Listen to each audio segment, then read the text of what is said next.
Okay, we're live. We should be live. Welcome, ladies and gents. How'd you like the new setup? Sound okay? Video okay? Hey, Bird on a Rock.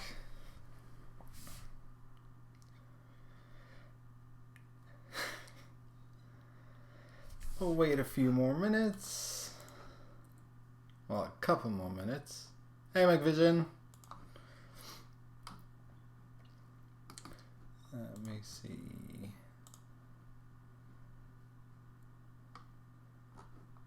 How it's looking. Hey, Nick. Henry, non-productive. Sven, wow. The Chaos, Matthew. Yeah, I know. I can hug the box.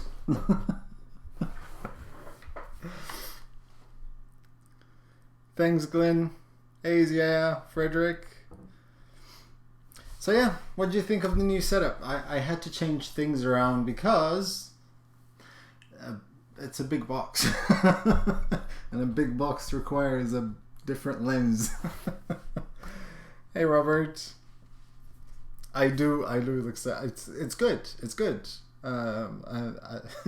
Hey, Daniel. Shena, Daniel. It is. Yes, I do non-productive. Strictly speaking, it's just a matter of changing a few things around, moving the table back a bit, camera a bit back. So yeah, I think this works. Hey, Antonio. Right. Okay. So shall we get started, ladies and gentlemen? Because I've had this box in my office for 3 days now. And I really need to get it open. Nothing yet, Oreo. We can't see Tigger. Sorry. Here, there's Tigger. He's right there.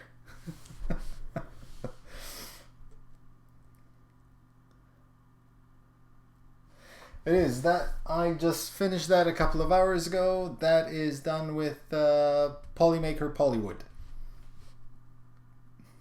Yeah, man. Hey, Roger. Ladies and gentlemen, the CEO of Sigma, of BCN3D. So, hey, Ben, Matthew. Wow, okay, so we have quite a few people, so we can get started. The new Sigma R17 is finally here. I've had this for 3 days now, and it's been itching me to open this thing. So, I'm just going to go grab into it. I'm not going to be able to look at the chat too often, so bear with me until I get this thing out. So, see, I can stand up and you can still see me. Right. First thing's falling. So let me just move this to the side over here. And actually, maybe we can do this. There. That's more like it. So, first things first, we have a test print. I'm going to be honest, I opened the top part just to see what's in it, obviously, but there, you guys can see this. That is seriously clean. Very clean, and quite impressive, actually. Then we have couple of rolls of PLA, color fila, PLA, we have white and also silver. Now I'm gonna be honest, we have some PTFE tubes. I actually stayed playing around with Simplify 3D today. I went online and looked at the ProGen profiles, downloaded a few profiles for these particular filaments because I wanted to slice a few models myself. What else do we have? We have more pretty tools. Spool holders, micro SD card, and a micro SD card reader with 8 gigs. And stickers. Okay. Dual Drowdy. Drowdy, I like that name. Maybe that's what we should call the Sigma. Drowdy. Declaration of conformity. Huh, you never see these in Chinese kits. We have something that I could possibly break, which is the glass bed. I'm scared I'm going to break that, so I'm just going to leave that there for now. Quick start guide, warranty, simplify 3D ad, power cable. Guessing this is some piece of filament in order to put in the tube, so to keep them sturdy. 3D printed parts and a USB cable.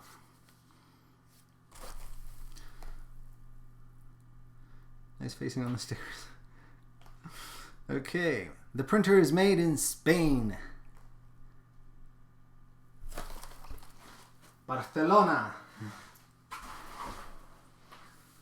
So, Roger, are you a Barca fan or a Valencia fan?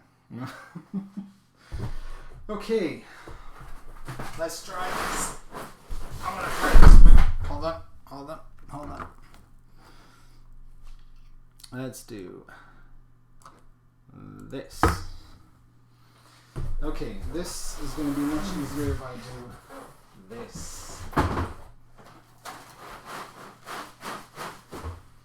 I'm scared I'm going to break this, and then I'm going to cry. That's a big box.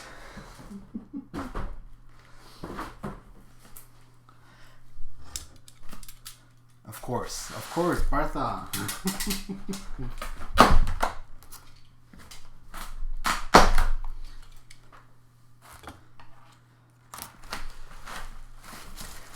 Okay, let's go there.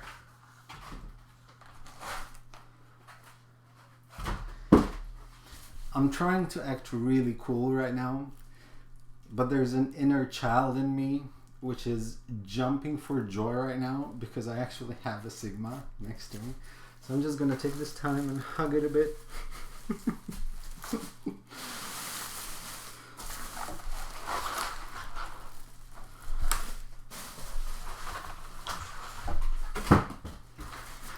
Right.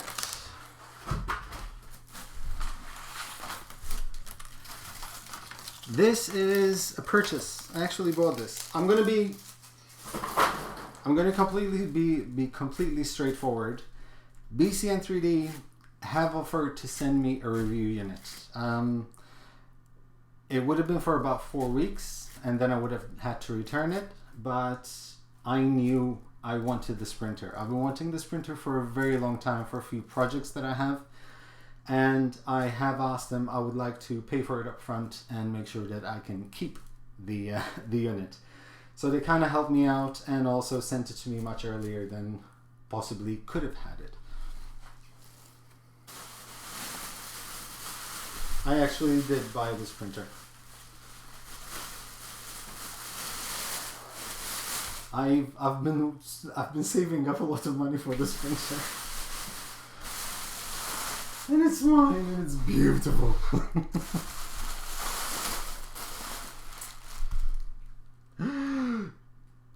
Someone has already started peeling this off. Roger.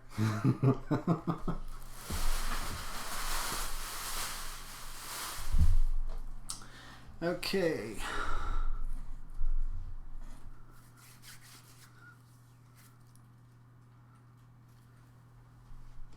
Yes, I did get a bit of a discount on the printer because I opted to buy the review unit.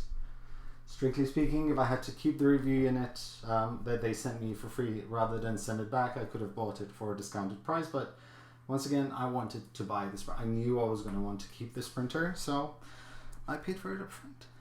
Now, wait, hold on. Because for those of you who enjoy this as much as I do, just take my time. Move it slowly. Ah.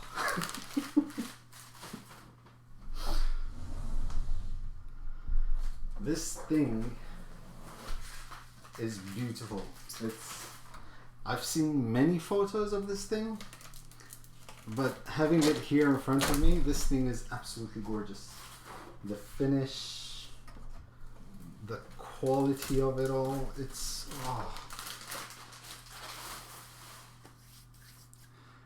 Yes, I need a minute. so satisfying.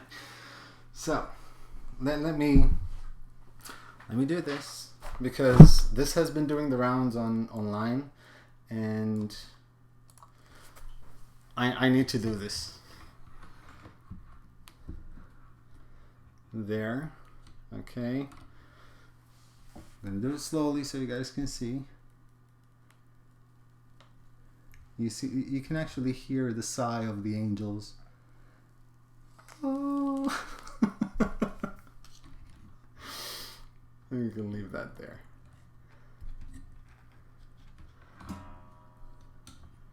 Come on. There. Perfect. Okay. So, actually, you know what? Before I continue, I'm just going to open the quick start guide, just in case I don't want to forget anything or miss any steps.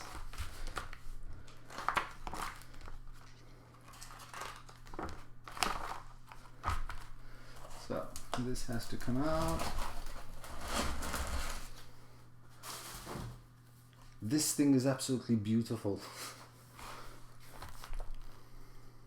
To tingle. No. It's completely acceptable to tingle. Yes.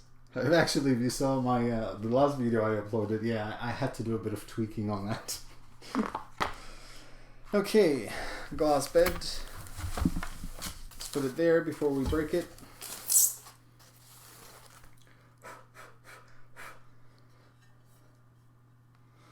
Oh. Well, that went in easy. Then we need place the spool holders. Okay, so we're going to open the spools.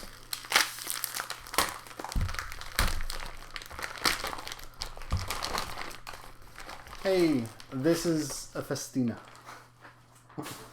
I like my watches.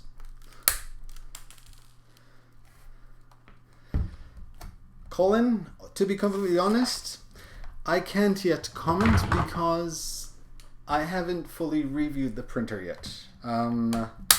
So far it's been printing great, but I'm still waiting for the MOSFET to arrive. So we'll put one in there.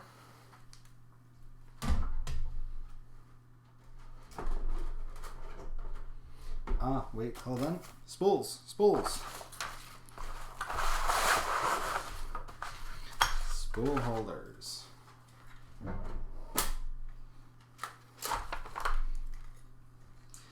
I'm getting ahead of myself. I'm excited.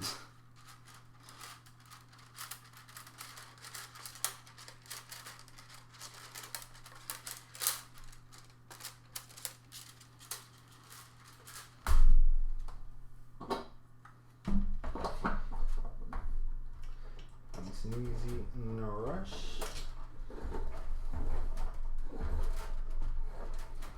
That's one. Next one.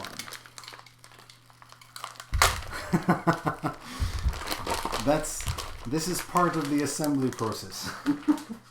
I put the glass bed in place. I finally have a printer where I don't have to assemble absolutely anything. Actually, the second one.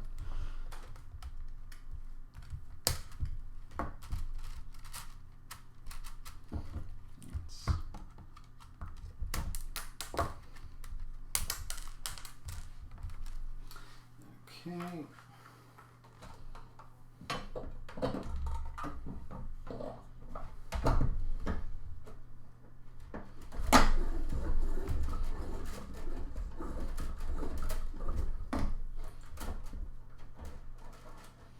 Okay. Well, that was easy so far. Now, let's see what's happening here. The PLA is 2.85. I'm guessing that 3 millimeters will also work. No 110 220 switch. So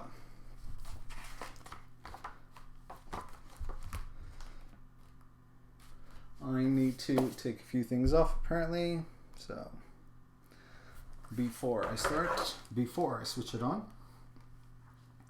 This one is made in EU, so I'm quite confident that it's already at 220 volts.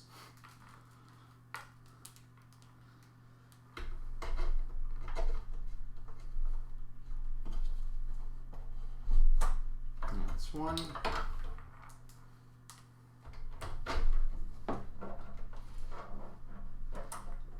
If it's not at 220 volts, then I'm just going to consider myself a very unlucky person, and I'm going to give up on this channel.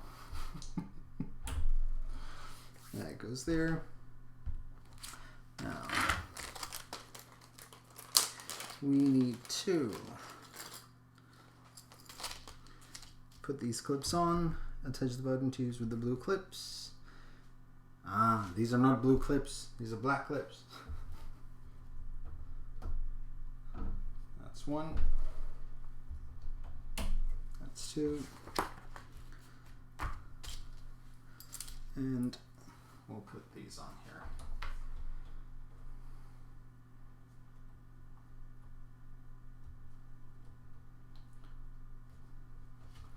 That's one.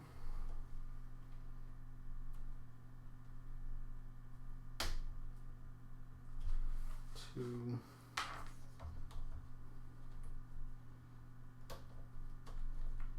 Three. And four. Okay. Move up here. Jimmy, be good.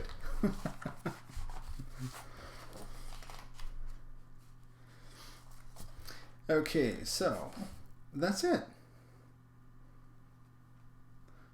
Oh, that's absolutely awesome. Okay, well, I'm going to switch it on. Should I worry? Do you think?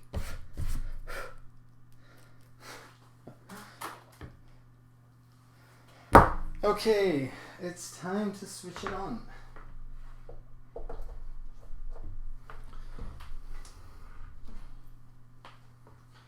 Fingers crossed, everyone.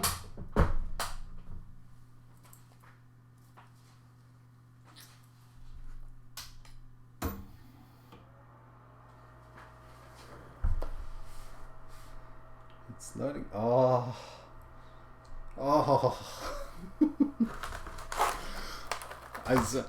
I honestly believe I'm way too excited for this.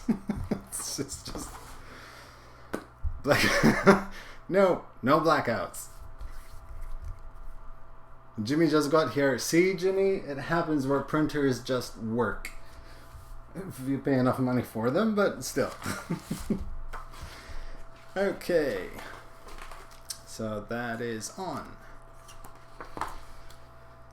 Do you want to run? Okay, let me see if I can get this down here so you guys can see. There. Let's do that. Do you want to run the setup assistant? Yes. Load filament. I have, but let me do this. There you go. That's one. We'll slightly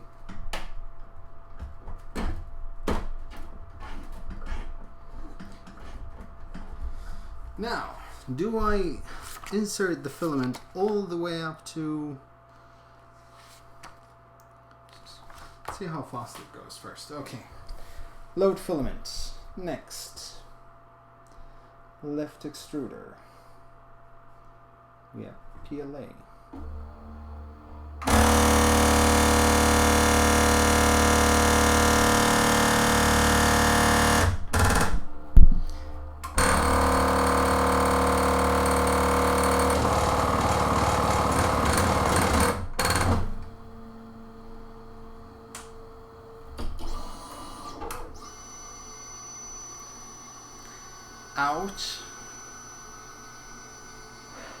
I'm actually sweating right now.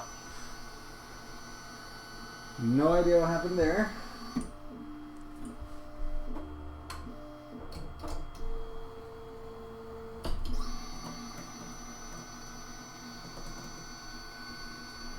Oh, that hurt me, man.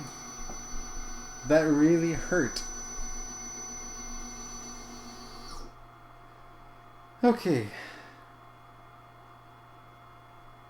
That really hurt. I need 2 seconds for that. Roger?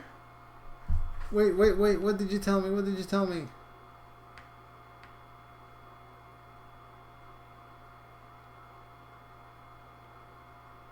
What have I missed?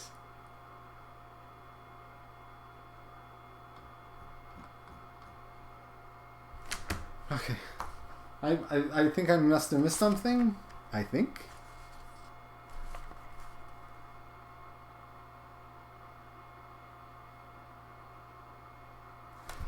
Okay. The extruders are going to move. Keep your hands clear of the machine. Clips. The clips are there. Clips are fine. All clips are in place.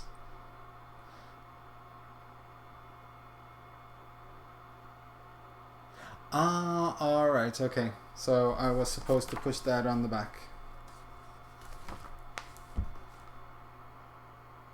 But strictly speaking, it wasn't written in the instructions, so. But man, okay.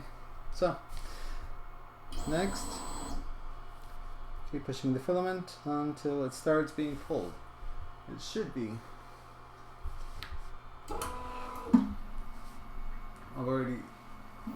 There you go. Wow, that is actually very quick.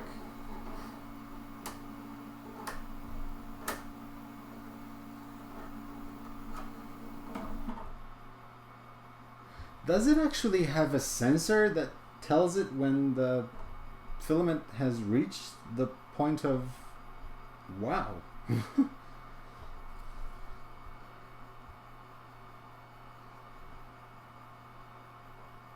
I don't do outtakes. Hey Dario. Hey Leo. Nothing major, just lots of noise. So, press load. So accept, because it is coming out and it is clean. Okay. Success. Right extruder. We're going to do PDA. Done. Next.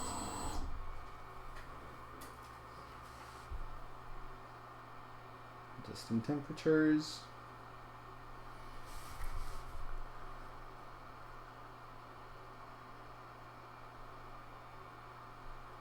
Yeah, but I mean, knowing when the filament is there is something completely new to me. I'm not used to these kind of high-end printers.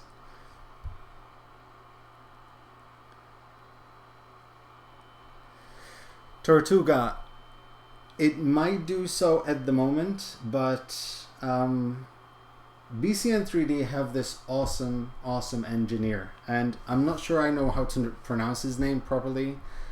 Julien, and he is working on a smart purge feature. I don't know if it's just him or a bunch of guys, but I follow him regularly. I actually talk to him quite a lot, and he's recently asked people to test out the new smart purge where there'd be very little to no purge in between color changes.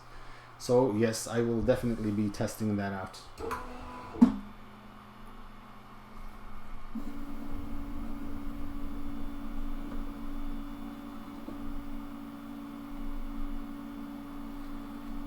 Okay. Nope, no sensor.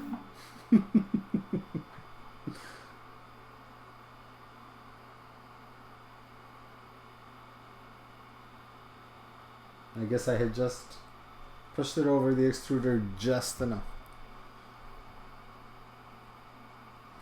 Leo, which one?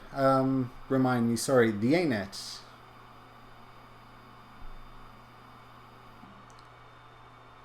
Juliem? I have no idea how to pronounce his name.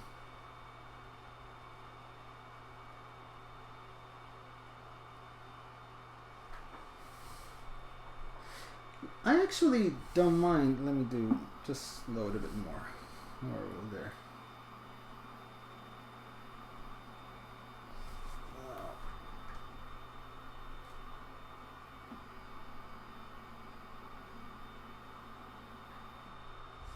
So hold on, because it's not pulling any filament.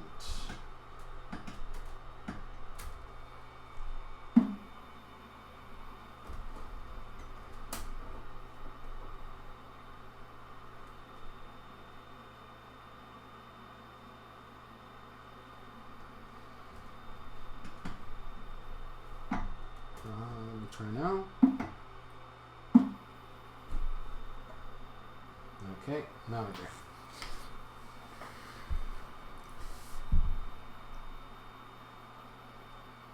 Now we're there.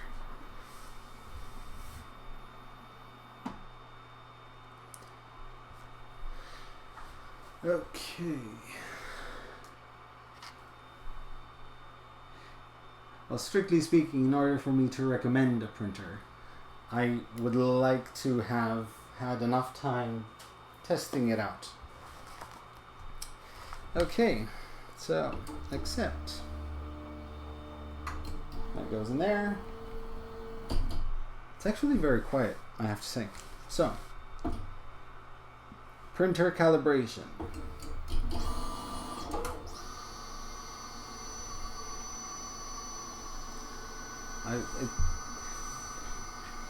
It's a really clean sound. It's not extremely quiet, but it's really clean in terms of I'm expecting it to transform into something. Hey Don. The print volume in this is 30 by 22 by 22 if I'm not wrong. Yes, or 30 by 21 and 21.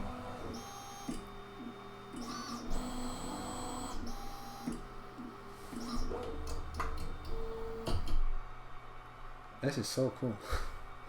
Press next to get indications for every level knob. So that, turn the right knob according to the instructions. Accept.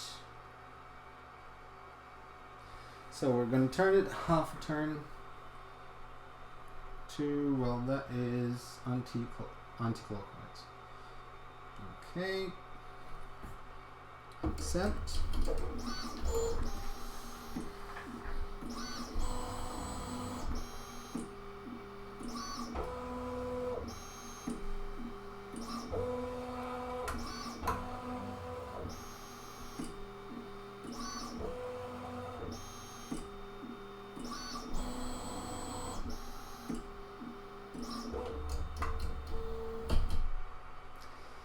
So, press next to get indications for every level knob. Next. So that is half a quarter of a turn. Anti-clockwise. Accept. Half a quarter of a turn. Accept. This makes life so easy. Joe, please raise the cam. Of course. There you go.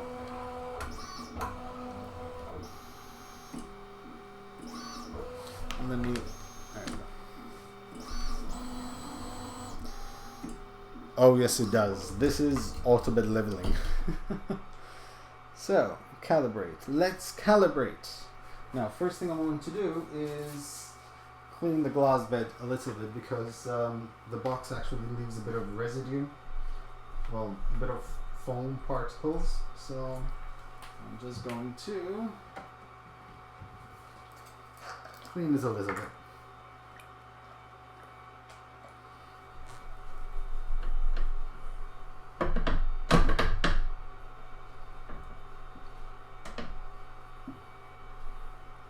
Okay.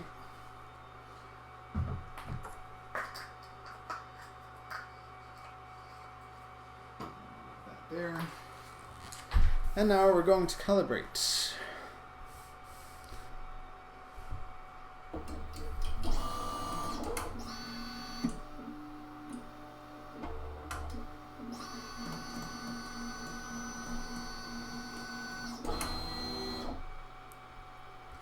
Clean the nozzle using a piece of paper. Why a piece of paper? Does it have to be a piece of paper? Can't I just use my tweezers and a piece of paper? Let me just do this.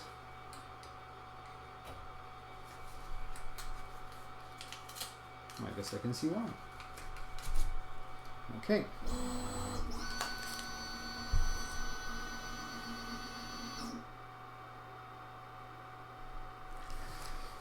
Follow the calibration sheet instructions, so I know what I'm going to need now.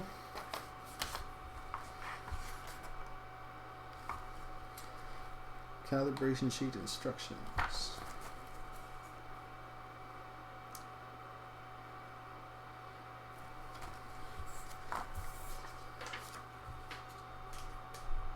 see. So we'll raise.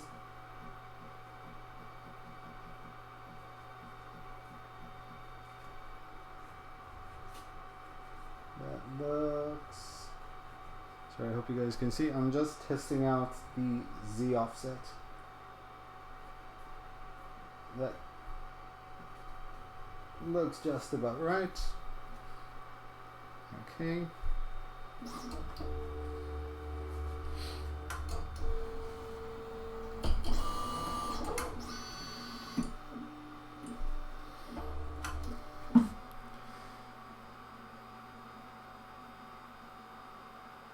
No. Not with printers. Ooh.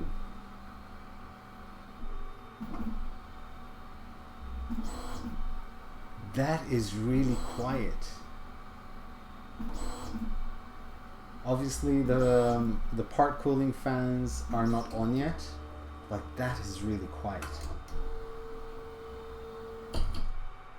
So, select which line looks better to print first layer. So, let me see if I can do this for you guys so you guys can see. Maybe this will make life better for everyone. So, if you can see there, it printed some lines. And I have to choose which line is the best out of all those. And to be completely honest, they kind of all look good. So we'll go with I'm gonna go with number 2. That looks fine. Z-axis right extruder.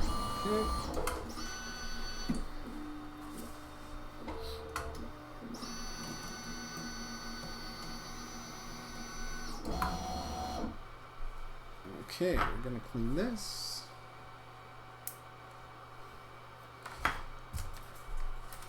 Sorry guys if I'm not checking the chat. I just want to make sure I get this right.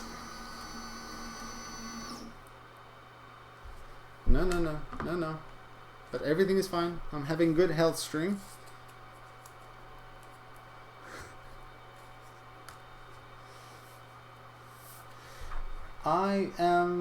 It's definitely not from my end because health stream is really good and my upstream is over 5 megabytes a second through OBS.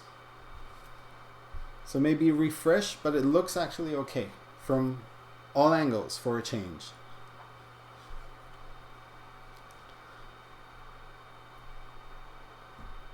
Alright, so let's do this again.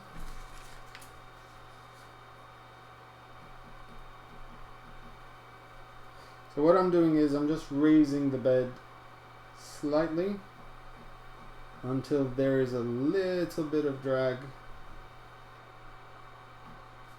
on the paper. Not too much, just enough.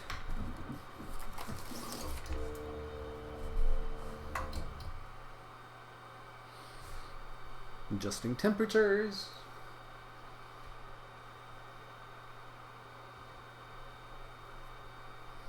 Thanks for dropping by, Xavier.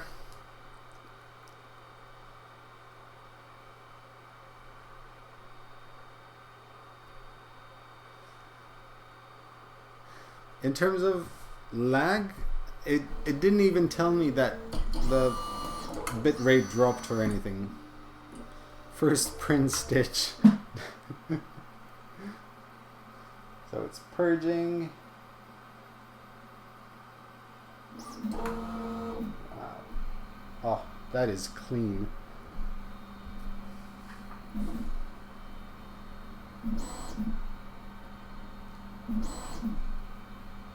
That is... I'm fascinated. I'm absolutely fascinated.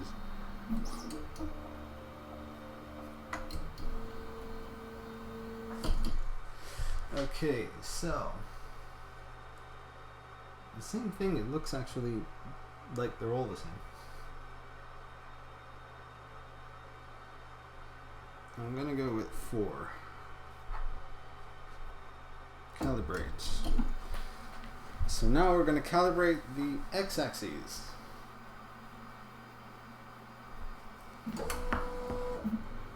I know, right? First layer porn on the first try.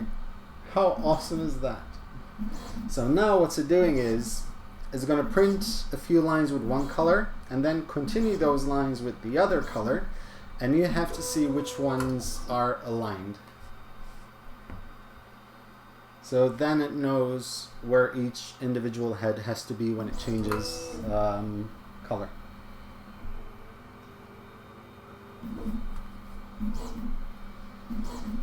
The cost in the US, I think, I left a link in the video description for meta hackers who import them in the US, but I think it's about $2,600. So it's going to cost you less than an Ultimaker. Now, we're going to see which ones are aligned. And that would be, oh my god, 1, 2, 3, 4, 5, 6. 6 is about right. Now we're going to do the y-axis. I have to say this calibration is really well thought out. It did not clean.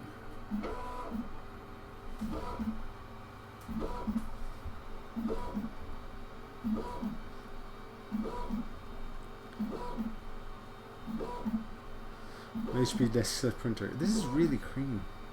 Thanks, Ben.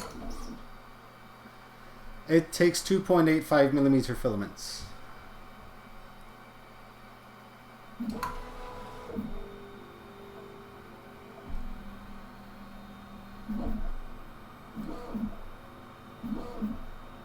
So now it's doing the same thing it did with the x-axis for the y-axis.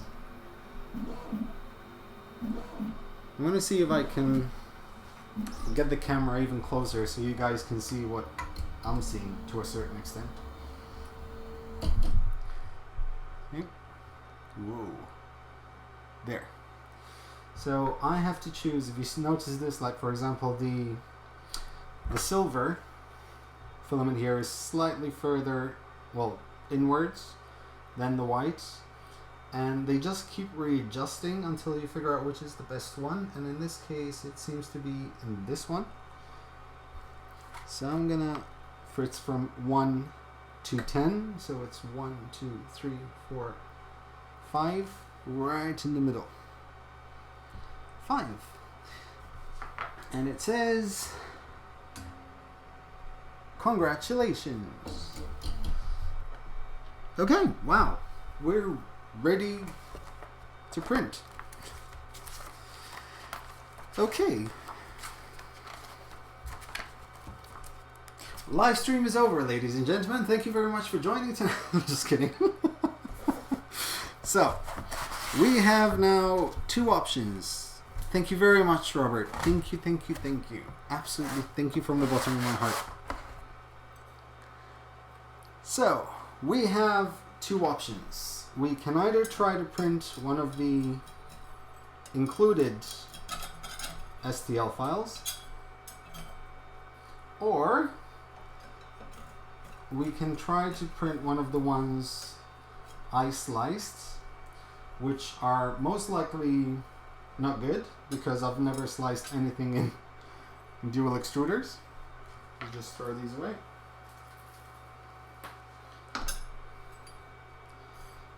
You guys get to decide. So what I sliced were a couple of low poly dual color Pokemons. I sliced a dual color Benchy and a dual color Maui head.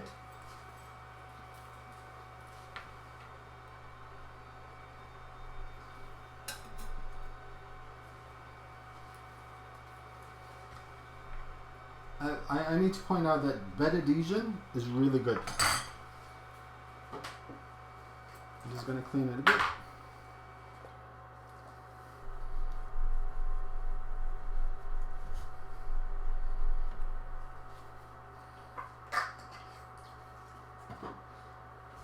I also need to point out something.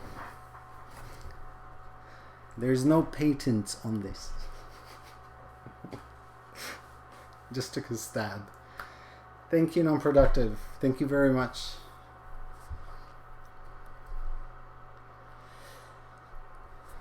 Pokemon. Right. Okay. So let's try it. Let's try Pokemon. Hopefully it works. You can go away. Thank you very much, Ryan. I appreciate it, man. So,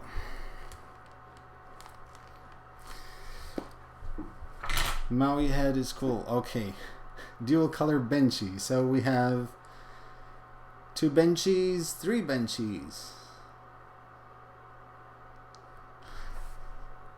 Let's see. I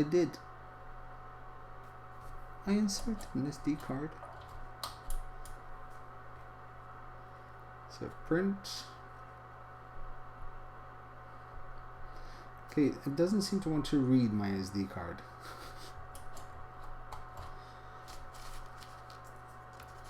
Let me try it once more.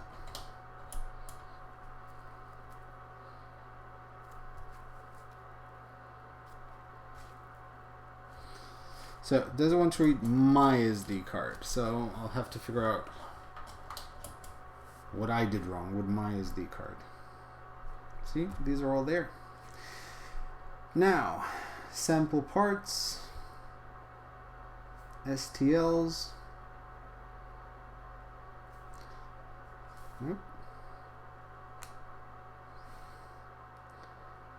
Sigma printed parts, software, manuals. Why do I not have any printed parts here?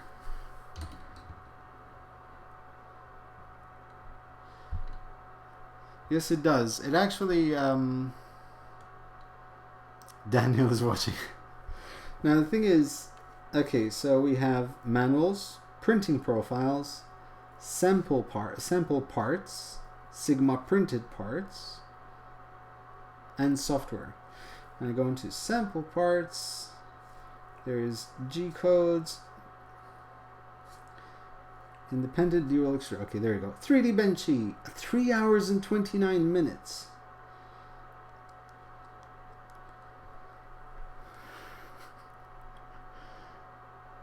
Alright. Let me... Benchy. It's 3 hours and 29 minutes. Seriously? Worth it. Okay. Are you sure? Well, of course I'm sure. Except... Actually, let me move this like this. Because this is what you guys want to see. You don't care what I look like. Let me fix the...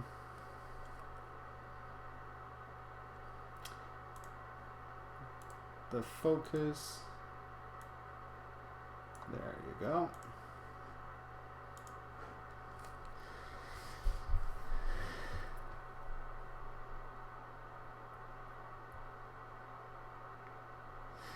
It is, first of all, the Bulgarian language. I want to keep it clean if possible.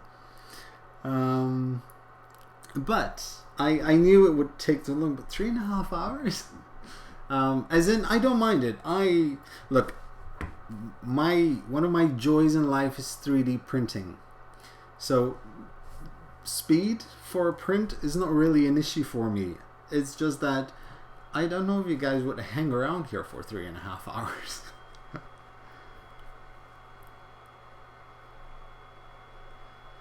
In inches it would be, guys, help me out. I'm a metric person.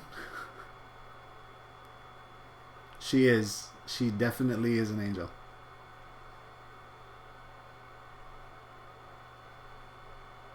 All right. Oh, wait. What? Hold on. Roger suggested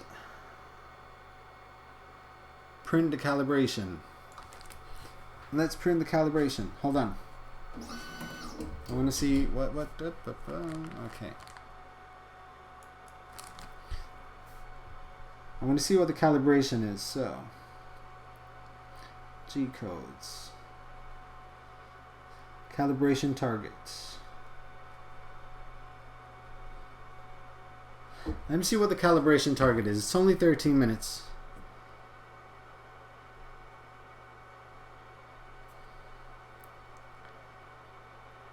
It is, the bed is the size of an A4 sheet, and the height is the same as the width.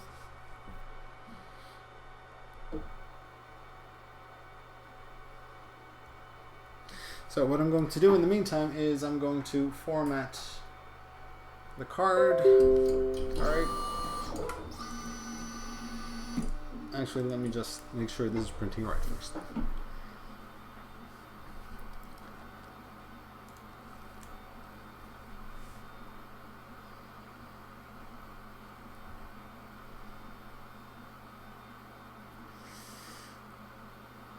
Dual color square.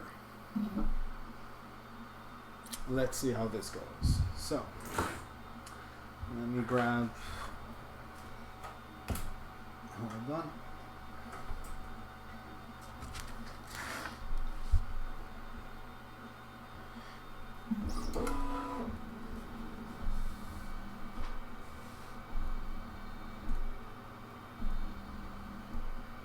It's so quiet.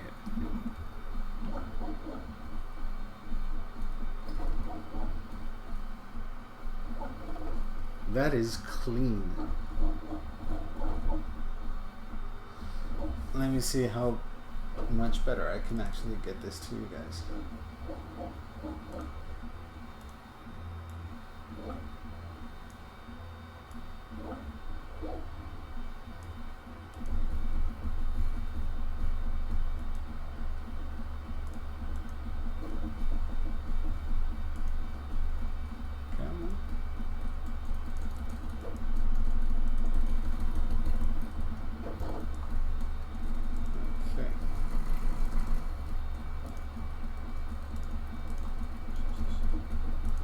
Be right with you. This way.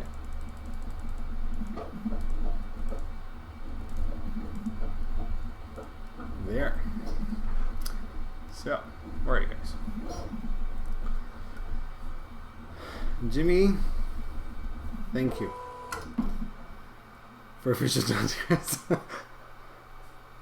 was actually going to tell you, strictly speaking, for all the banter and the bashing, you can afford more than that. You're the only person I can say that to. No one else.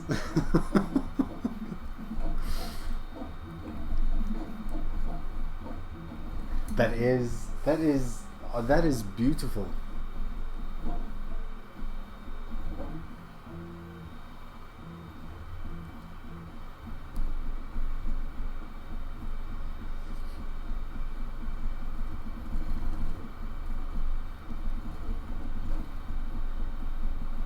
This is I'm completely mind blown right now.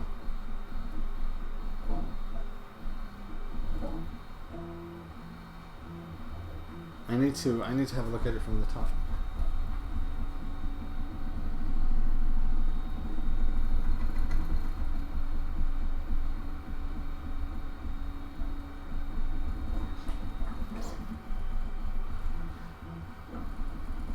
Looking good.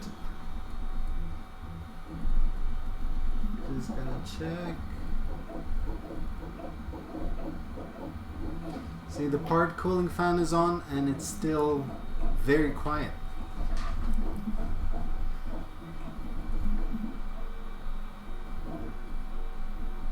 It is really quiet, guys. I'm still amazed.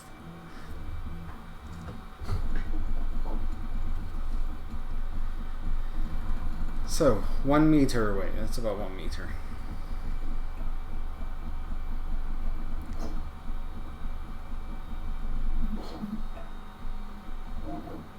I'm getting about 49 decibels. When it does quick movements, it goes up to 52, but that's it.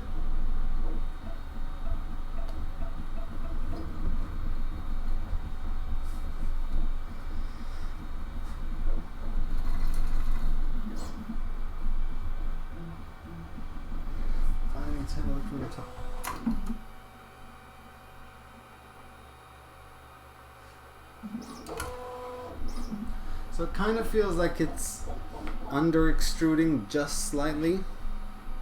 I'm not entirely bothered about that just yet. It could be just maybe the profile, but we'll get to that. So what I'm going to do is quickly clear out an SD card that I have so I can format it.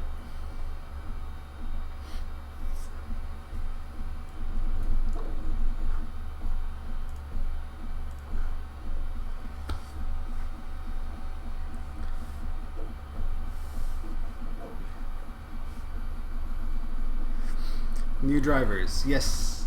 Those, if there is anyone out there who has the previous BCN3D Sigma, you can actually get an upgrade kit to make it as quiet as this one.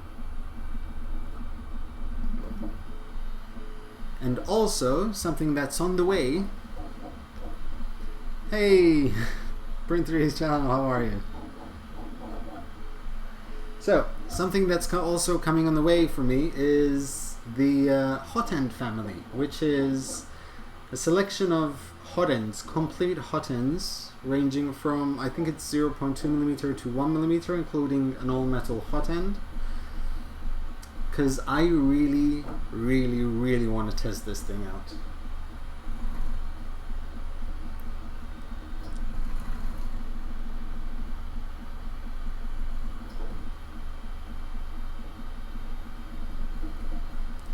Trincarn, okay, will do.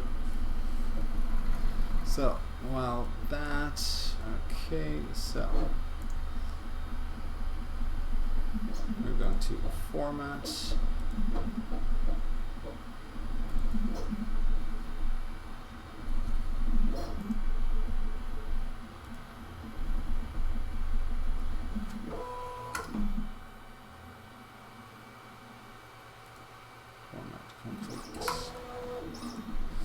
Are these J-heads? To be completely honest, I'm not entirely sure actually. I know that these are produced in-house by BCN3D. Roger, correct me if I'm wrong.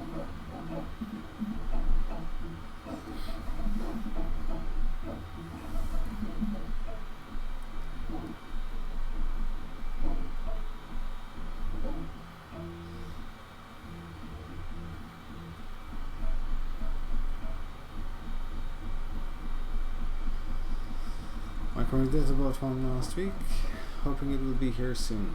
Big Ben, absolutely. Although for Cura, yes, I should have a profile for that. Drop me an email and I will send it to you. I will upload it to Dropbox. Can you guys, because I can actually, the room is very quiet in here, but how do you hear the printer from the microphone? So let me know, because obviously it's on the table and this picks up quite a lot of noise from the table.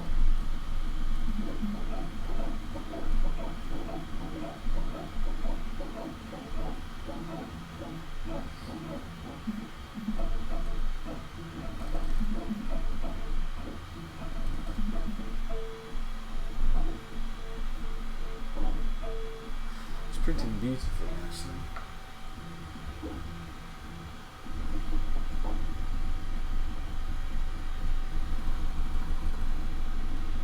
This is printing really nice. Roger, well done. Very well done.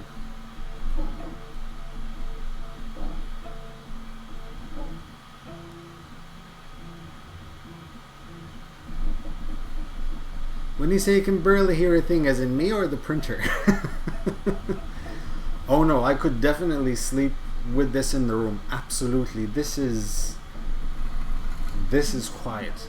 I know I keep reiterating that, but I know that one of the biggest complaints the previous Sigma had was the noise.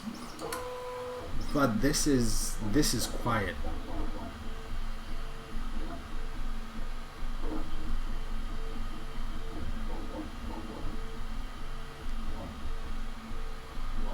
I'd be more than happy to put this in my bedroom, actually. I don't think my wife would be happy. So I'm having a bit of an issue. I have one of the corners is lifting slightly. So I'm gonna need to invest in either a bit of 3D lac or possibly glue should work. If I put a little bit of glue for the next print, should do that.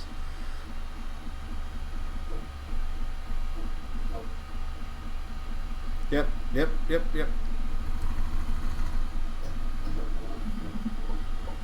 It is slightly peeling.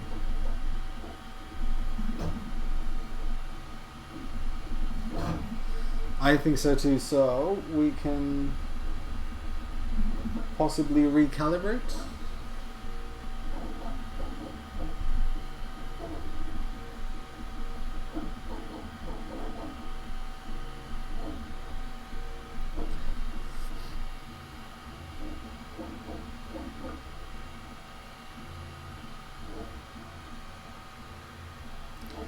In terms of X and Y, it's spot on, at least from what I can see from here. But I could have possibly lowered the heads slightly more.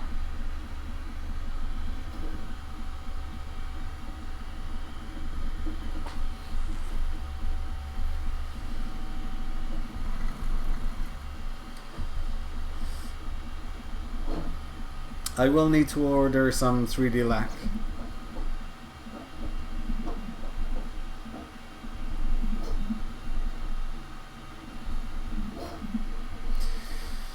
Recommend a printer less than 200 heated bed kit or fully assembled. Try the start. It's a $99 kit. We're trying out. I'll definitely be buying one for the channel. So I'm gonna stop this. Yep. So what I'll do is I'll recalibrate. But other than that was printing really well.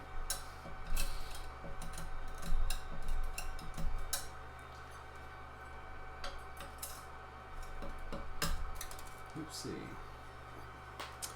So, let me just have a quick look.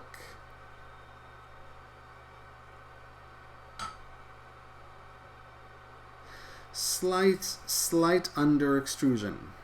Let me see if I can show you guys. Hold on. Let me fix this quickly.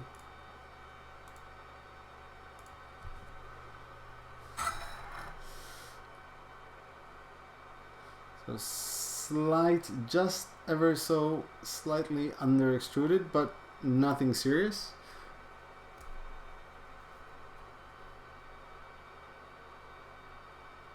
But other than that, wait, hold on, let me do that. Ugh. It actually is clean, at least where the color isn't changed. That is really, really clean. Very clean. So what I can possibly do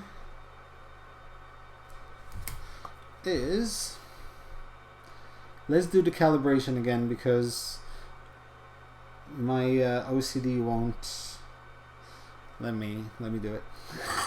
I have to. I just have to. All done.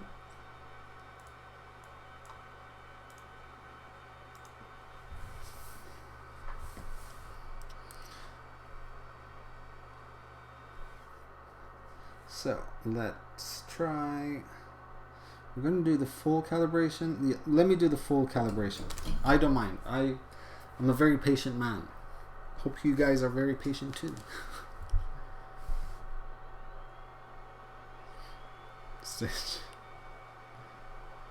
Hey Michael. Going along quite good. Thank you very much, Ryan. Manual.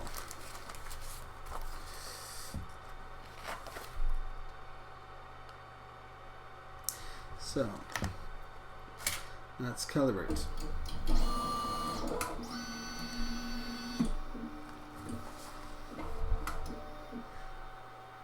Alright, so manual calibration. That's, now I got it. Now I understood what you meant when you said manual.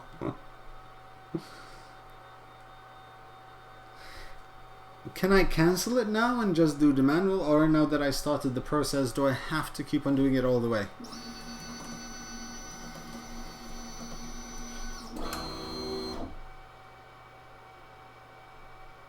Actually, no. I have to keep on going all the way. But that's fine. That's fine. That's fine.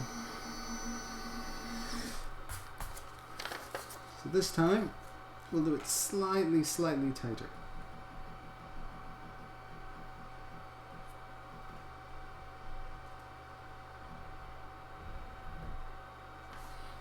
Okay.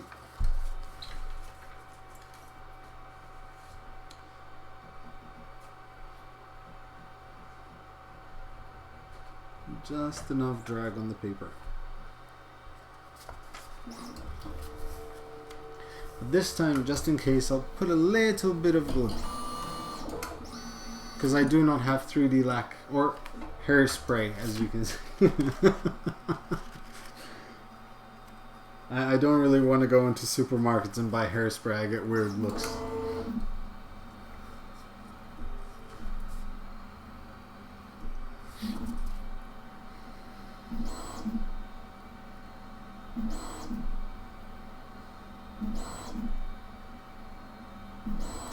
Yes, it is, Big Ben.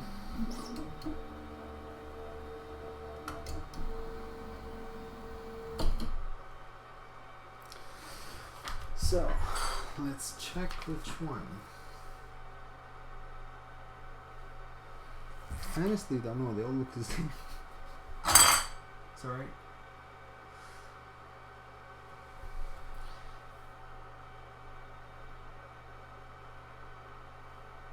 I'm gonna go with one.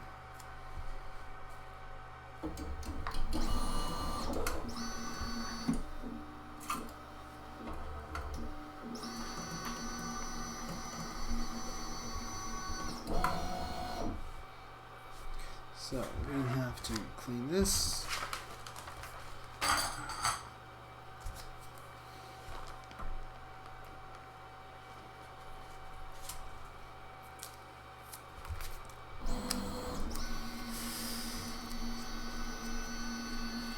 I haven't done, actually. I had no idea I had a channel.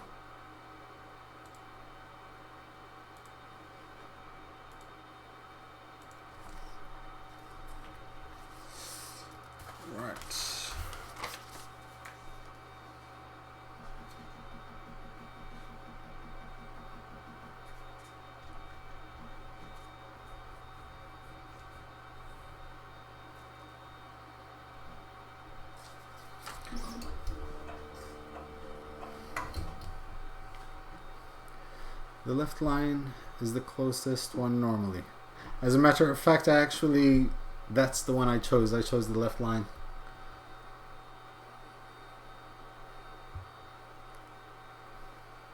The right felt like it's the one that was the one most off the bed. The left seems like it was the closest, so I chose that one.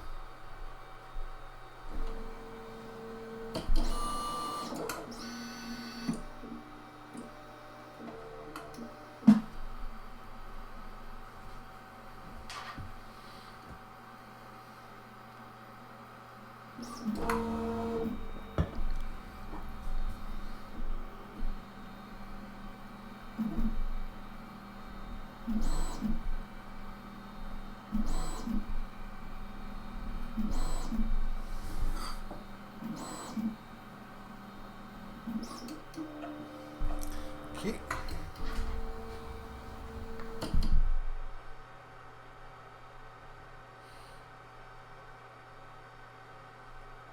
This one I'm going to go with 2.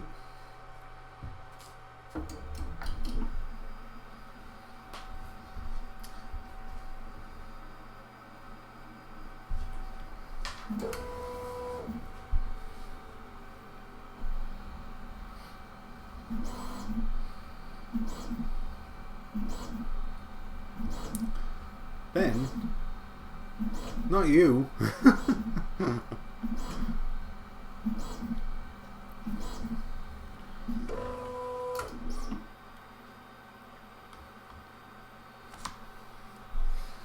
Right.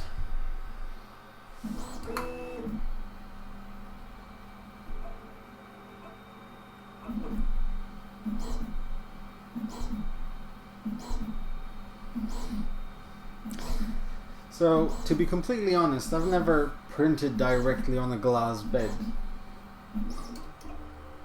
So this is all new to me. Usually it's either Build-Tack, PEI, or tape. So it's 1, 2, 3, 4, 5, 6. Sorry, completely forgot the camera.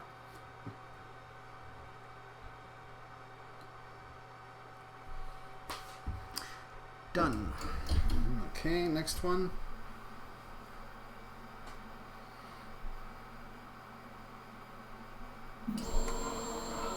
Nah, it's actually a very thick piece of glass. I honestly wouldn't believe that they put any old piece of glass there, to be honest. You created a poll to see what print I'm gonna do first.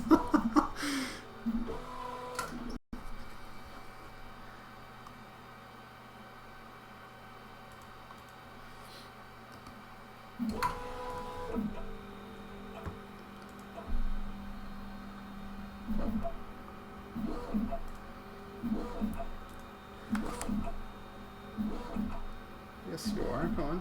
There you go.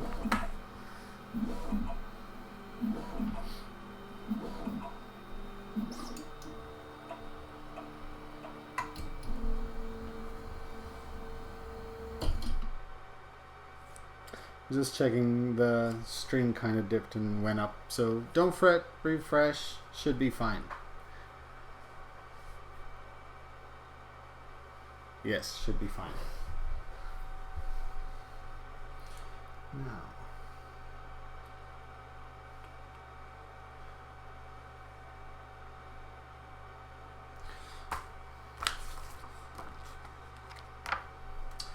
two, 3, 4, 5, 6. Success.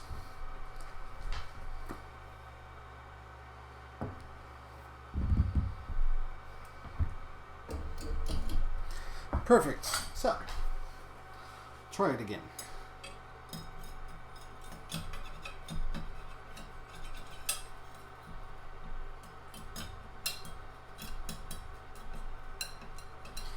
So, I'm going to ask you guys actually, should I put some glue on just in case? Roger, Ben, should I? Do I need to, since I don't have 3D lac?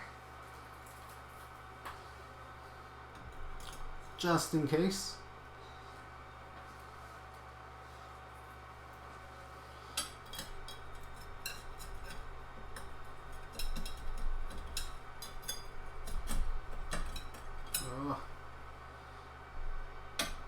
I'm dirtying the glass. I always want to keep it clean.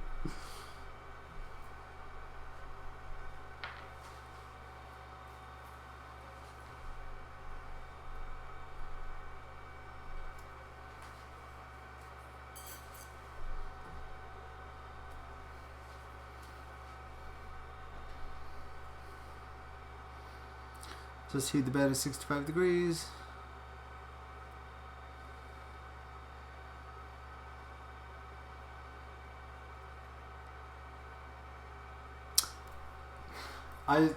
Okay, the reason why I didn't take the glass out to clean it is because I completely forgot I can take the glass out to clean it.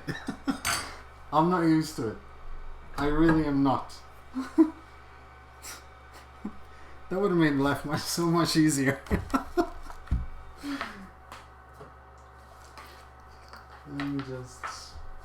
So, I'm gonna go with the benchy.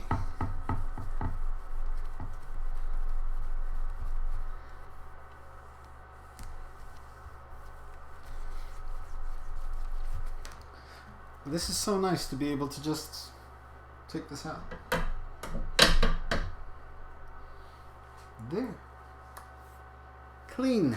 So, benchy. Yes, exactly. That's why it's called 3D Maker now. Right.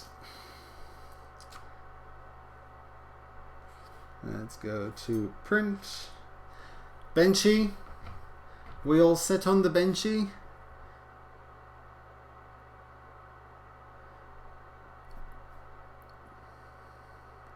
Are you sure? I'm not entirely sure.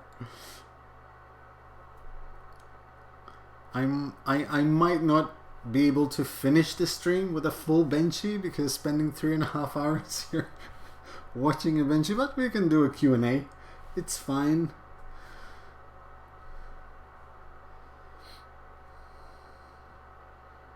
You guys sure you want a benchy?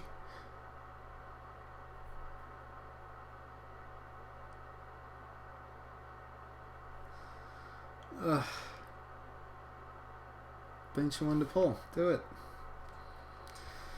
Are you sure? They are. So I'm going to the bed.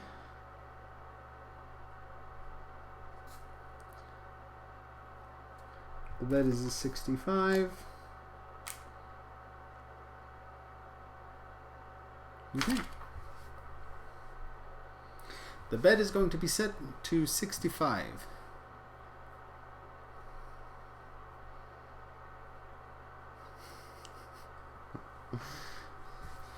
What are the other options? Apparently they're irrelevant. It's true. It's true I did, Rupert. Thank you so much. Hey, Deacon. Yep. Slice a new one. Not a bad idea. So this is what I'm going to do. So I'm going to grab this. I'm going to throw it in here. If you guys give me just a minute. Let me slice a new benchy quickly with the ProGen profile.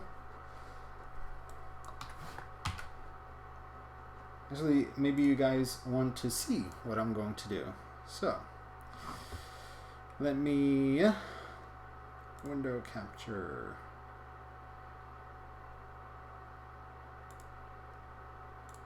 Hold on.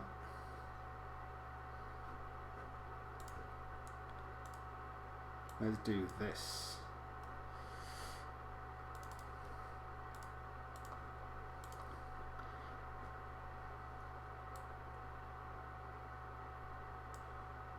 Wait. Come on.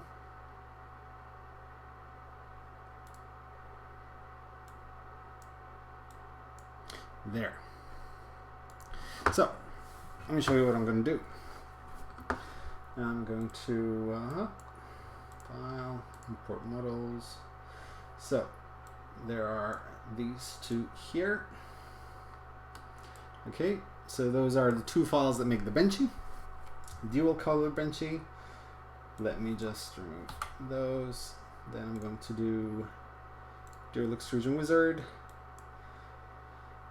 Now this over here is the profile that I downloaded from the BCN3D site, which is, it tells you the PLA make and nozzle on the left and the PL make and the nozzle on the right independently. So you basically just leave it as is. It takes one left extruder for one, right extruder for the other one. Press OK, and it's done. That's it.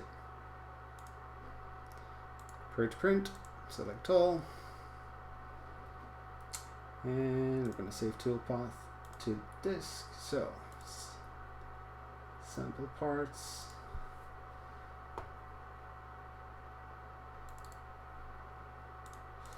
and we're going to do dual print. Actually, let's create a new folder. Sliced. I'll leave it there. Okay. Done. Let me see if I missed anything here.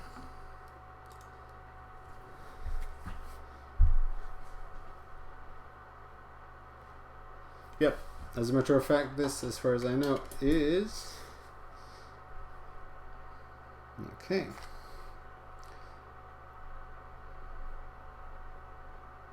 Wait, what?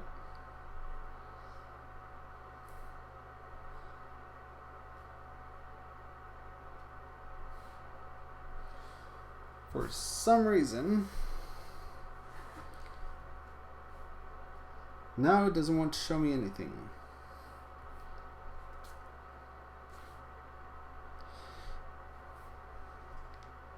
But everything is already there. Turn the printer off and back on with the card. I'm going to do that.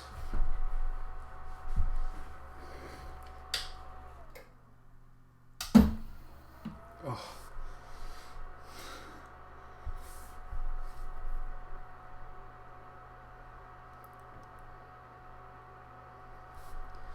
Okay, so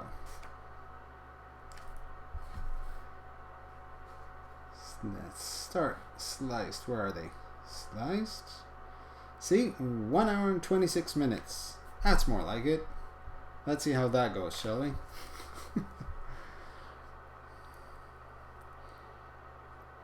To be honest, I don't know if there's an unmount card option. I haven't checked.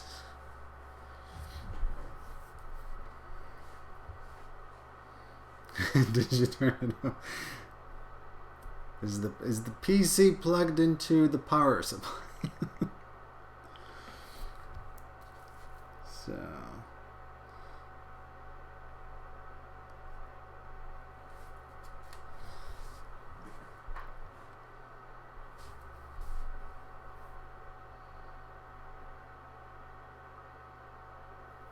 you just launched the part across the room.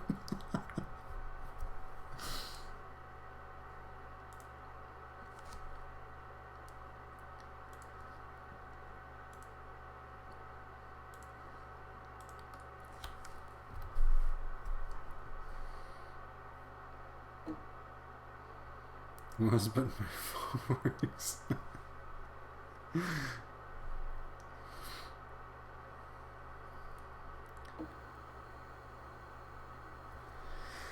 Okay, we'll see how this goes.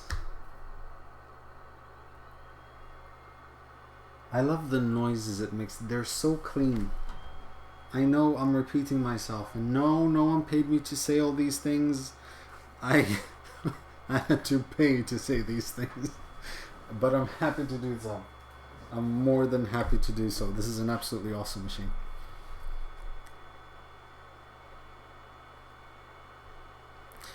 The Gentleman's Scoundrel. The Flexi would be a very, very good choice for the Duplicator i3 Plus. I actually have it on mine. I have the HT version. I would definitely recommend it.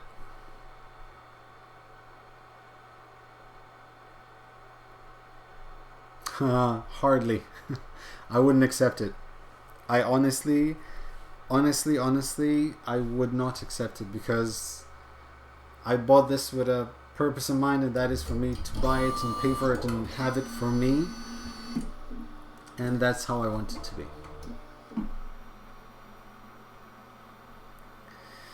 Any chance you will get the Monoprice Select Mini? I will. However, I've decided to wait a bit and get the version 2.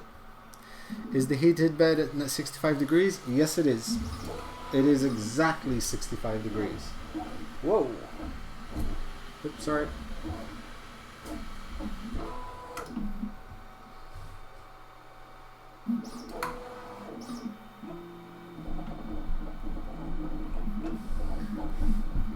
Sorry, I'm looking really closely. That is clean.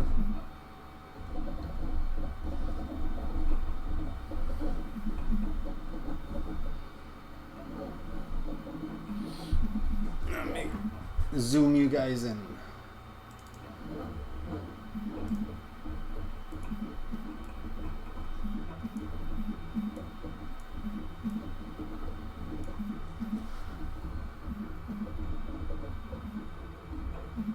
There you go.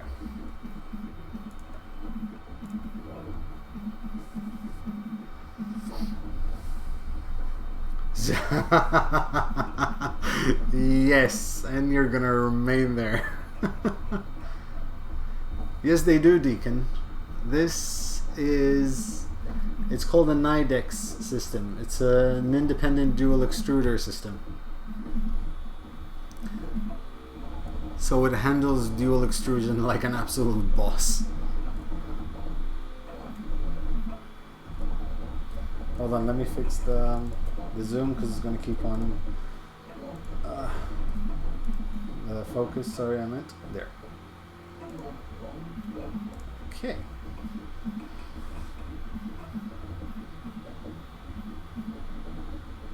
Stuff. It is some fancy stuff, my friend.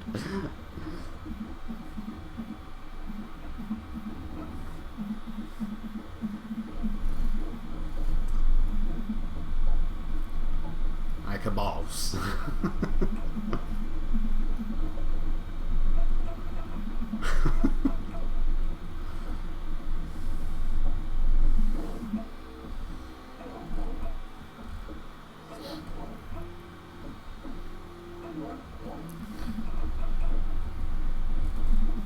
Actually, this would be, I think this would be beautiful. It would be perfect if it had Octoprint on it.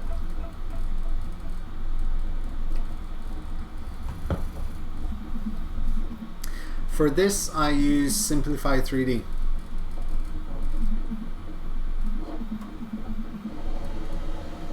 I definitely will. I actually have some PVA ready. I have some Schoolworks PLA. I have some Polyalchemy. So yeah, I'll be trying a few things out.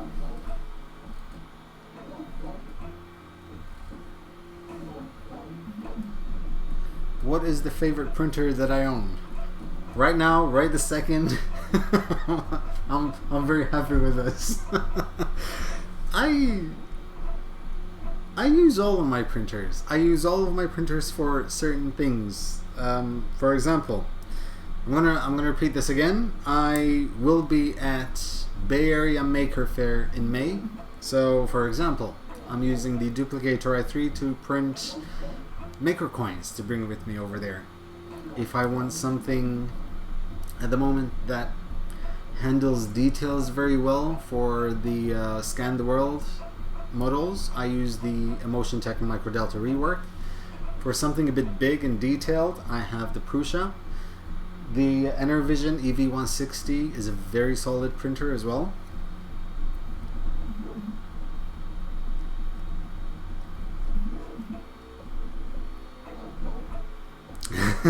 Yes, Keith, you are.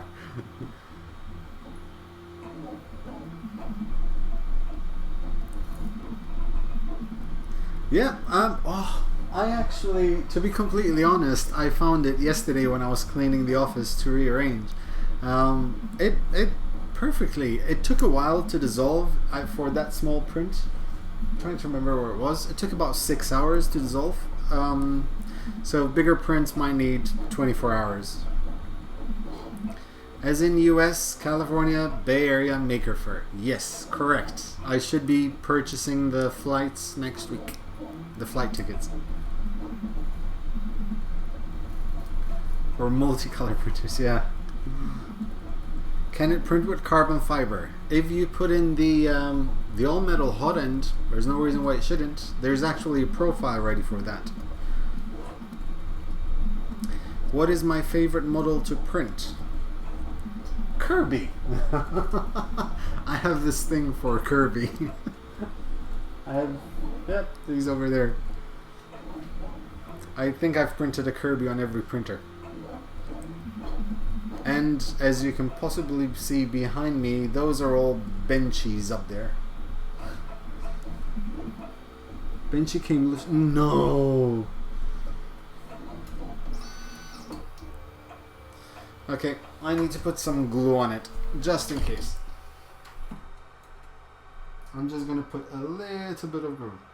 The first layer is spot on, so I'm guessing it just needs a bit of adhesive help. No fuss, no worries, it happens. Let me see if I can find some glue, which I have. So I'm going to do this way. And we'll take it from there.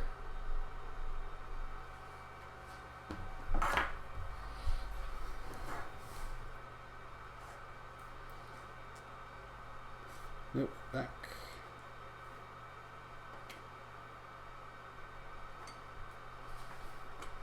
There.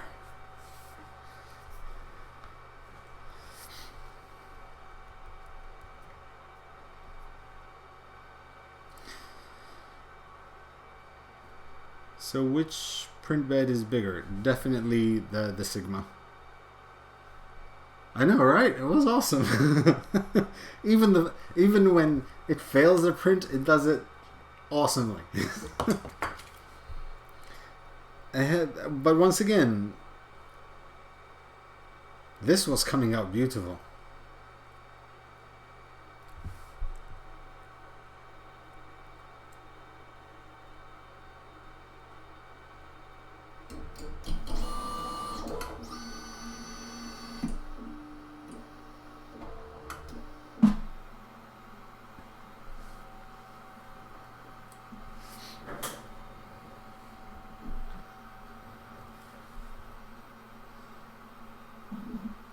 Yep. Let me see if I can show it to you guys. Whoa. Hold on. Let me fix the... So, I'm gonna try.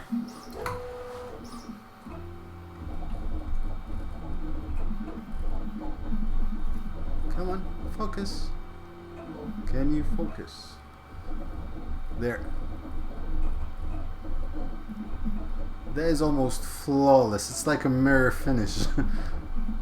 You cannot see the sides, but they're almost perfect.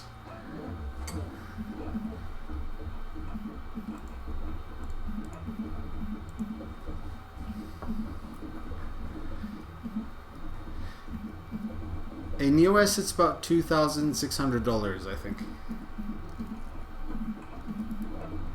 Monoselect Mini. I'd say wait a little bit and go for the newer version. It has a heat bed and touchscreen, slightly smaller build volume.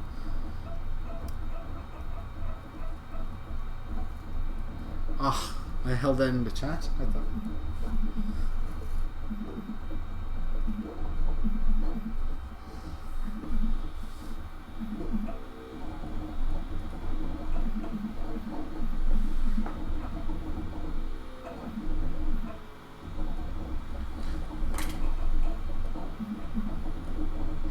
It could be.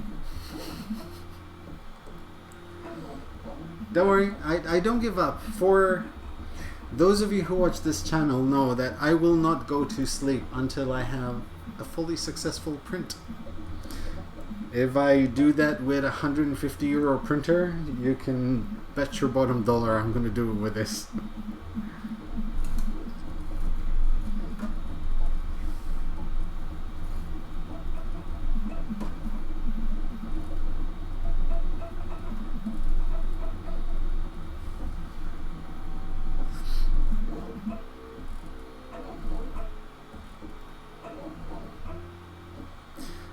There was assembly.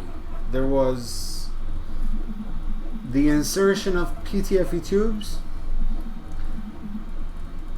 clips, and the positioning of a glass bed.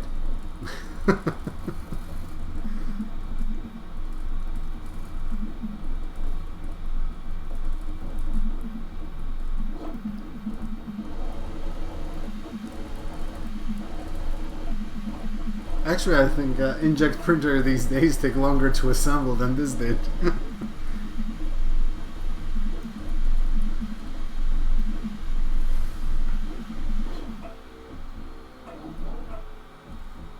Just having a look. If I see that it's coming off again, then I know that it's me being a noob.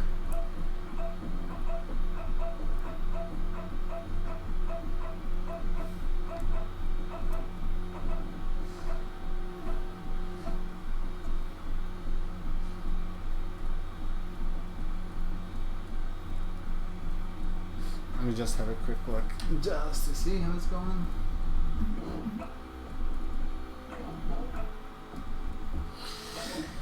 Right. No, it's not actually.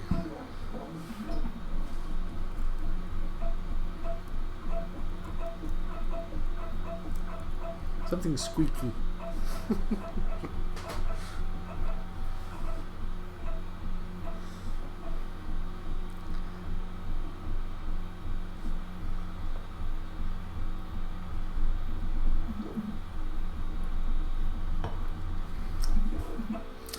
So, can you print a file duplicated on the bed at the same time?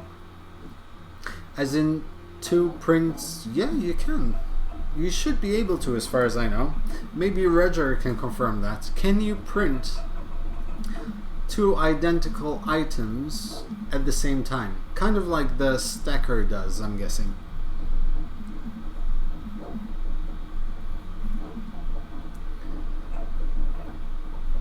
In terms of bedside, well, in terms of everything, this is bigger than the Prusa i3 Mark II.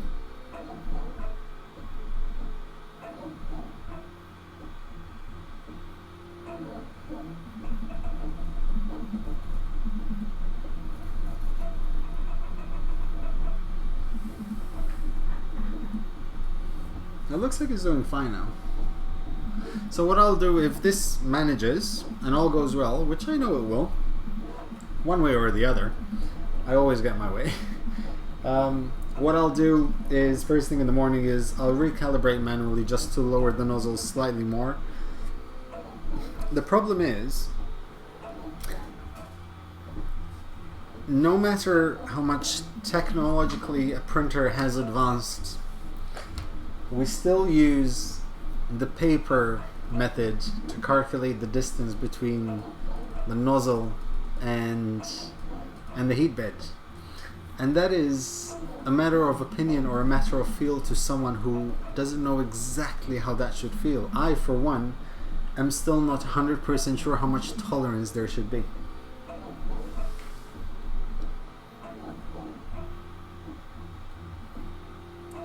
Alright, Ben, thank you very much. Guys, if any of you are in the UK and interested in this printer, or even in the EU actually, go check out Hawk 3D Proto. Even those who have the previous Sigma, go check them out for the upgraded version.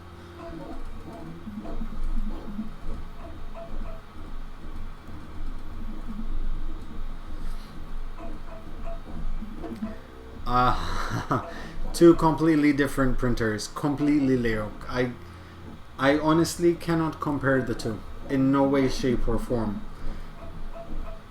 They're just 2 different worlds.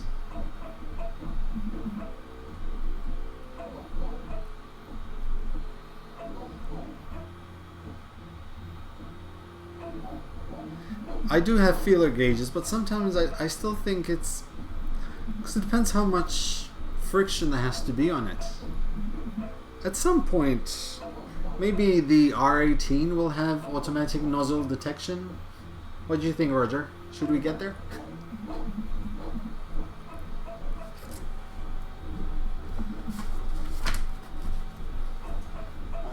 Put that here.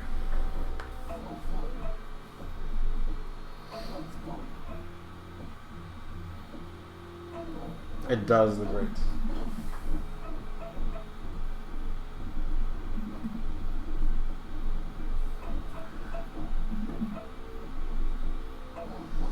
R19.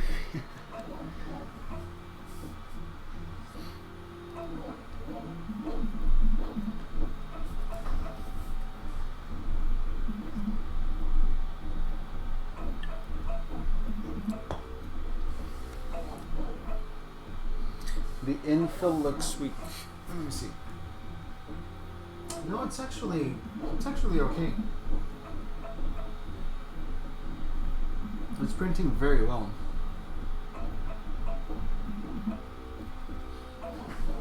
Now, once again, I need to point out, so this benchy is one I sliced. I have so I was asking, do you think that R18 or R19 will have a feature where it will know the height of the nozzle from the bed automatically without using a piece of paper?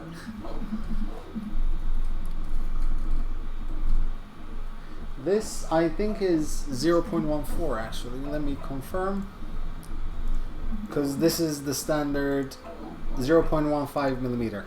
Now, as I was saying, I need to point out that this particular benchy, I sliced it in a very quick manner. I have never sliced a dual color benchy, or a dual color anything for that matter. So I just literally put it there, sliced it with 2 different extruders, and threw it in the printer. So whether it's going to be fully successful or not, I'm not sure.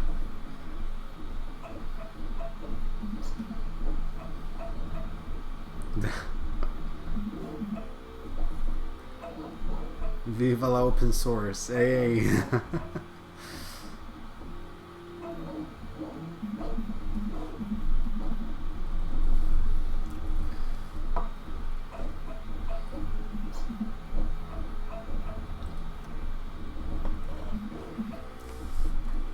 So yeah, that would be a nice feature to have. A non-nozzle clogging printer, as in really non-clogging, and something that would detect the exact height in microns from the bed to the nozzle. Can you talk more about this being open source? Actually, absolutely. Everything, strictly speaking, BCN3D are probably one of the most open source companies for 3D printers. If you go on GitHub, there is actually everything on this printer. You can literally recreate one if you have the capabilities of it, because everything, all the plans are there, publicly available to anyone.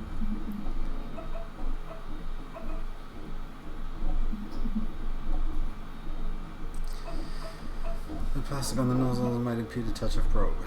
What is the advantage of glass bed over, say, PI covered bed like the Prusa? Would the Prusa work differently with the glass bed? Honestly, I really honestly wouldn't know. I know that obviously PI sheet has different properties to it. I personally, me, Joe the noob, I don't particularly like PI sheet. I have many issues with mine. I have warping on PLA, a lot of warping on PLA, so I end up having to sand it down and clean it up quite often.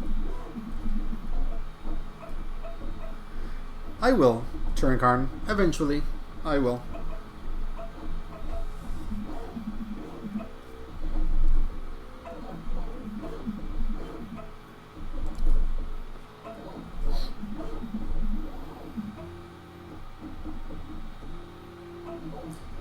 So far, so good.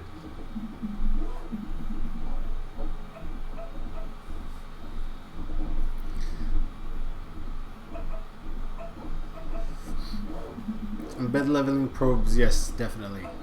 This is why this actually works with limit switches. It has 2 independent limit switches on each hot end assembly, which is how it detects how high one nozzle is from the other on the bed. Zapol, I agree. I am a Builtec fan as well.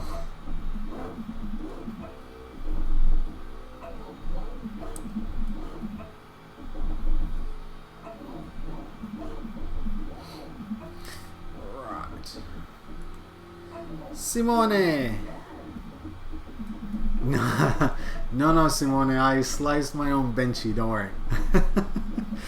I actually remember you saying something on Twitter, so I just sliced the benchy right now using the ProGen profiles.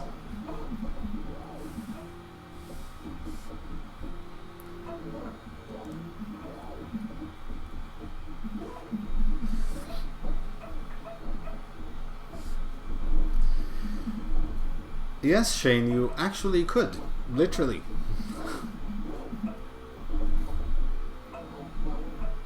How are you doing with your Simone? How's your Sigma doing?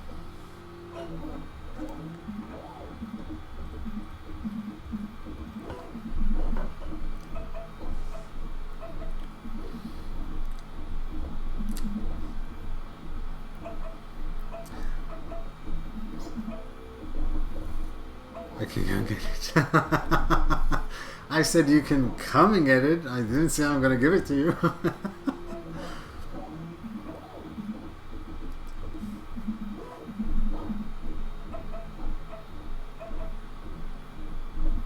Awesome. I'm gonna be very honest. I haven't slept well for the past 3 days, knowing that this wasn't here and I couldn't use it, which that is the hardest thing about having a YouTube channel. It's receiving things and you cannot open them, and they just have to sit there and wait and not be touched until you do it on a camera.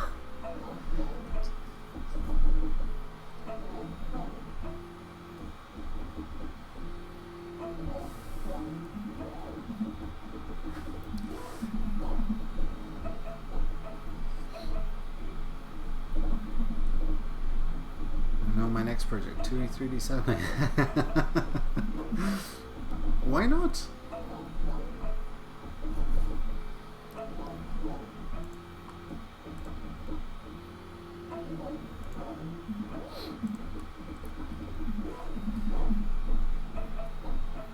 Oh, I still have to assemble the Tronxy or Tronxy X3.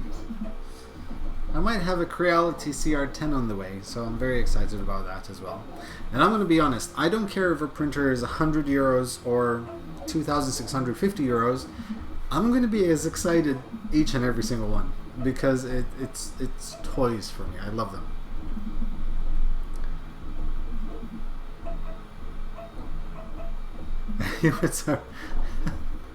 But the thing is, it's not just for printers that get sent to you, even ones you buy. 20 Chinese process. You could. However, put those together and I doubt you'd have a dual color print as some of the photos I have seen. I can only hope to get prints like this off of that. So for those of you who missed it, this is a sample print that came with the printer. And that is extremely clean. That is very, very, very clean.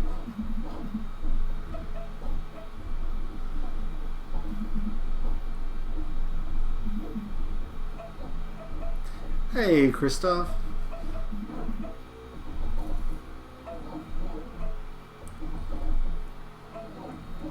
Or the CR10. Yeah.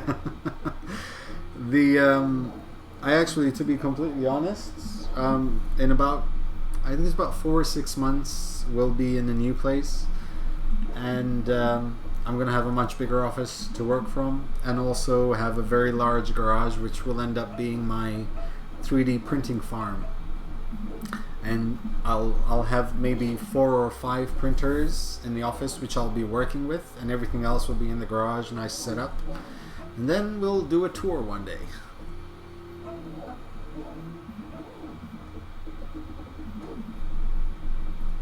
Hey, Gran, good evening.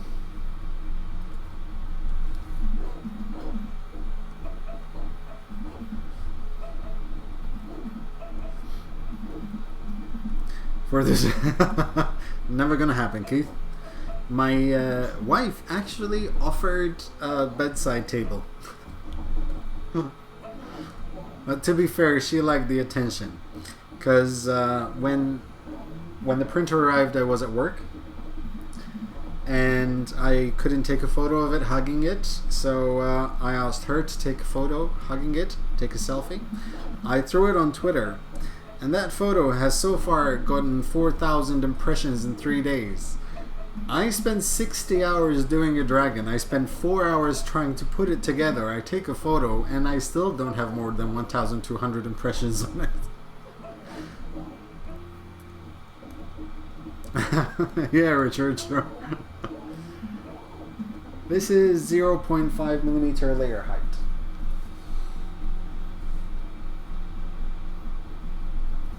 True story. Exactly.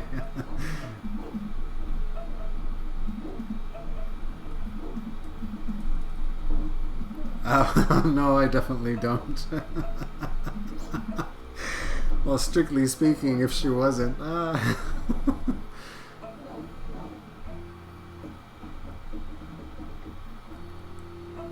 Yes, it's the eyes.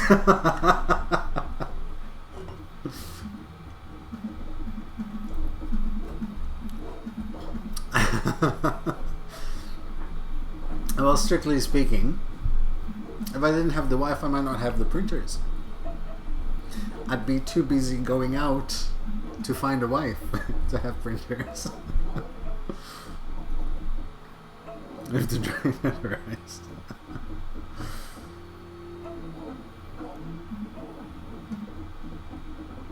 I actually thought of that, and I told her I have to find a way to include her in one of the episodes. She's not very tech savvy, but she's learning quite a lot, because obviously she watches my videos, she hears me ramble on about 3D printers, and she'll come in here and she'll see a print I did, and she'll just go, is this PLA, is this ABS? I'm like, you actually listen to the gibberish I talk about, so I'm very, very happy.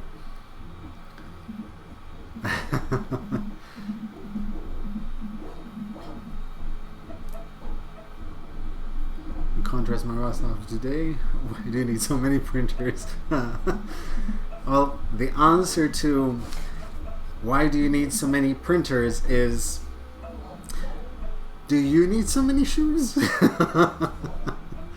That's the way tools are. So I have no problem with my wife buying shoes, handbags. I couldn't care less. She can buy as many as she wants. But it's that same reasoning. Oh, you can always, because 2 is better than 1, and 3 is better than 2, or 4, or 5. So it's the same concept. Why do you have so many printers? Because it's much better than just having one.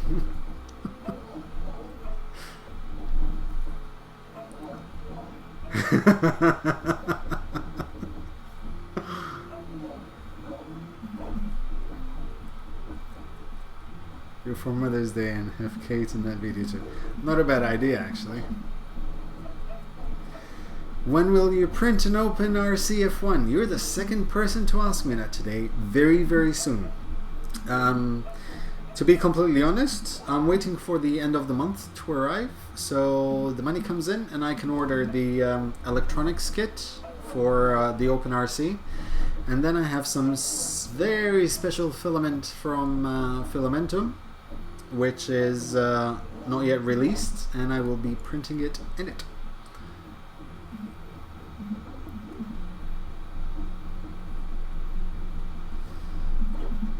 first print was a fix for a broken washing machine.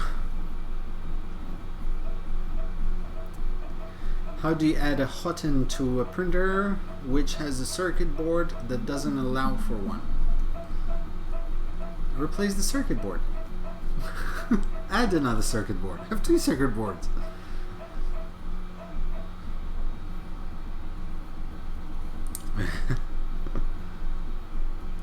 Dual color. I'm actually going to be printing it into very similar but very different material. Part will be carbon fiber, the other part will be nylon.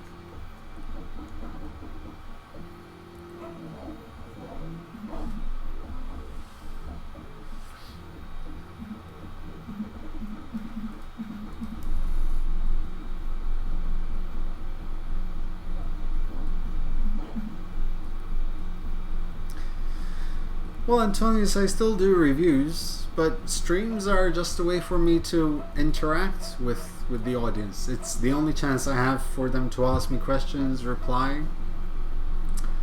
So, yep.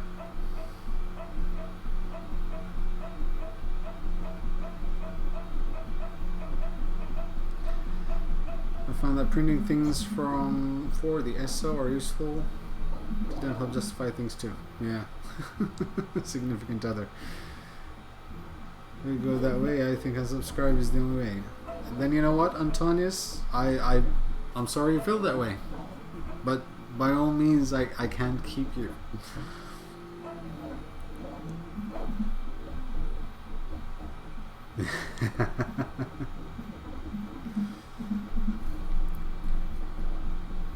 If I were a tree, what type of tree would I be? I'd be an absolutely awesome tree.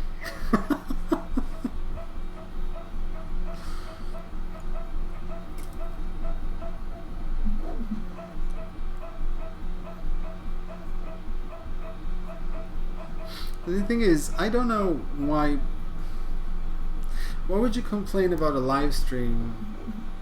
Because it's just a way of me interacting. I still do my videos. I still upload, I think, 2 or 3 videos a week, where I do either reviews or I do particular prints. Next week I'll be uploading a review of a particular filament that I received. Something very, very special is coming up. Very special, which I'm very excited about. So yeah, but once a week I like to do a live stream to just keep the interaction going.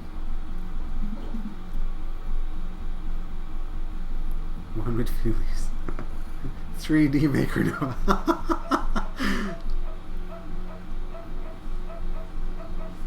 Exactly, no productive. I love the interaction.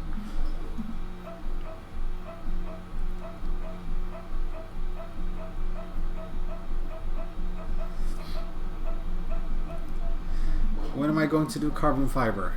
Shortly, very shortly.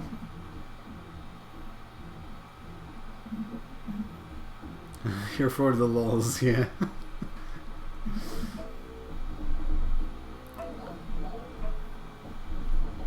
Tutorials, yes. And to be completely honest, every day I have a list of ideas that I come up with of episodes or tutorials or things that I need to do, and that list keeps on getting longer because I think of something which either I have not seen online yet and I want to do, and then it's just a matter of prioritizing everything, and all of a sudden there are many things going on. The channel is growing really great, and it's all thanks to you guys. So it's just a matter of a balancing act for me. You should get a FlashForge Creator Pro. I probably will. I actually, Christoph, you know what? That'd be a very good idea. Because initially I had a bit of issues printing in CF on the Prusa Mark II. But I'll get there, and I'll make a video about it. And for the FlashForge Creator Pro, I will be going to Sweden very shortly. I will be meeting up with Daniel Noré obviously, if I'm printing the Open RCF one. And he's going to take me to a tour of the FlashForge importers of Europe. So while I'm there, I might have to buy one. Hey, Paul. I appreciate Counterpoint. We're about to begin the second color. Wow. Next week? Oh, no, not next week. But I'm thinking maybe June. June, July. We'll definitely be going to Sweden.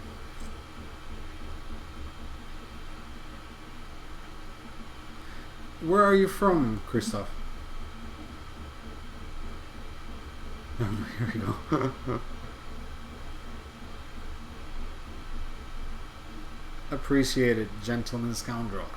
I really, by the way, I really love your handle, Gentleman Scoundrel. It really fits. Germany, Stuttgart. Oh, Sweden's not too far off.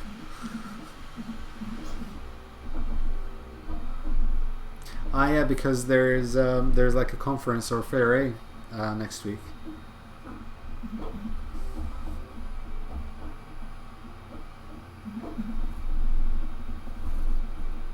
Can I just say how happy I am that I have a dual color printer next to me, which is mine?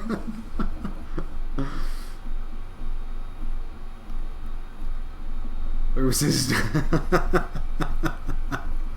Jimmy? If we're thinking of doing maybe 2 or 3 European countries, like a family trip, so we'll see.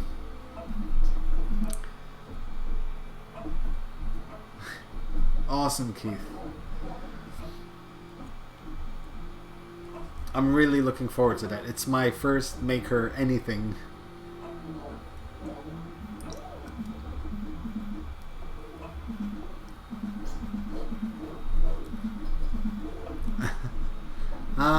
There you go, Jimmy. My wife doesn't drink either, and she's watching.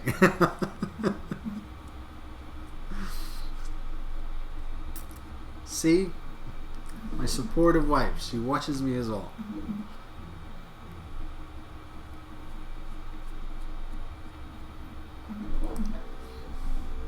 It actually does prime a little bit. It primes inside the buckets themselves. It heats up the nozzle, primes a little bit, wipes it, and comes out.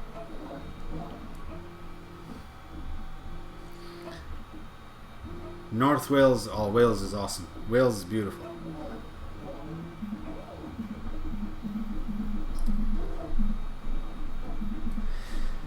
Retro, it all depends if you want a kit or not.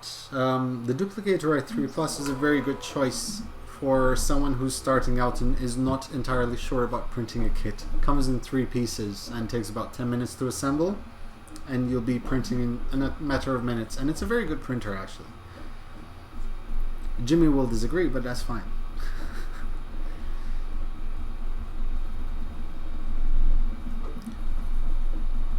Sitting next to the BCN3D, you'll be the FlashForge Creator Pro. I kind of would expect that, and I'm going to be completely honest. I actually want the FlashForge Creator Pro because it's a very similar in price to the Prusa i3 Mark II, and I want to compare the two. I still believe this is a whole different level of printer.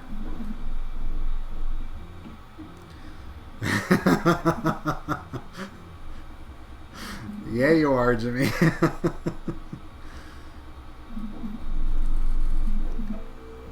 Wow.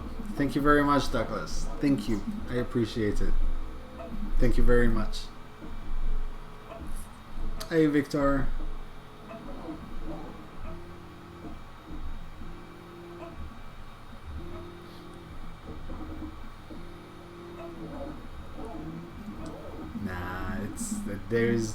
Let's not go there again. I didn't sleep all night last stream.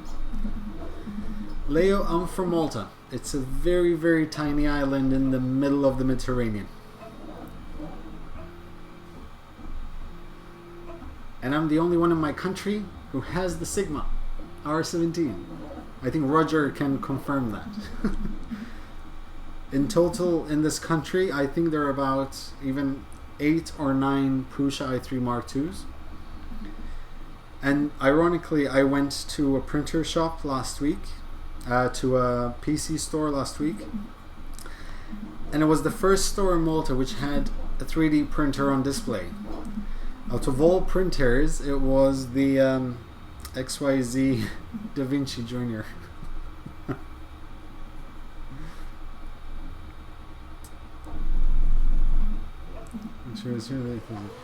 Thank you very much, Non-Productive. Thanks for dropping by, man. Appreciate it.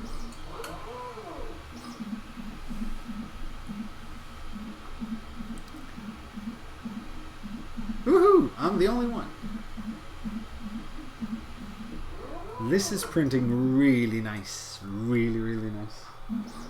I have a quick look.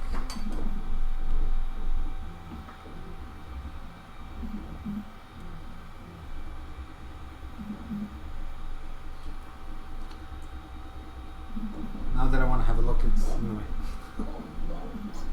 Oh yes. Oh yes.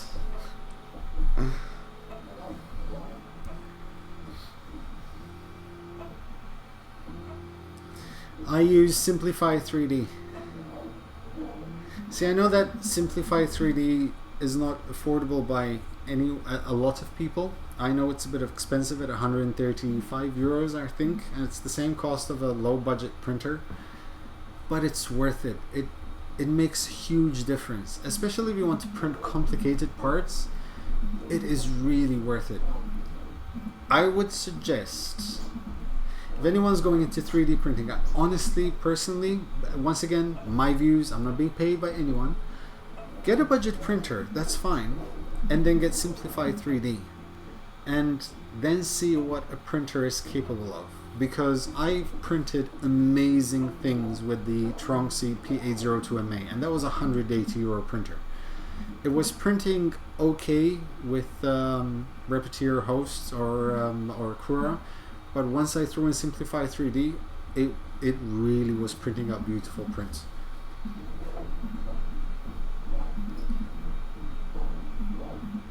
Yes, I do, Victor. I changed the office around a bit.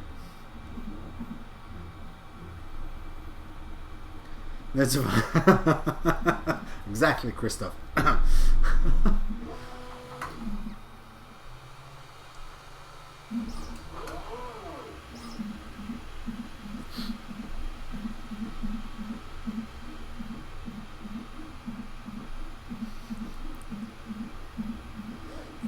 For sure then. Simplify 3D. Oh yes, absolutely. Absolutely. Fusion 360 and Simplify 3D. Well, Fusion 360 is free, but those two together, winning combination. And the thing is, now that I have this, and I have Simplify 3D, and I have Fusion 360, this is where I want to start making things, and I mean really making things. I agree, Turakarn. The fact that it has custom support, and it's not just custom support, it's the ease of creating multiple processes. Deacon, I really am not. I really am not worried about color bleeding. This is clean, and it's printing really, really clean.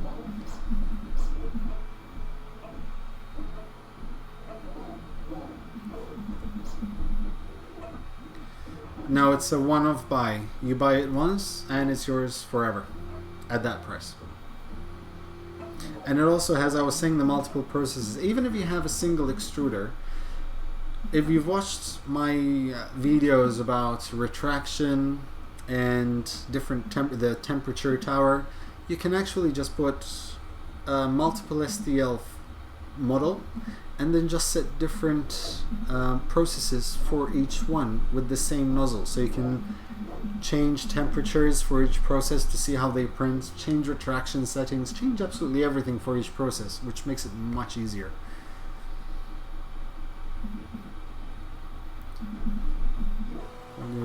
when I say that you have to be Mediterranean. Do you know about Montenegro? Of course I know about Montenegro. We're Mediterranean. Montenegro, I hear certain countries like Montenegro, Bosnia Herzegovina, I hear 10 points, 12 points. I hear Eurovision when I hear those countries.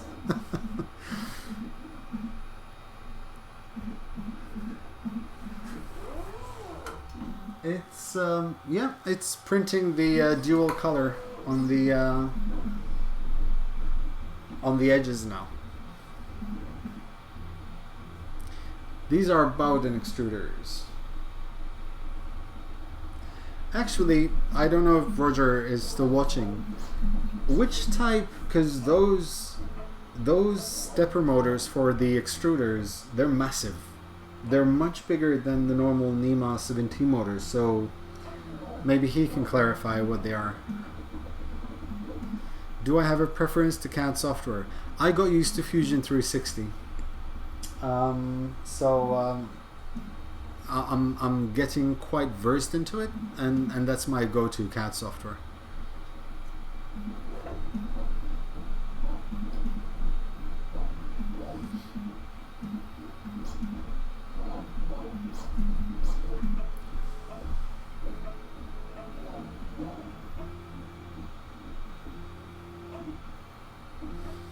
I like being able to watch from the side through my glass window. You're more than welcome, Leo. I appreciate it.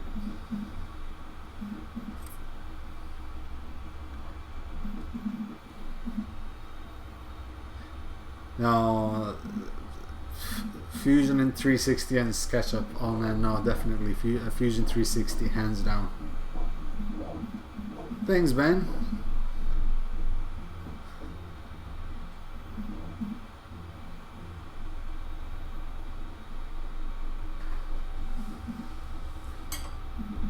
It slightly did on the side, not entirely worried.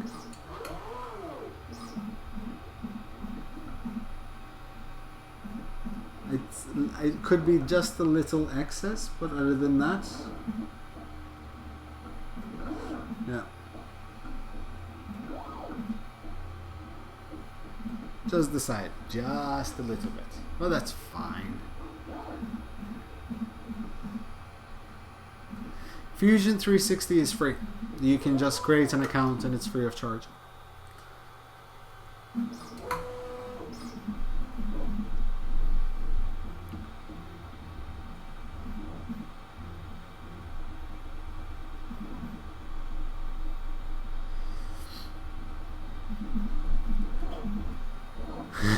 Yeah, much worse things could have happened. Exactly. Now it's coming out. You know what? It's the first test print. I still have to get used to the printer. I'm happy. I'm going to be honest. I rarely ever go over 50 millimeters a second with any printer. The only reason why I would go more than 50 millimeters a second is simply to test out the capacities of a printer, like the Delta. But yeah, I rarely go over 50. I usually print around 45 millimeters to 50 millimeters a second. Sometimes even 40 if I'm printing something from Scan the World, because I want that detail. I'm just in no rush.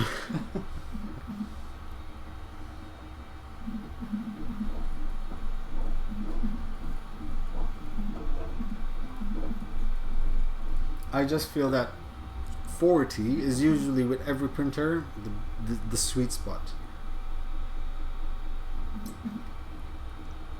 Wow, 100 millimeters a second.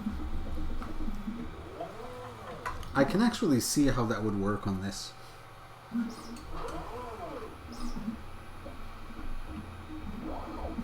trying to. Okay.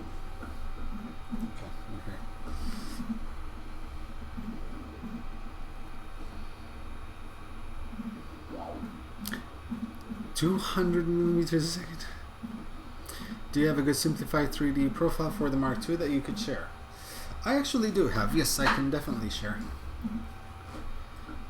What's my preferred speed for the outer shell? Usually I'd say it's about 25-30 millimeters a second for the outside shell.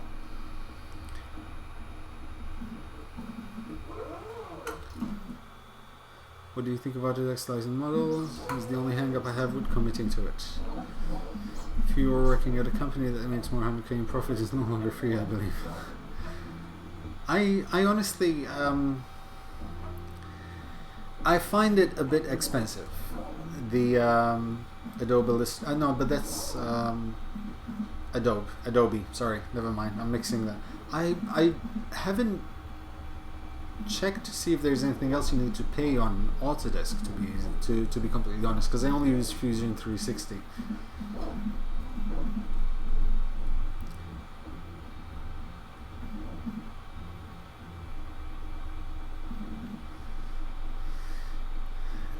It's not free, but strictly speaking, you can download it for free.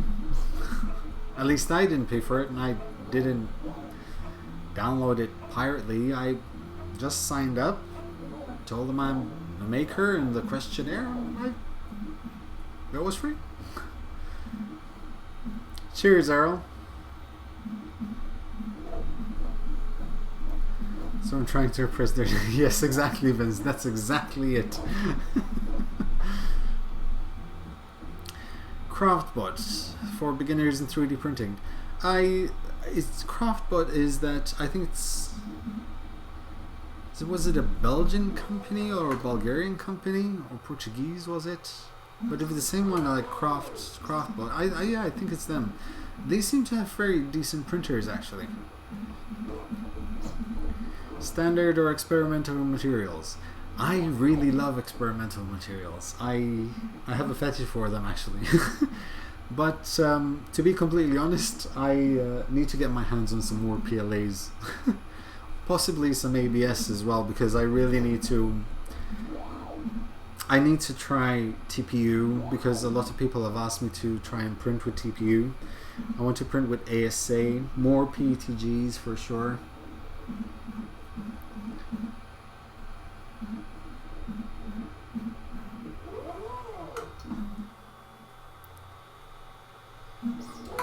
It's free as long as you make less than 100k a year.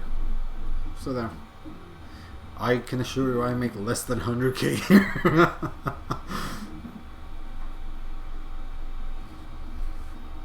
Yeah, exactly.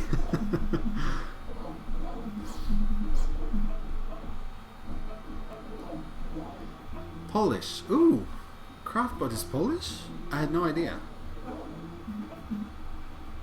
That's a very interesting. Okay, fair enough. I retract my statement, the internal. You are right for that reason. Great deltas. BCN3D. I will.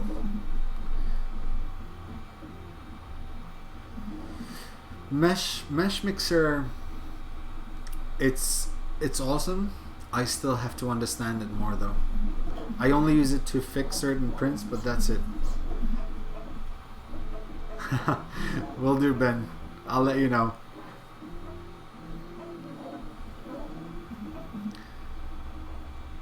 Oh yes, absolutely. And that is the thing, Simona. It's the time. The time is insane. I was telling my wife the day is not long enough anymore.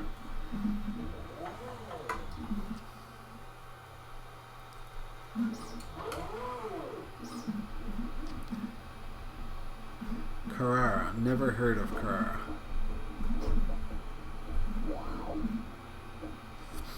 I will definitely be getting ZBrush. I want to start doing things. I have a few ideas, so I definitely want to get ZBrush. Wow. Okay. Wait, hold on. That's not Craftbot. That's Zmorph. Zmorph is Polish. Craftbot. I'll check.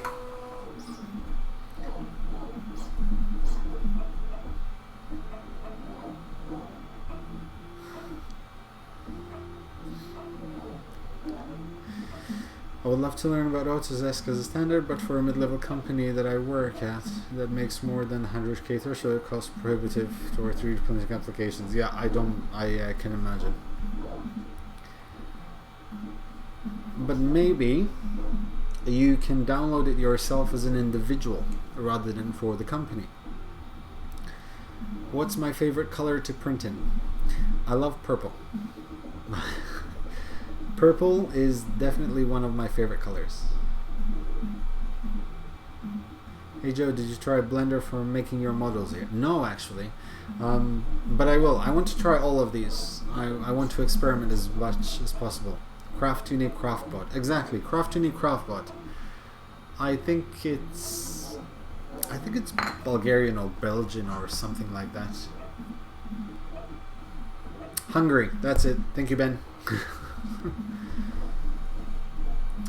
They kind of are purple. It's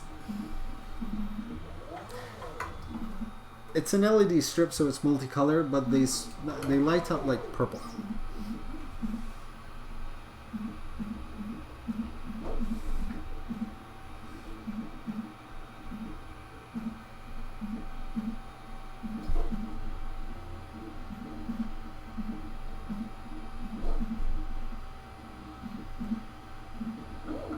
I'm actually quite happy that this is working. Can you change the color of the LEDs?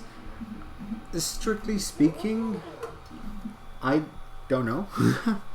But I'm guessing you could, because those are multicolor LED strips. I know because I just bought a roll of them because I'm doing something very special.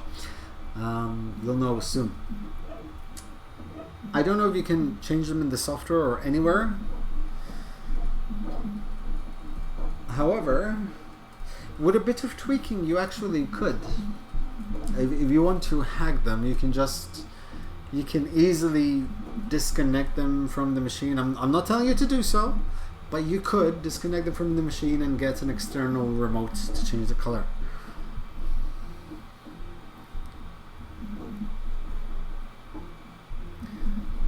Yep, agreed, Ryan.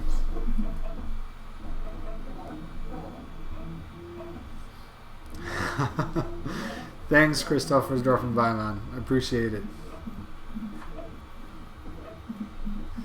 Yes, definitely. Definitely, Keith.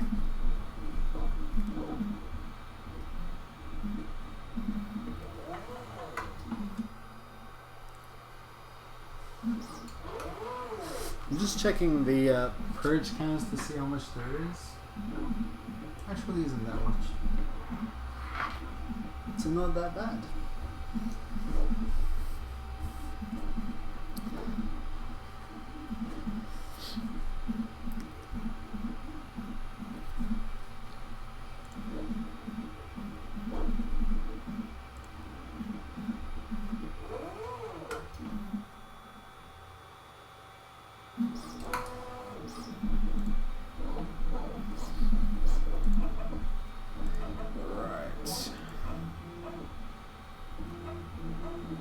Right? I know, it's just awesome.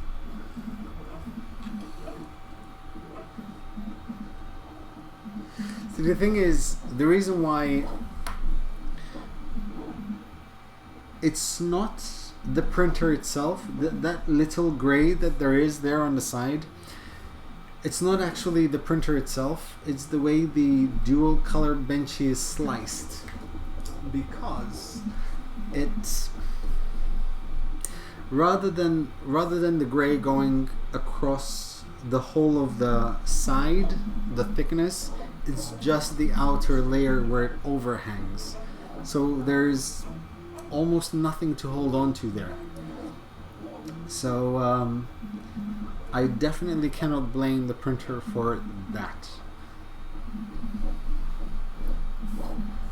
Exactly.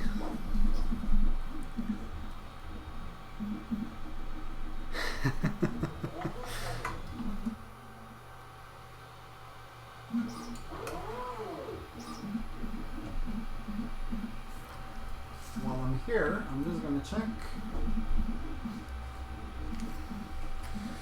Not much. So far, not a lot of purging inside the bucket.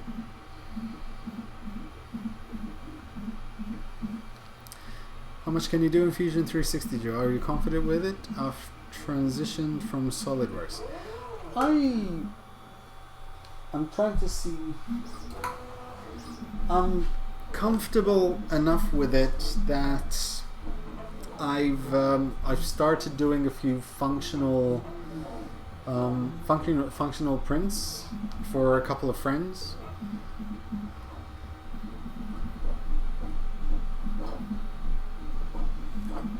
Yeah, it's kind of like a Z-hop, I guess, Don. When you move the bed, when you move the print head to change color, it just offsets.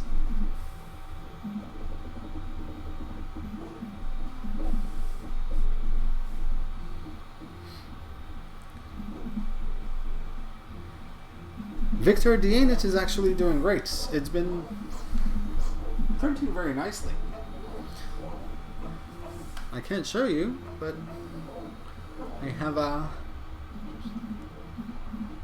That was done. Ugh. That was done with the ANET, and that's all I'm going to show because this episode is about the Sigma.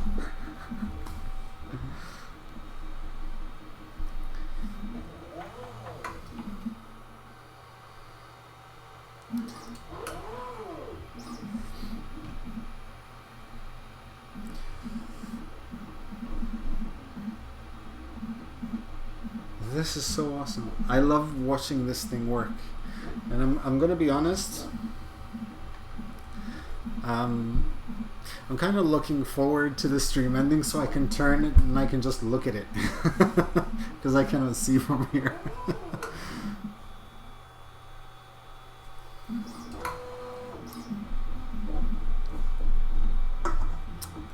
This thing gets stuck?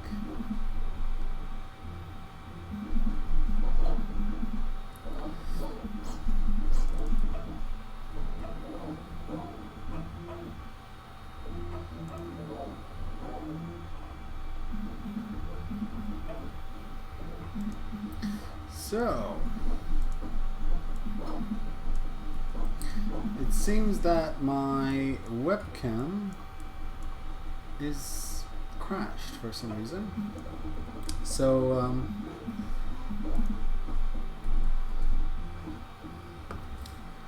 I don't know if you guys can still. So, let's try it again.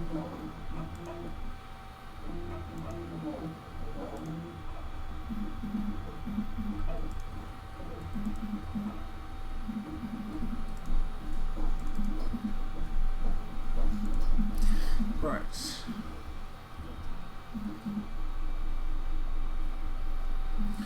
My stream froze.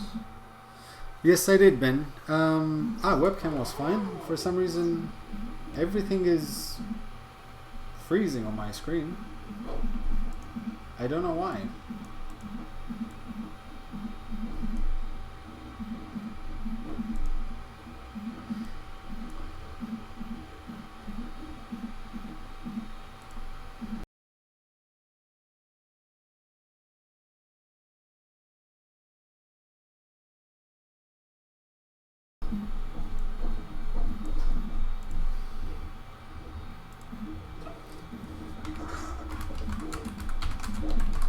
Just OBS issues. Okay.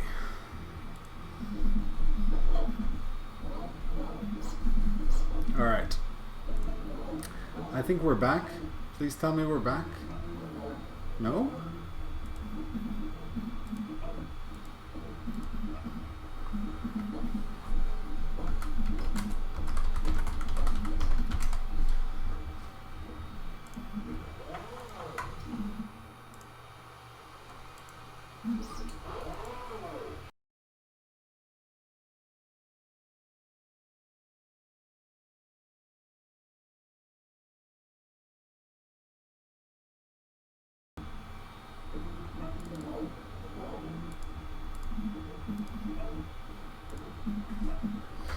Okay, let's try this again, shall we?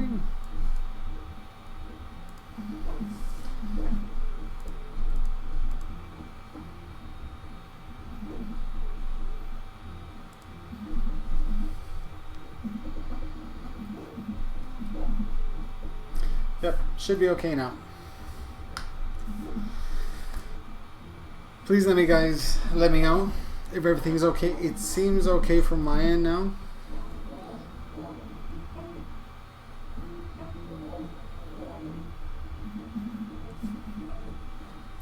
Should be, at least.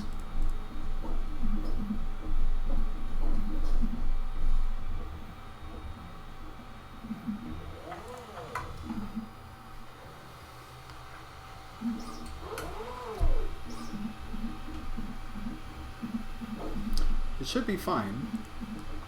Please let me know. There you go. Okay, working. Yay. Okay, back in business. Unfortunately, just that. Let me see if I can maybe use a different... Hold on. Let me try something else. Hopefully this works. I'll have a cable running in front of me, but it's fine. It'll be worth it. Solar flare, yes, definitely. So, let me try. Okay. Studio mode.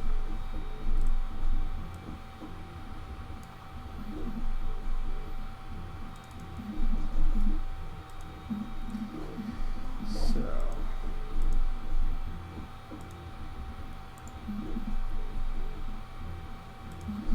Yep. For some reason, my webcam...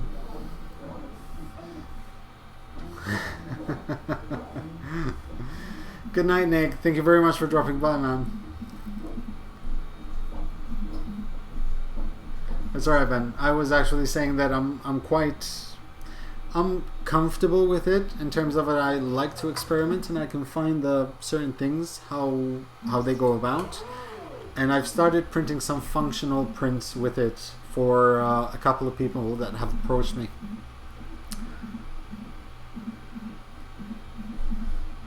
Jimmy? No, sir.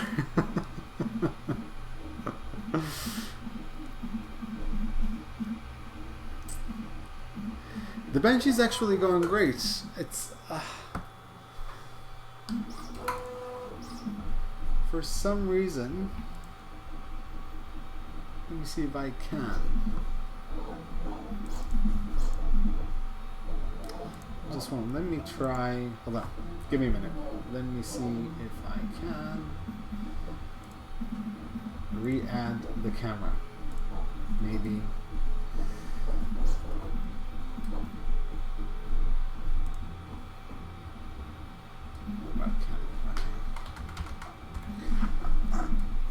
Let me try something very quick to see if I can. No, it just won't.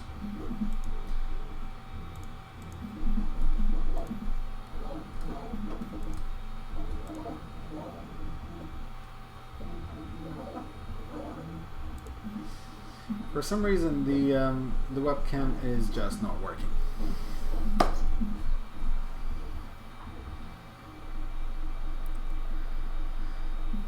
Nice.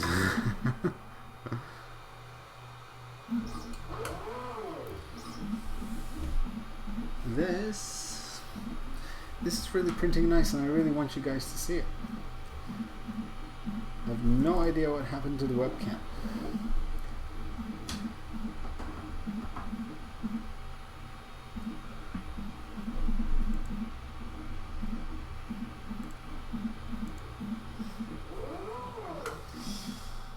Right. Oh well. It's true. I have this thing. Something has to die, and everything was going perfectly well.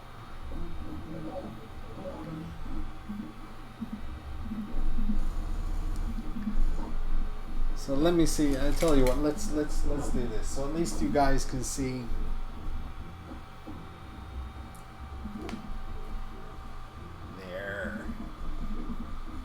At least you guys will be able to see it. So everything is on. It just decided to completely die for some reason. I have no idea why. It was working fine, then OBS crashed, and now it just won't recognize it again. Hold on.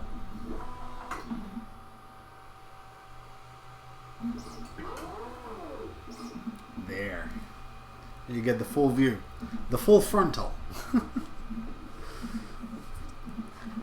The webcam is sacrificed.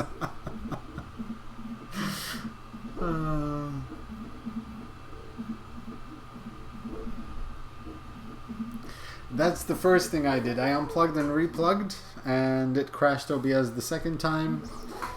Now, for some reason, it just won't start again. Or at least it's not even switching on. A full Monty, yes.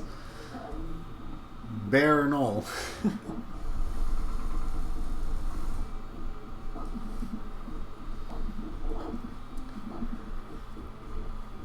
A dual colored rubber ducky.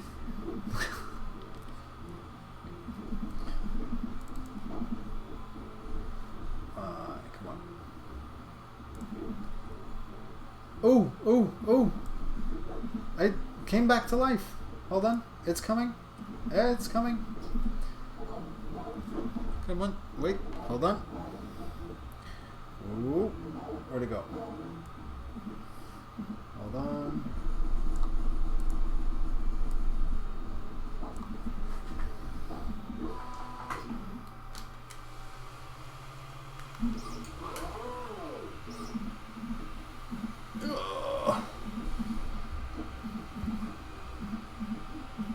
There we go.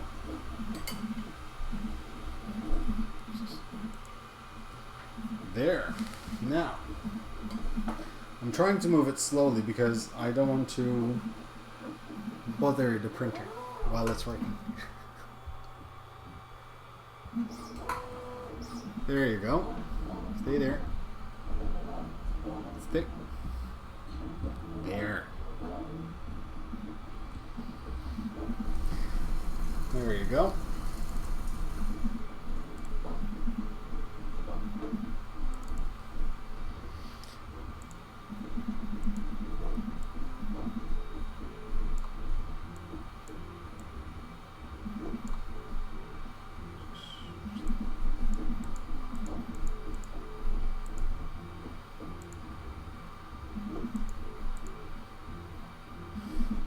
Focus. Stop there. There.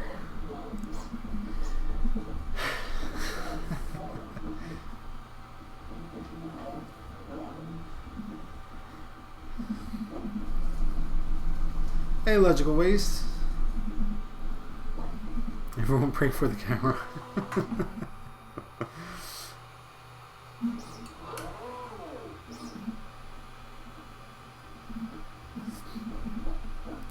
No, it wasn't from the camera, it's definitely OBS. Which begs the question, do you guys know of any other streaming software that could be better than OBS? Not much noise at all from the R17. It's actually a beautiful noise that it makes. It's a very relaxing noise. It's the kind of, it's like white noise. Like if you're in a bed next to it and you hear this, you slowly drift away in a beautiful slumber and dream of unicorns and multicolored printings. Zapal.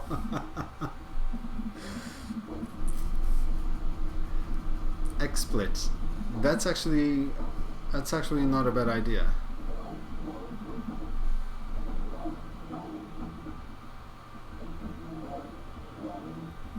I'll have a look into XSplit. I do have the Elgato suite, which came with the capture card, but it seems very limited.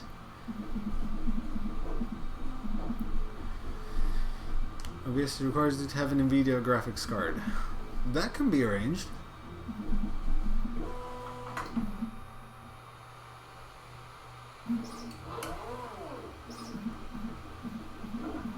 This is I'm loving this benchy. It's a shame that the way it is sliced, as in the way the model is divided in two colors, because the sides could be done much better if sliced as a whole piece rather than as a shell over the white.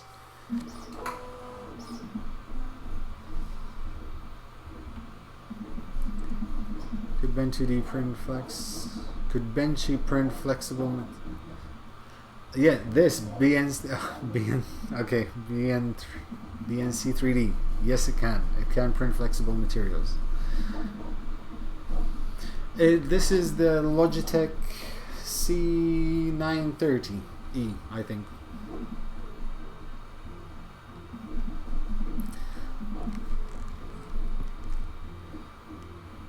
Oh, did I miss it? Did I miss it? Oh, sorry. Yes. It's the Logitech C930E.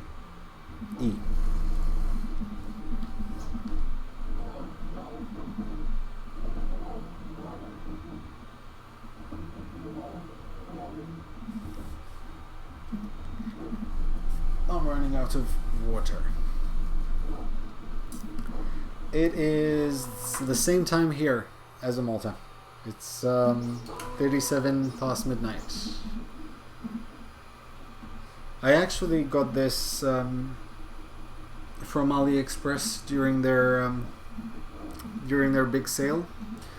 It cost about $60, so it was worth it. So quiet, your Wi-Fi.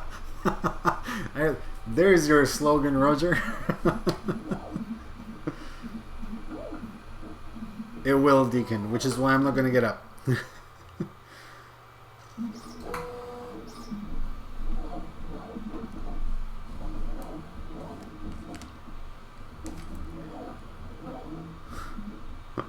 No, wife is still watching. Careful.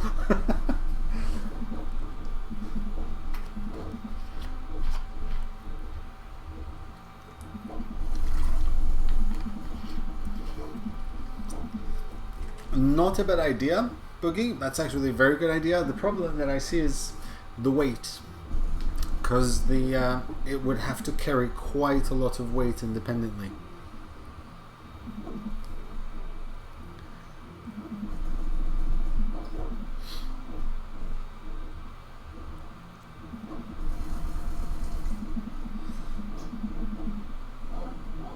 Chameleon Live.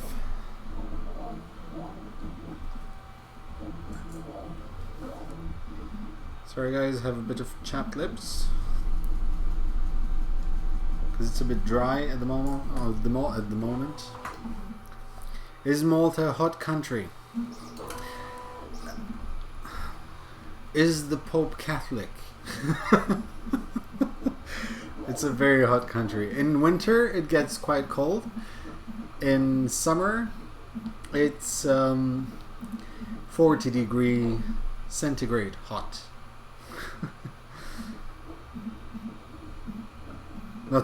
Oh yes, I definitely will. I definitely will. And I have something already planned for that. It's a very small country actually. It's about 26 kilometers long by 13 kilometers in length, in width, and hosts we're 3 small islands. In total we are less than 500,000 in population. What do I call quite cold? Let's put it this way, if it goes down to 6 degrees here, people might start dying.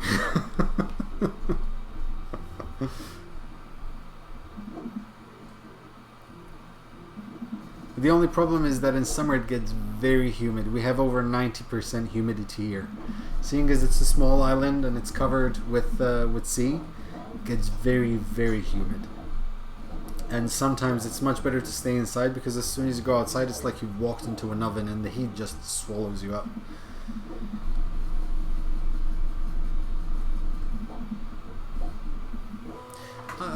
I went to Sweden a few years ago. I went to Trollhättan. It was in June, and everyone told me that it's really cold and I should get ready for cold and get sweaters and jackets. So that's what I did, and for 3 days it was over 30 degrees. I was gonna die. Starship and steel, yeah, exactly. No, we'd sink if we had that much population here.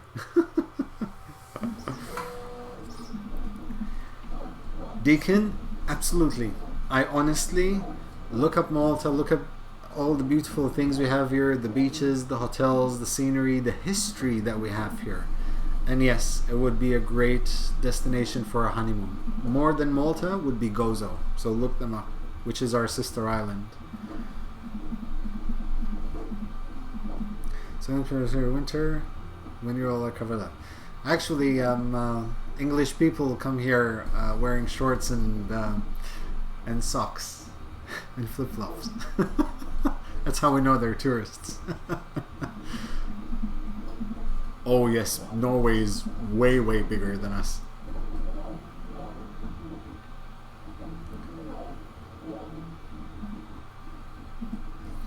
Yep, Ryan, that's what I was thinking.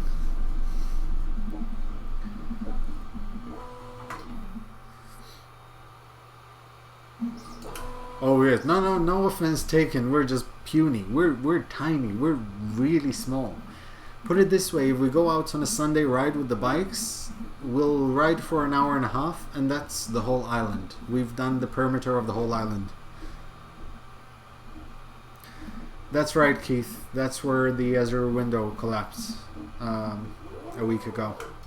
We had some bad weather, and unfortunately, that was it. Yep, my wife is from Gozo.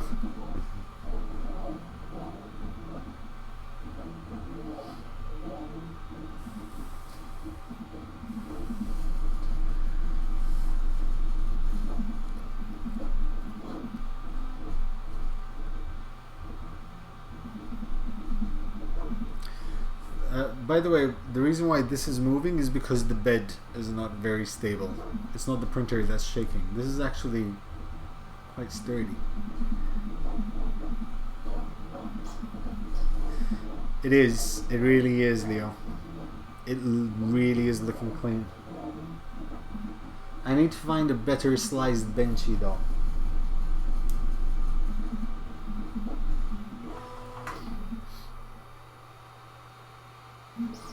Yeah.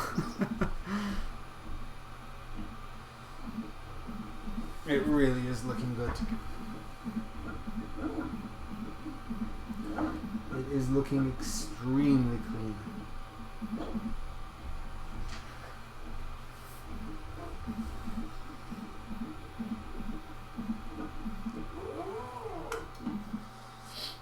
So it's 52% ready and 41 minutes so far. I think it's been 41 minutes so far, unless it says that it has 41 minutes left. Easy done.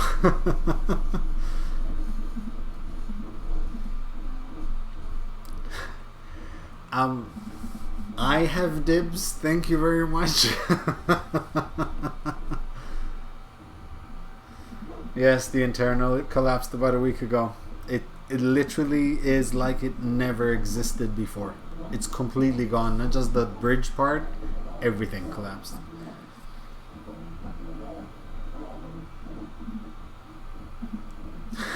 Correct, Keith, exactly.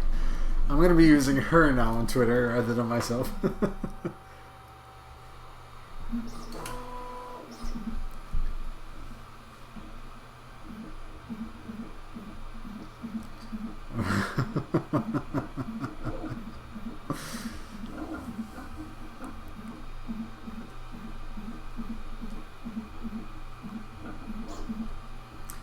Chat's still healthy, that looks okay.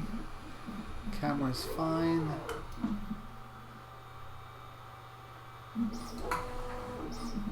So I'm just gonna, so let me show you guys so far.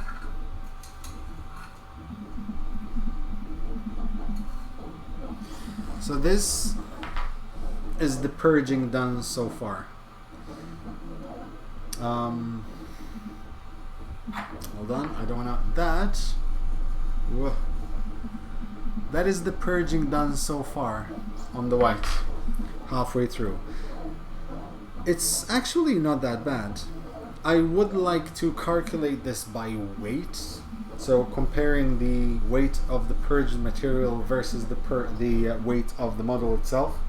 But that's honestly not that much. It does look like a lot, but it doesn't seem like a lot. At least from here, from my hand. Chameleon Live. I will write that down actually. So I will have a look.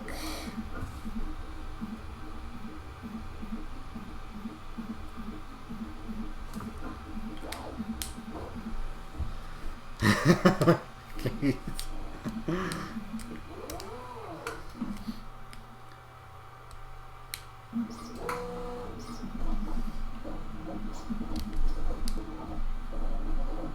To be completely honest, I don't mind the waste if all the prints come out looking like this.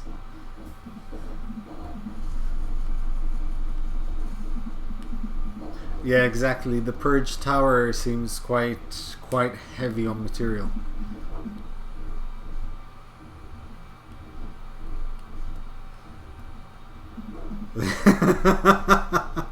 Thanks, Zapol. Oh, this is going downhill very quickly.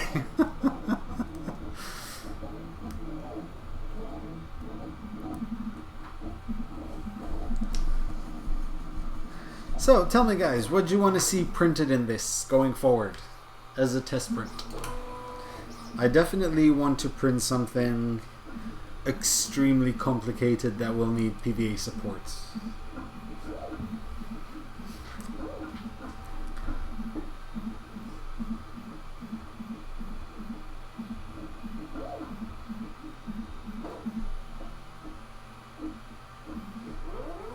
This is awesome. I love watching it work.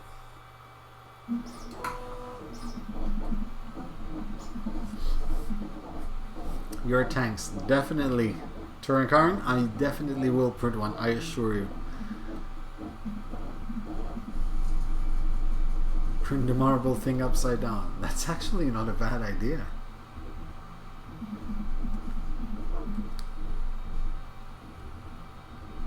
The equestrian statues from Scan the World. I definitely intend to print Scan the World models with this, which I've been holding off because I feel they're quite complicated to print.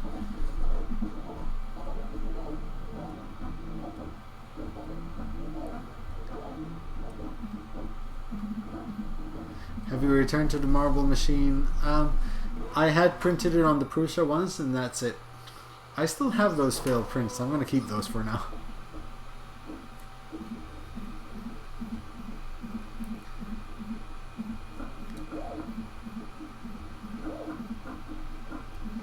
Purge Tower does not work with PLA and PVA. I'm guessing it's for printers that use Purge Tower, so I wouldn't be surprised actually.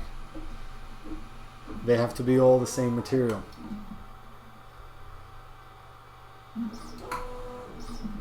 Torture Cube. That's actually... Yeah, Angus would be proud of that actually. We tried that out. But that would be cheating with PVA. Although it would be funny to try it out and then tell Angus, see? Perfectly.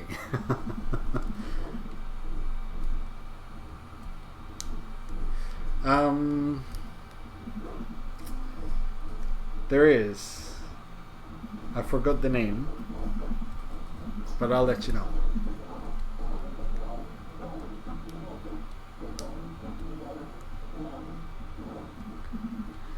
Yes, I've wanted to print that as well. The lion with the different colored hair. Fizzing of design. Let me check.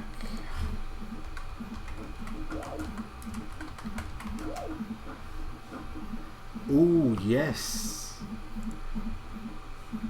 Yes. Oh, I like that idea. Very complicated. See, it's my thing. I don't do easy. I just want to go to the deep end of the pool. Head on.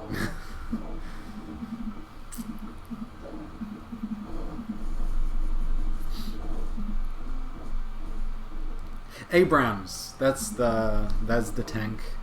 Is it the A1 Abrams? That's the tank. I'll write it down. I like your idea, Roger.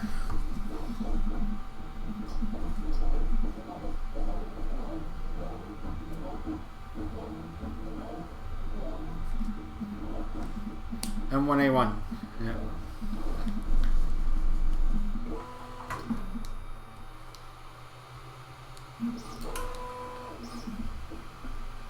How's the stream holding up? Is the connection okay? It seems fine from my end, but you guys let me know.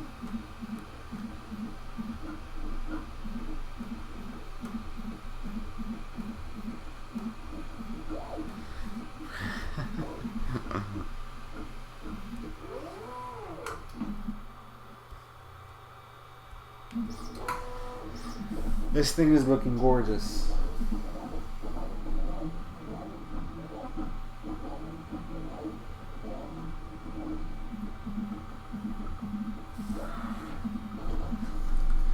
Age of the geek, baby. Yep.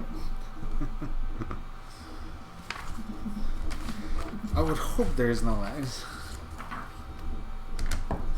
I had to pay quite a lot of money to upgrade the connection.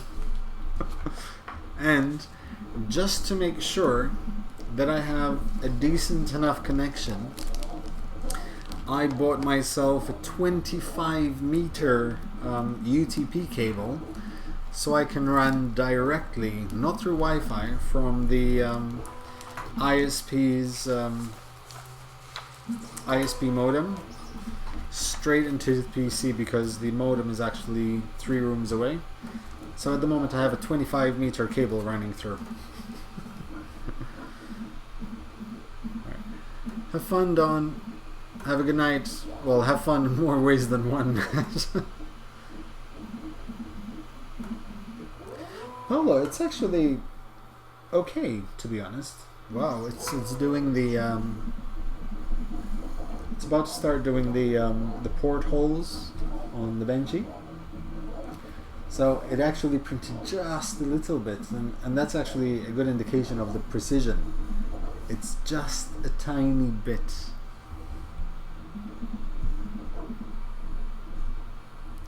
The print speed on this this was set, I think, to about 50 or actually possibly 60 millimeters a second. Let me see if it's still open here. I'll tell you in a minute. 60 millimeters a second. So strictly speaking, I could have possibly, if it was me slicing it straight away, I would have done it 50 millimeters a second, because that's my usual standard speed for the benchies.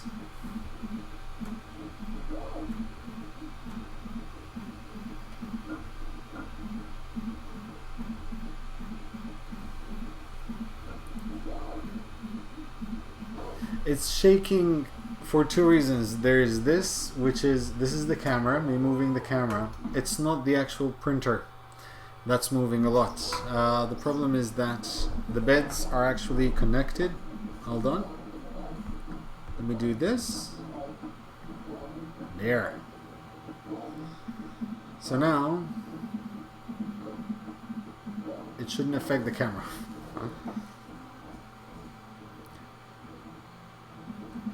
Now he's uncomfortable, we're going too fast.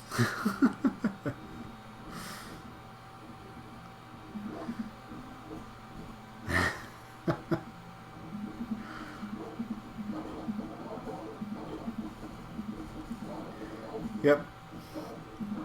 It's having a dual extruder is definitely a lot of fun. And even though this is my first print right here, I can see myself actually using this printer quite a lot.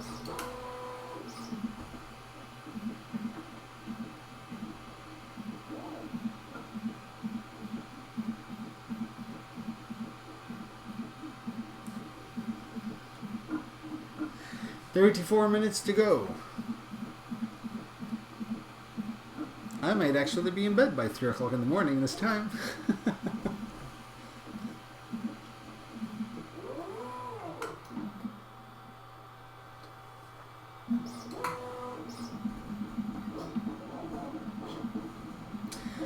Roger, well done. Please tell your team, massive well done. Please say thank you to Eric for me. He's been enduring all my all my emails asking him where my printer is.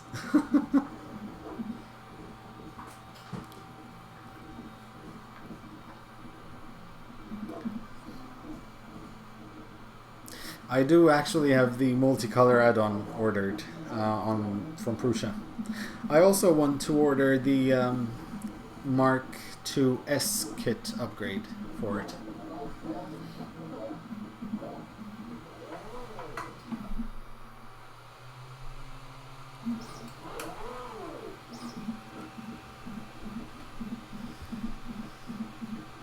For my other prints. Oh, Delta. If Logical Waste, if you get a Delta, I truly recommend you look into a Motion Tech Micro Delta rework.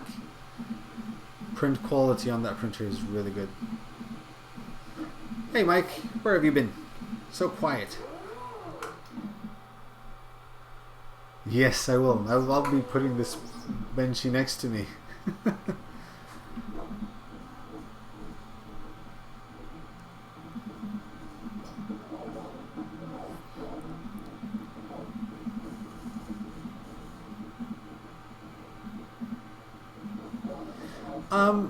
I honestly am not, because it's a 3mm filament, so it tends to work much better as about an extruder than 1.75 millimeters.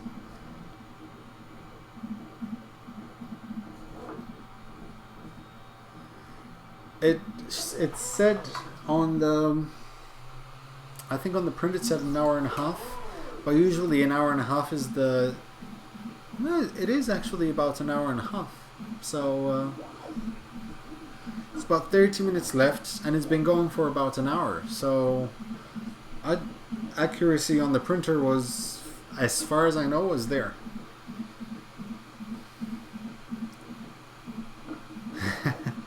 I have a particular love for Deltas. Delta was the first printer I ever built on this channel.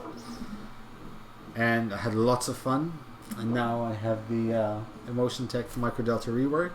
And when I go to the US, I'm hoping to bring myself a semi CNC, because it's probably the one time I will be able to bring something from the US and not overpay on shipping, taxes, and import duties.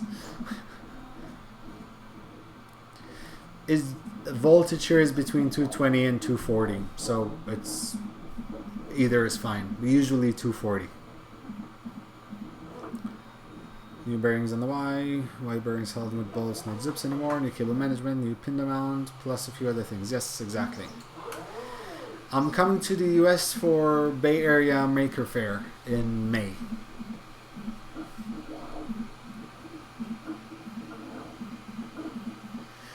Well, the thing is this: we're the allowance. The way I'm going to do it is because I'm going to fly to UK first, so it's within EU, and then get a connecting flight straight to San Francisco. When I come back, strictly speaking, I'm not coming back from the US. I'm coming back from the UK, so that should be fine. Yes, you are. And you will stay there, Jimmy.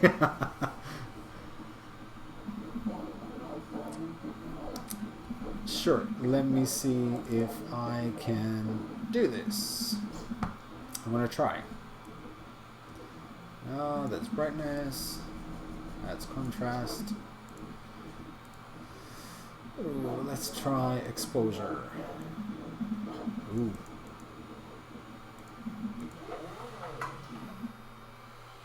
That's unfortunately as good as it gets, as good as it will get. But I think there's the flickering which might bother you guys.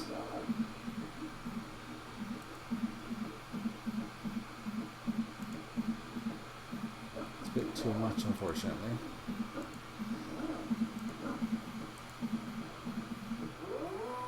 This is the only problem with the camera.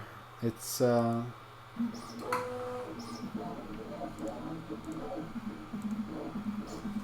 flickers.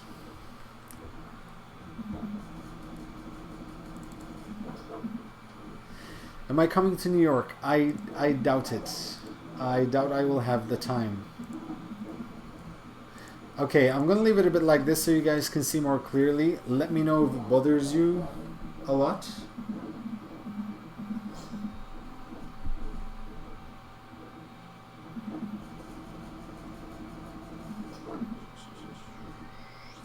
Okay. Okay, this is coming up on its own.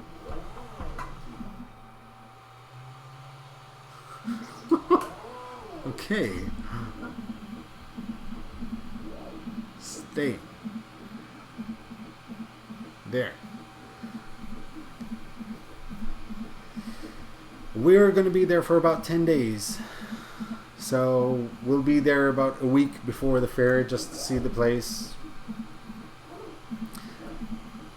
She said no. Do you need an American mule? Always, man.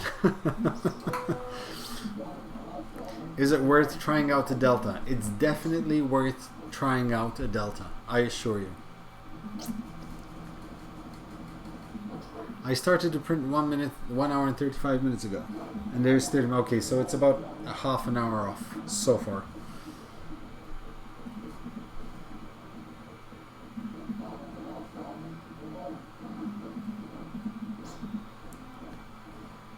Stop in the UK for a meetup.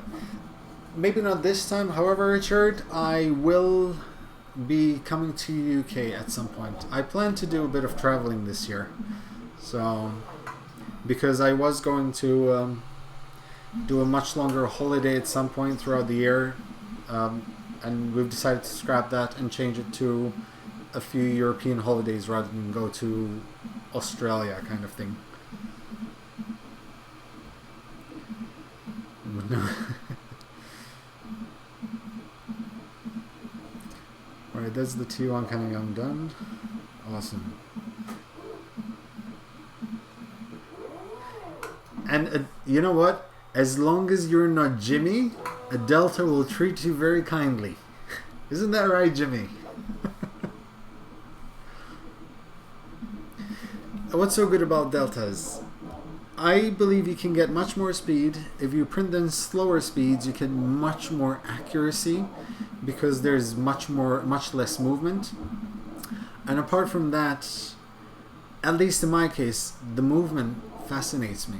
I love watching them print.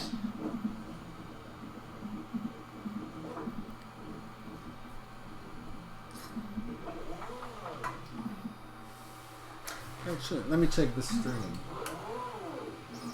It's actually not that bad. I can see possibly 3 different points of stringing, but nothing major. I'm thinking the temperatures might be set a bit too high. They're at 210.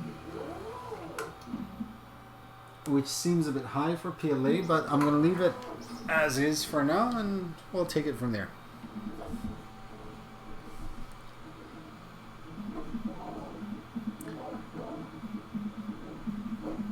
They are. They truly are.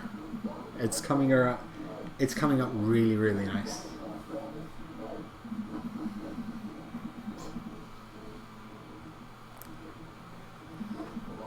Appreciate it, Mario. Thank you very much.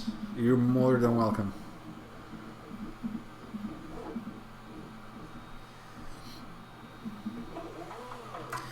The official language of Malta is Maltese. Although some people might be confused on whether it's English or Maltese because English is used very frequently here. Even through, even by Maltese with each other, a lot of them speak English to each other. Maltesers, yes. It's our official language, Maltesers.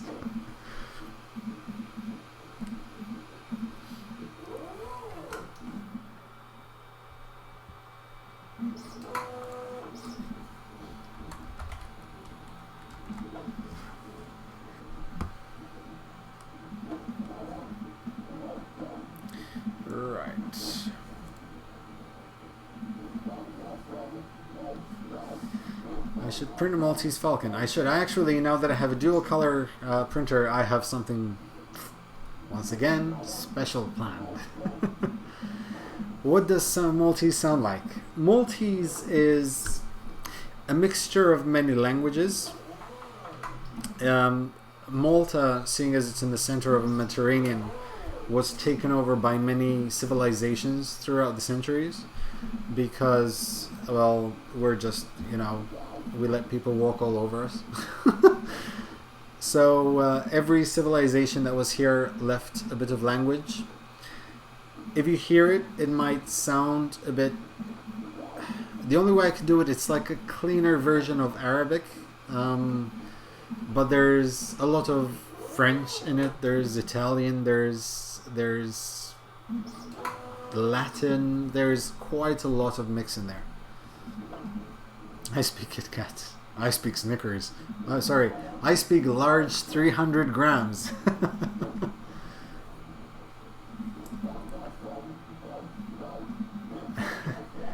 Trying out the Delta, I'd love to, but the MD Ryuk is in 3 parts on Amazon, printer, bed, display, and at least one of those is always out of stock. They will, yeah, they're falling behind on shipments because they're actually becoming quite popular now. So, yeah, Deacon, it's a very difficult language to learn.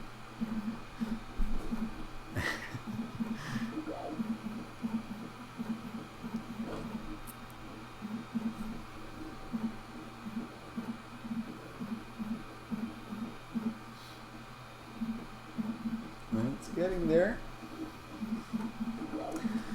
29 minutes left. I think the time is actually slower, that's why. Bonjour Habibti. Good morning, Deacon.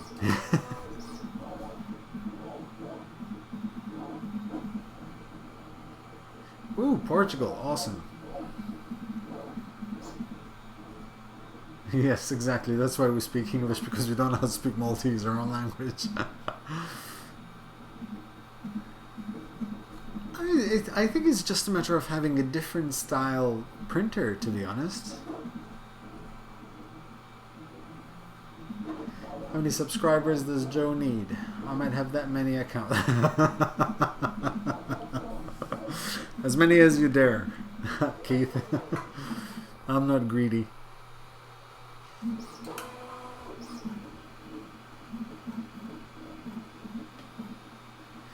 It's actually... it said good morning my friend. Bonjour Habibti. Bonjour is, as I was saying, we have a bit of French in our language, so bonjour, bonjour, but then again we also have a different variation of that.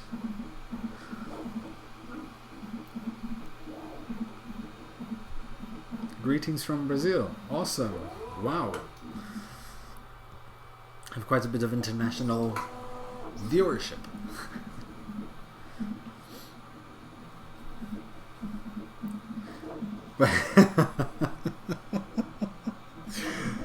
How do you say? Always check your power supply voltage and voltages.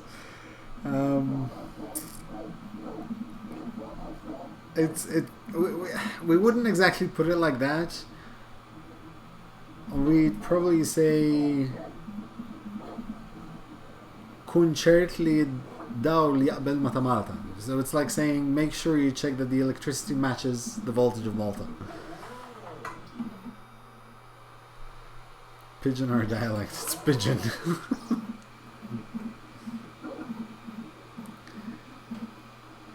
Madagascar. Australia. Wow. my parents live in Australia. Well, my mom and my brother live in Australia. Madagascar.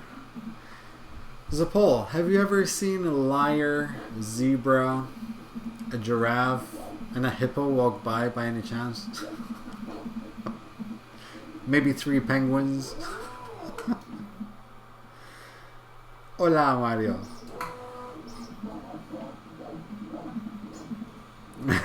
Exactly. It's not important to us. We assume that we're the center of the universe. So Mr. Nadeem is from India. Awesome.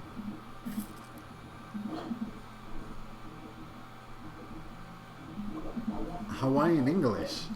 I'm not really sure what Hawaiian English is.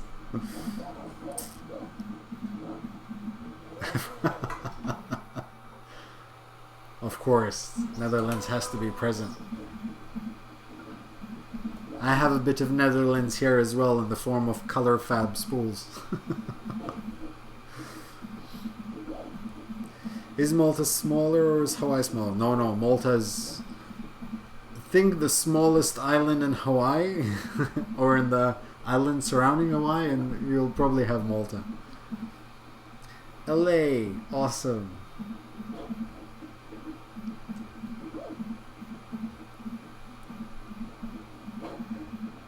Because the universe is ever expanding, exactly. Just like the Maltese personal circumference.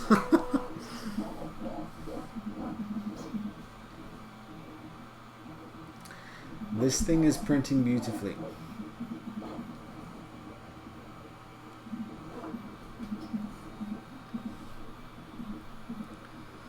Your neighborhood is larger than Malta. Yes, it's true, but it is true. Just in London, London has twice the population of all of Malta and Gozo put together.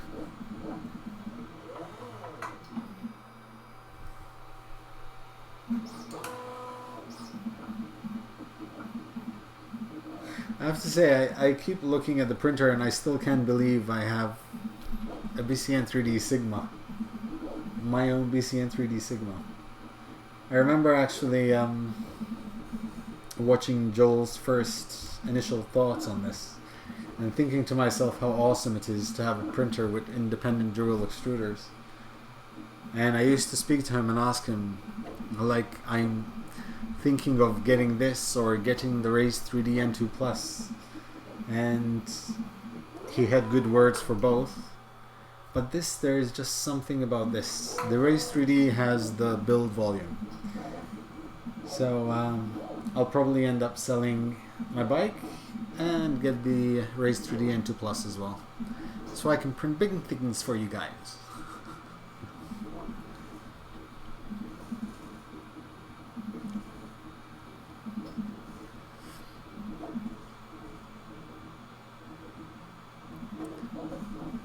They are. It's actually, it's looking really, really good. And the thing is, you have to keep in mind that when you're printing something like this, it's much more complicated and difficult to print than a normal benching, because by the time there's one color it's printing and the nozzle is moving and the other one's heating up, then the part would have cooled down completely. So it's not like you have that continuation of heat which is attached to the rest of the printed filament already. So it's starting a new print and it's printing really good, which is why I'm seriously impressed.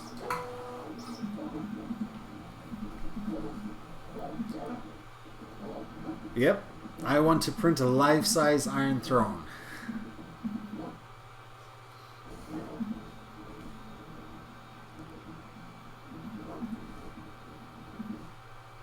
Yep, it is. It is.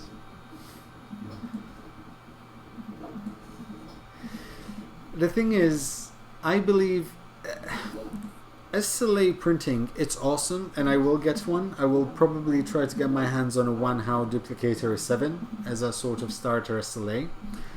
The problem is, build volumes are still very small, and it's very expensive to run. The printer, the One Hot Duplicator 7 is, okay, 500 euros.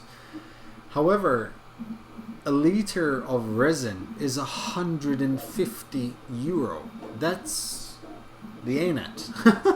So it's still too soon to sort of fully invest in an SLA.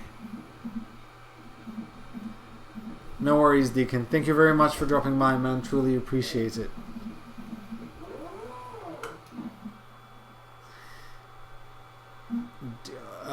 Dual extruder delta. Actually, the Motion Tech Micro Delta rework will have a dual extruder upgrade coming out soon. Yeah. Robo 3D from a hexagon to an E3D hot end. That would be a very good upgrade, actually. It's just even the cheapest SLA resin. It's still about 75 euros for half a liter, and I don't know exactly how much that translates into prints, but it's still a bit too expensive. I don't mind getting one once again for my Scan the World initiative thing, where I print everything on Scan the World, so I'd have that just to constantly print on it. But I still think it's still a bit expensive.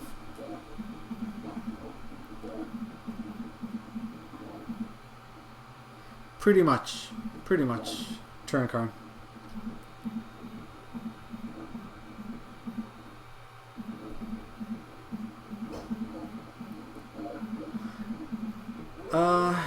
Jay Darnone, you'll probably get clogging issues with any printer. I'm going to be honest, there are many printers which say they have patented non-clogging nozzles, like for example the Enervision. However, I tried to print with a wood filament, one that tends to clog any nozzle I use, and it did clog it. It actually clogged the nozzle within the first print. However, to a certain extent, that's a 0.4mm nozzle, and every manufacturer says that for wood or particle filaments use a 0.5mm nozzle. So that could have been the issue, but still. Alright, Frederick, thank you very much for dropping by, man. Appreciate it.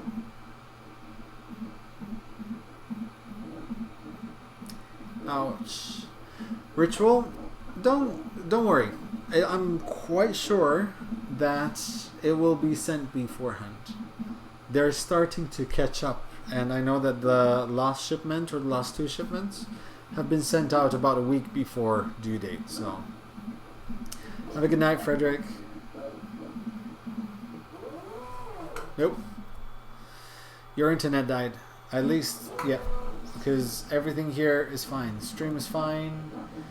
Bitrate is fine. Camera is still working. Thank you very much, Dan Christensen. I appreciate it. Thank you.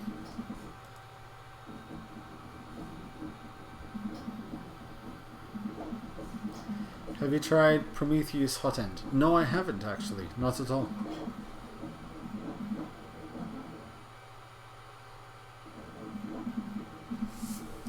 Yeah. I'm actually, someone suggested that I should create another channel and just leave prints running 24 hours on that. Which doesn't bother me, but I think people would be just bored of it.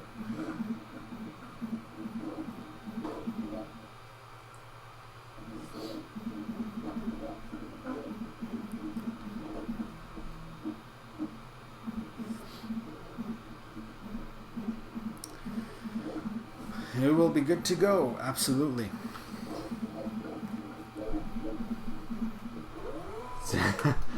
I had the same problem in Logical Waste. When I first ordered the Prusa, I had over 10 kilos of filaments and samples. So yeah, before I had the printer. Time lapses are cool though, and I have to say printers such as the Sigma are awesome because you get really good time lapses with them. That and the Enervision.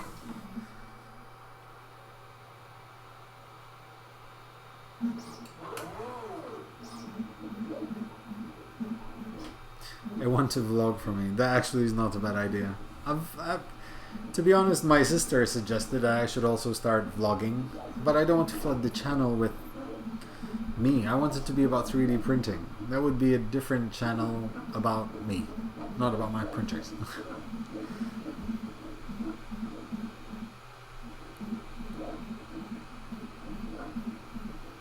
Fastig. Yes, I've ordered from Fastig before actually.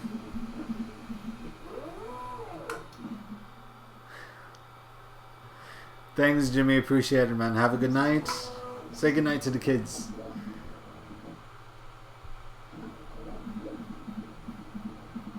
It is. That Rigiding PETG is really nice filament.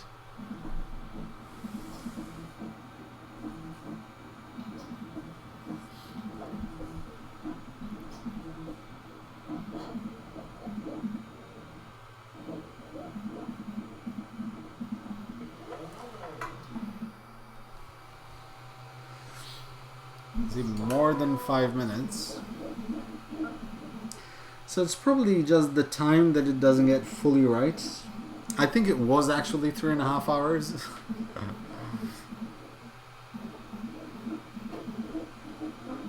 The ANET, $146. Actually, that sounds about right. I had a code on my last video which brought it down to about that price, if not lower.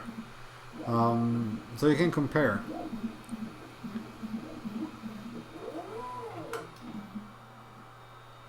Yeah, lucky 13 file. Still a while to go, but we'll get there eventually.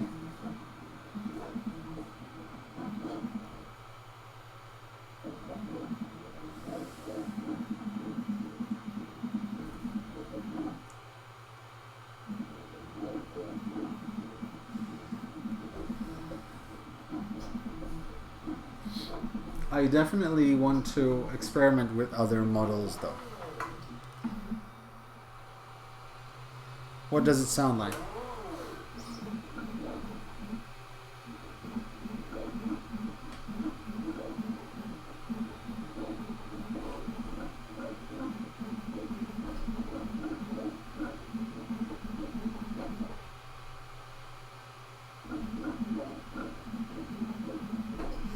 For some reason the nozzle head is pausing. I don't know why he's doing that. Yes, it sounds like a that's probably why it's so relaxing actually.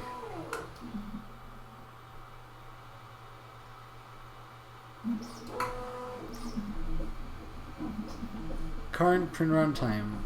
It actually says there is 25 minutes left. I'm thinking it's going to be more.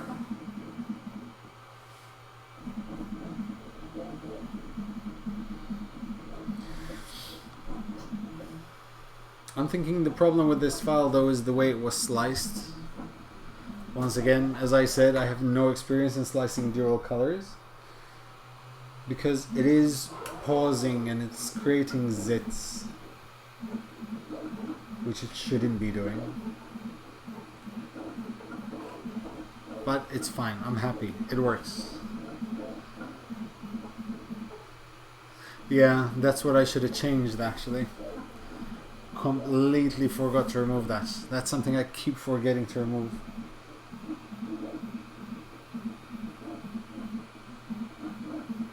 That thing has ruined so many of my prints.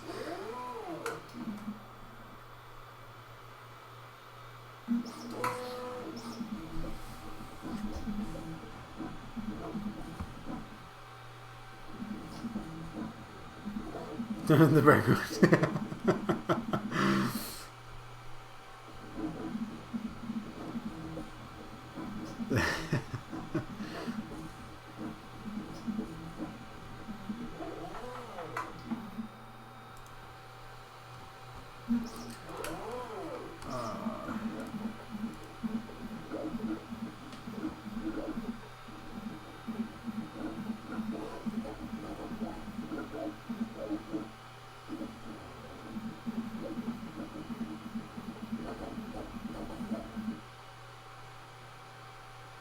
Stop pausing.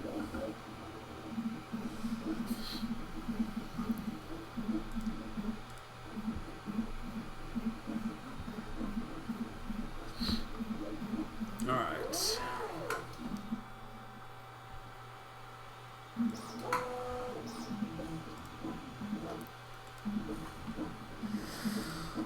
So, talk to me, guys.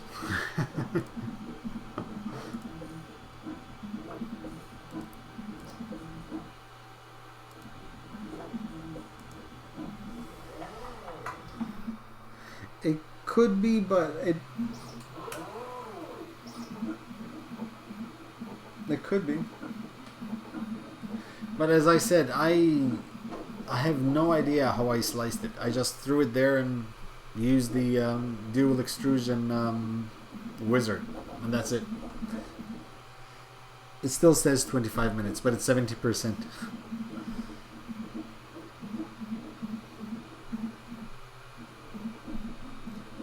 So I'm quite positive that it's my slicing capabilities with dual extruders.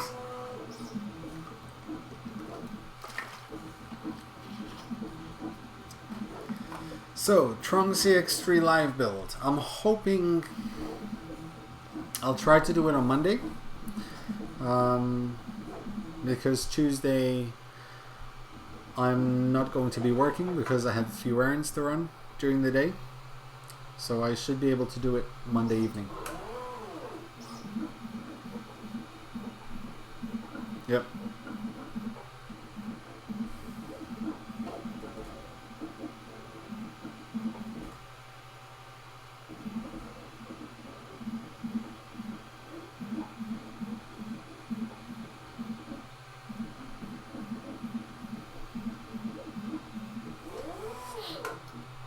So I definitely want to do this again calmly, without having 100 eyes on me.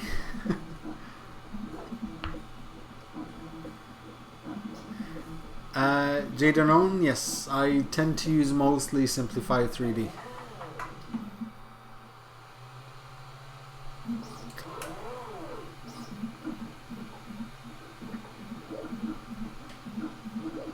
Yeah, but when I sliced it, it was over 100. That's why. Oh, it's not only. 76 is still good. I remember my first live stream when I did the Prusa build. I was so happy. I think I had about 14 viewers at the time, and then Prusa came in. That was a nice experience. And today I'm showing off the Sigma, and I have Roger here.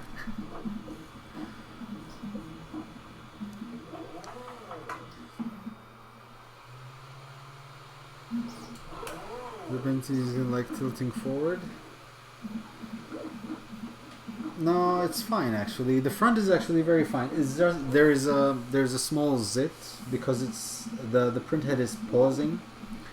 And most likely it's because I forgot to switch off the thing that controls the layer speed.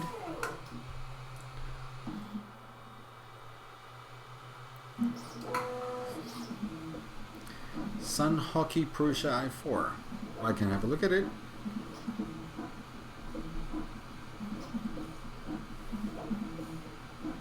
Hey J Riz.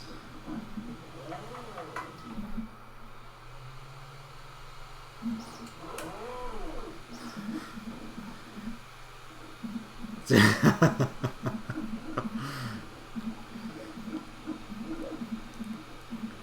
talked to Yosef today on Reddit. It's nice how accessible and open to help he is. That's a big reason I went with his product. It's true. He is quite visible, let's say.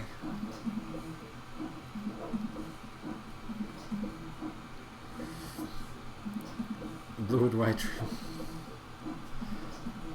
I'm actually thinking I'm definitely going to be printing another one tonight. No, not tonight. Tomorrow morning maybe. Or maybe I can just leave something printing tonight. Looks great, but can't find any reviews anywhere. Which printer, Turinkarn?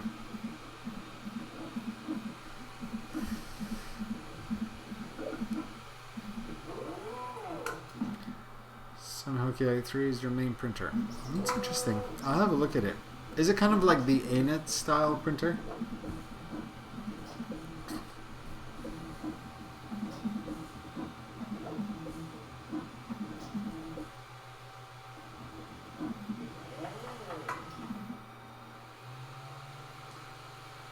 Sorry guys, I'm just having a look.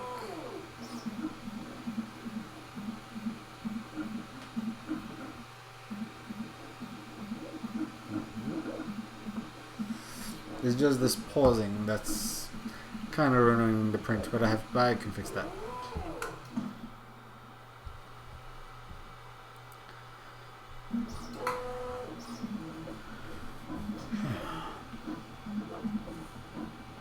Acrylic frame, heat bed. Okay, so standard i3 style.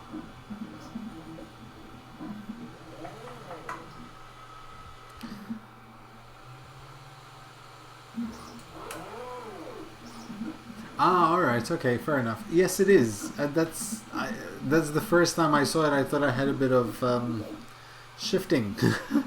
But actually is. The top is slightly larger than the bottom. Or wider than the bottom.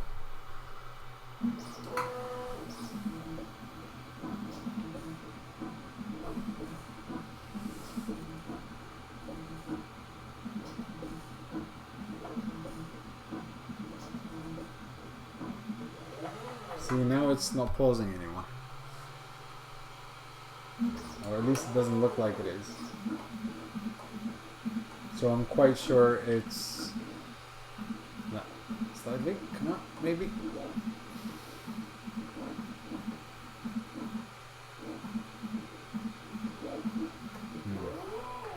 I have to look into that.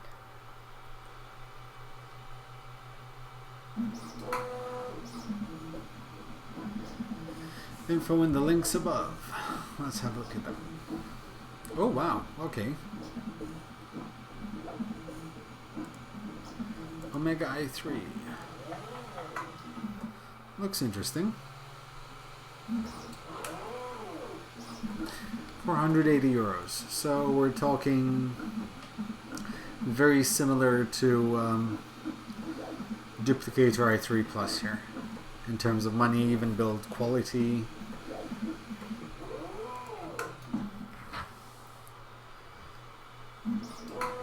I just recently bought an ANET and put it together during a live build, so I'm still testing it out, but so far it's okay. Decent printer. Wow, okay.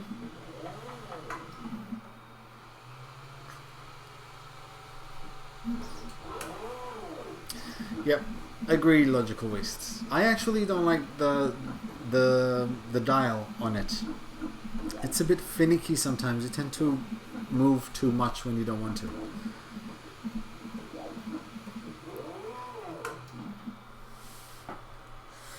Hold up.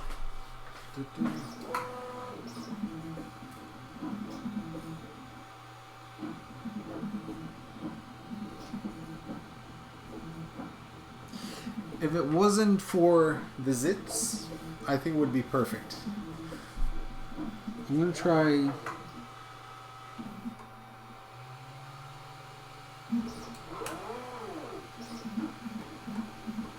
something? No? I can't.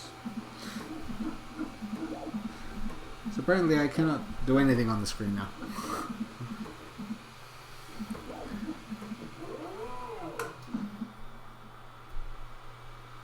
Corrects why, but isn't it? Yeah, I actually I had a look at it. Someone pointed it out in one of the comments. Bye bye Mario, have a good night. Or good morning or good afternoon, wherever you are.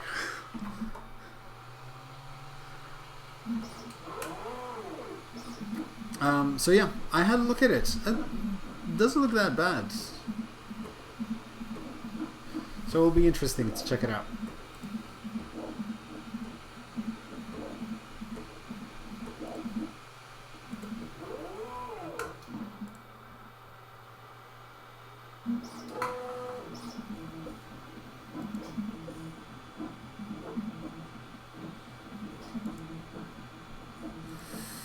Right.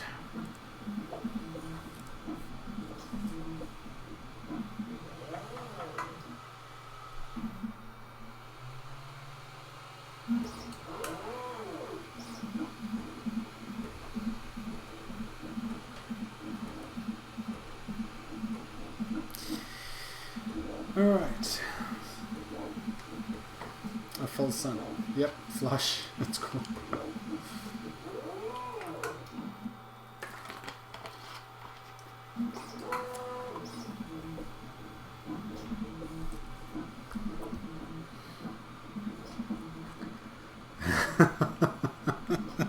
Thank you, Keith.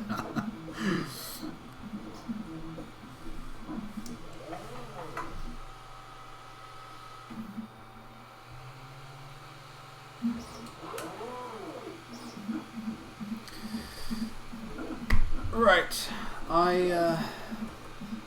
What you guys? Do you guys want to see it finish, or you've had enough? You want to go to bed?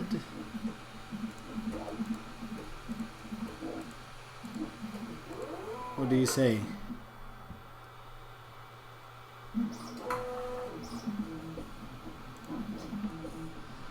Yeah, that's if there's any little droplet of filament, it goes on top of where it's supposed to print rather than hit it with any other part.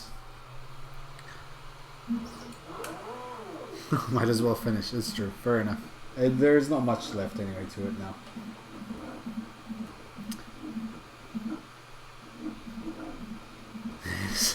In New York, it's only 8 p.m. In here, it's 1:38 a.m.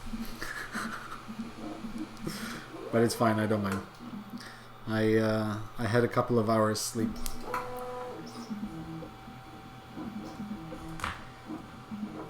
This costs around $2,600 in total. In America, it's 2,600 euros in Europe. Will the Benchy float? Yes, it will. It doesn't necessarily float right way up, but it floats.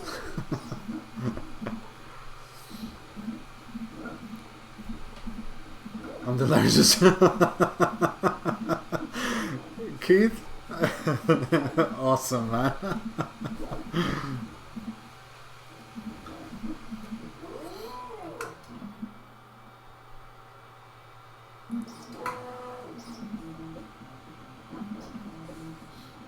Getting somewhere.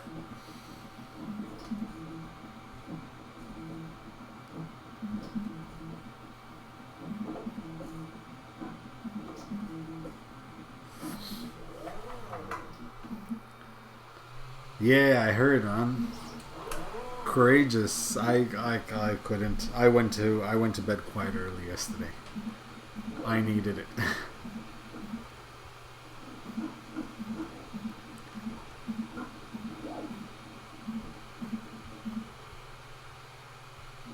Yes, exactly, Leandro. It's a very quiet and relaxing printer.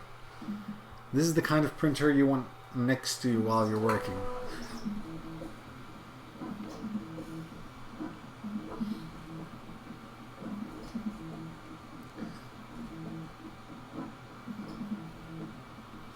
So it'll be interesting to see how it's going to print the overhangs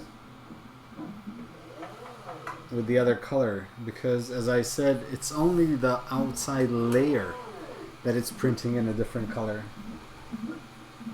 So it's not easy for a printer,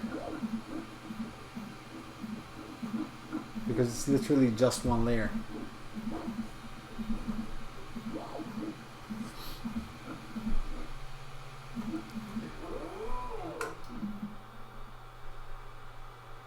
Sort by price, then sort by price. Yeah, exactly.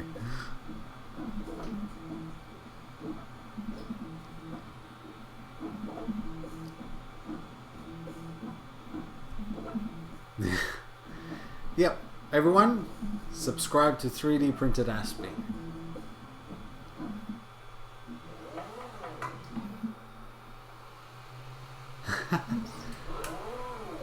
Leandro. It's Leandro, no? No? That was... sorry. Polish. No?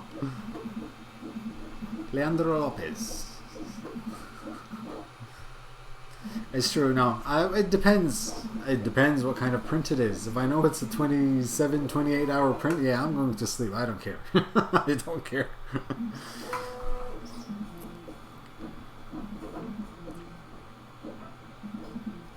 How much would it help?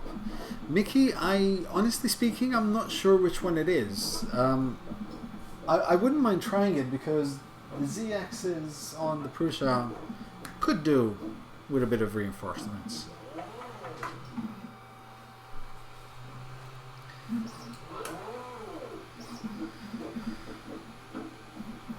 Date unknown, I think we all have.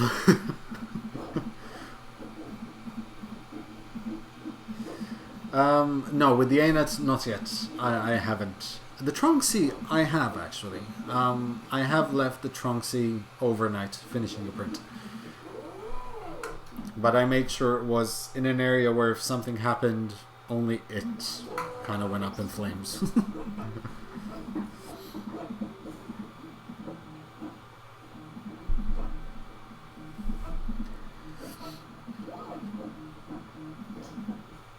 Sometimes, exactly. You just have to leave prints overnight. It's just... Unless you have a printer, like for example the Raise 3D printers, they have a stop and start function where you can literally switch it off during the night, go back in the morning, switch it back on, and it continues the print.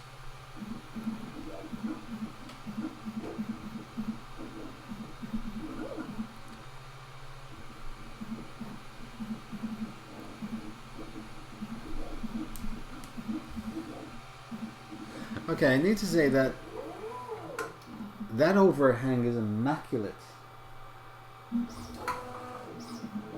Well, the ones on the side, the one on the back, not so much. But as I said, this benchy is not sliced right.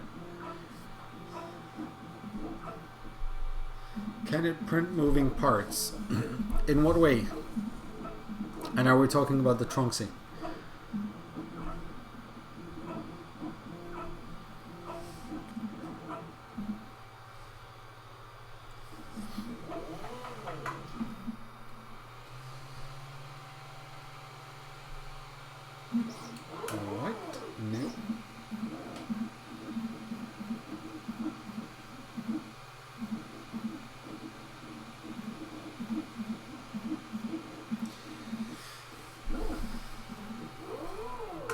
Last night left the printer unattended over an hour, woke up to a bowl of PLA encasing the hot end. Not a fun cleanup.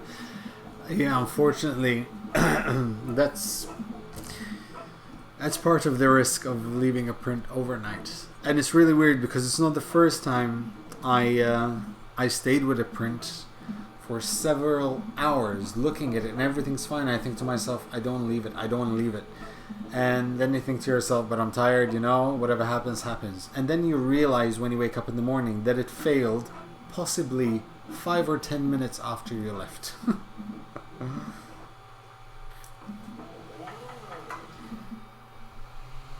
It is.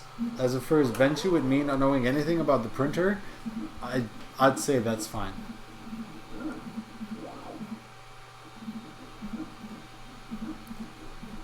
Yep, on overhangs, extremely good. Especially this particular sliced benchy.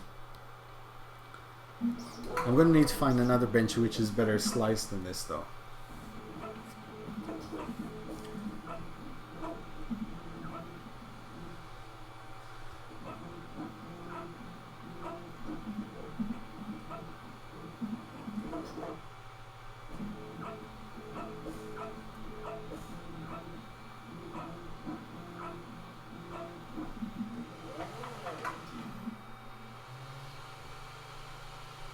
No fun. Yep.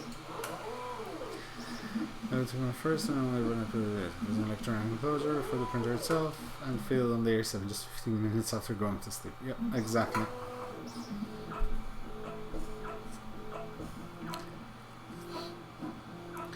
So you can see the bad overhangs on the bank. Unfortunately, I'd have to turn the printer around.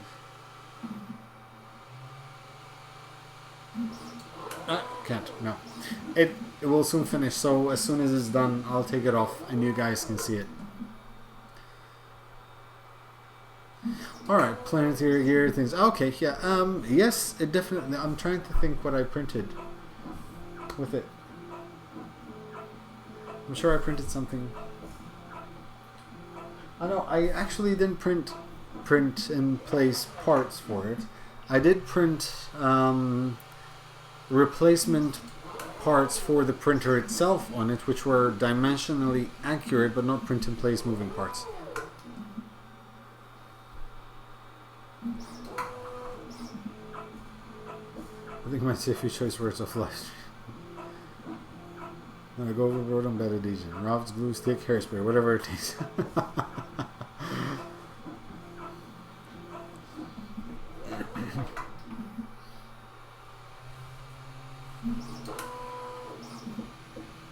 Ooh, that is beautiful.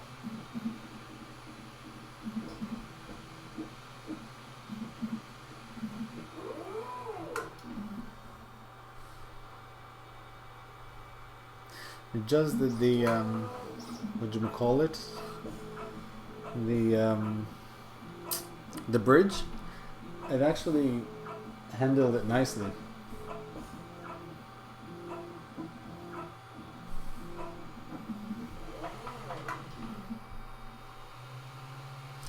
Shalom, Eyal. Eyal.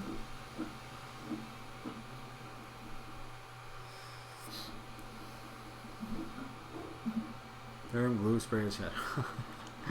Don't use super glue. Well, it depends how badly you want something to stick, like the nozzle. Now, it depends on which printer it is. If it's Build-Tac, obviously just to clean up with alcohol is fine. PI, 800 grit sandpaper, then alcohol, then glue, and then it's fine.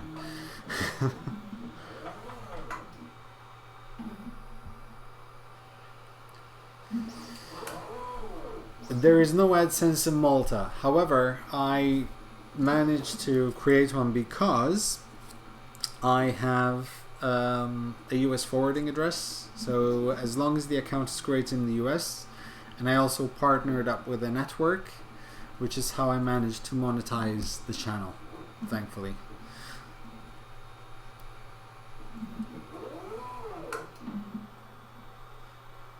What? Head is making more noise. It could be because it's moving much more than the other one. It has more area to cover.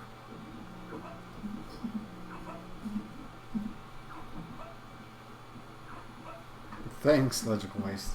I have to say, Jetman helped me out on that, Dustin, so go check him out. He deserves a shout out for that.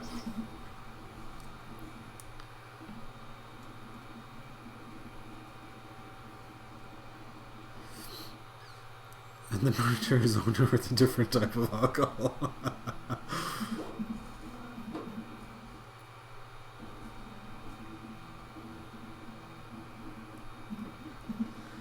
We're almost there, it seems.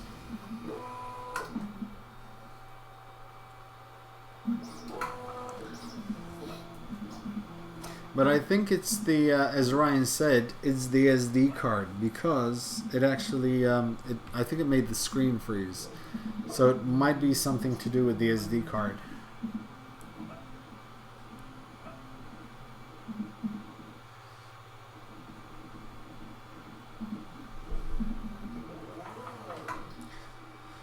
So what's going to happen is, after I finish this, and the stream is over, I'll just reslice another one. I go have a breather, move a bit, because I'm getting stuck in my chair. and then just put one to print overnight. I'm more than happy to trust this printer to print overnight.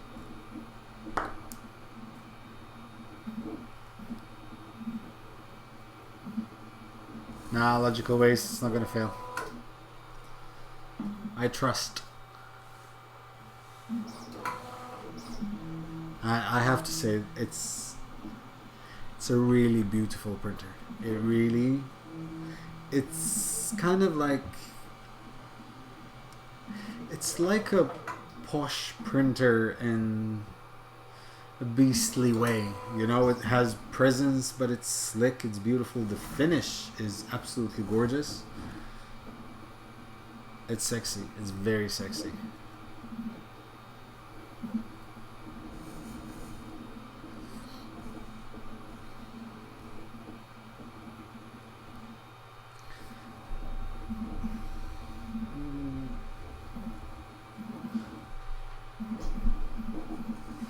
We'll have a look.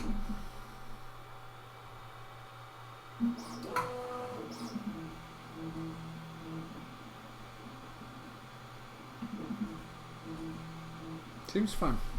Now.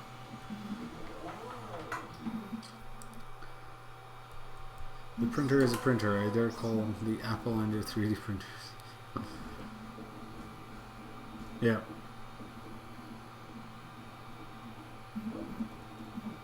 Alright, Big Ben. We'll have a look at it.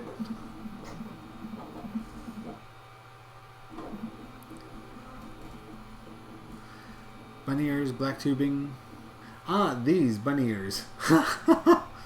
Bunny ears. They do look like bunny ears. Damn it, now I'm gonna look at it as a bunny. And here I am saying how posh it looks.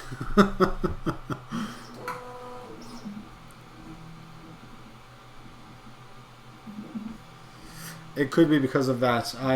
It's a micro SD with an adapter. So I have this is a class 10 because that's what I usually use for photography. 40 megabytes per second, so this should be fine. That should do it. A very posh bunny, yeah.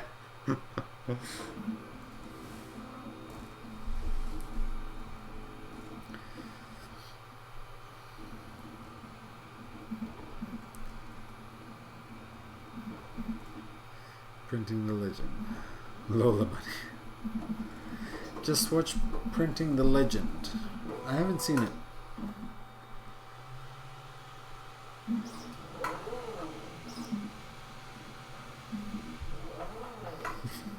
Cheers, Astockings. Astockings. Thank you. It doesn't have any bugs?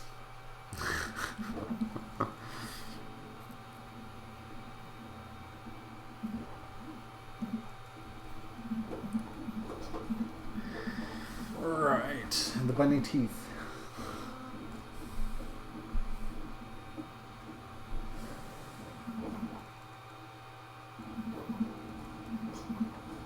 And that's the only issue I can see right now. I think it's the SD card because it's slowing down the printer. There you go.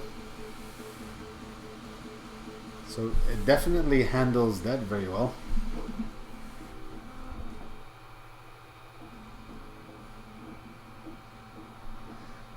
If it wasn't for the pausing, it would have been perfect.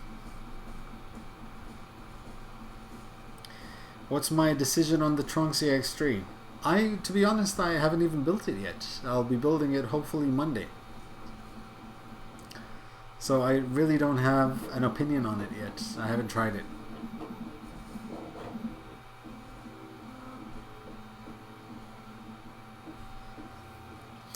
I should be getting one, Mike, actually. Gearbiz got in touch, told me that they might send me one for review, so fingers crossed for that. It's like it's thinking, literally, I think it's... Because, for example, the SD card stopped at 25 minutes, so I think that's the issue. It's either the way I sliced it, or I chose some wrong settings, or copying it, something went wrong. Yes, I am doing a live build. That's all I seem to be doing, live builds.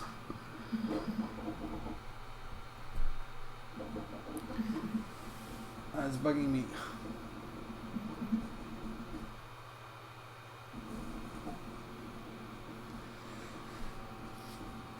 I kind of want to stop it, to be honest. While I know it's bugging me.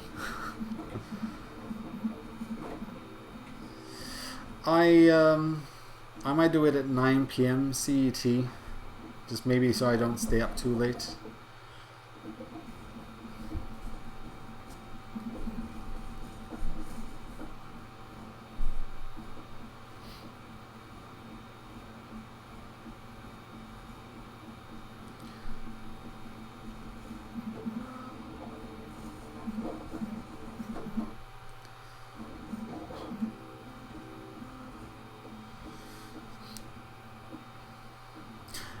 Actually, Jay Darnon, I think actually I had a code on mine, so it should have been 10% off just in case. But I'll recheck if there is more.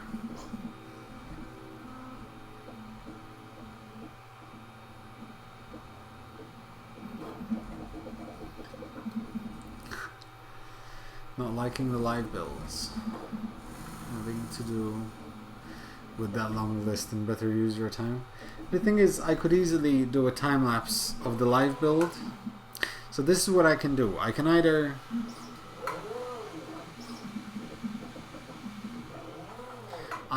sorry, I thought like where did it stop?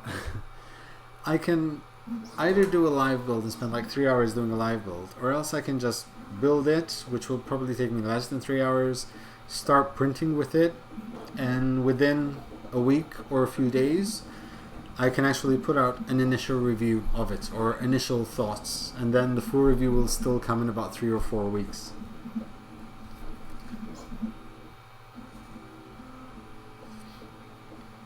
So I'm not entirely sure still.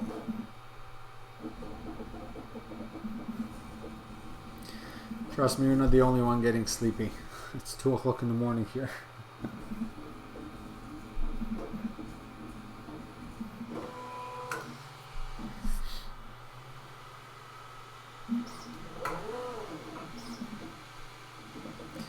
Well, I will still do one live stream a week. The fact that I did one on Saturday, I like to have mine on Saturdays. They make my life much easier. Because I am not working in the morning, so I'm not up from 6 o'clock in the morning all through up till 4 o'clock in the morning the next day. So what I would probably do is kind of do a hangout stream on Saturdays with a Q&A, so you guys can ask me about all the printers and I can show you the prints and tell you how it's going with certain things.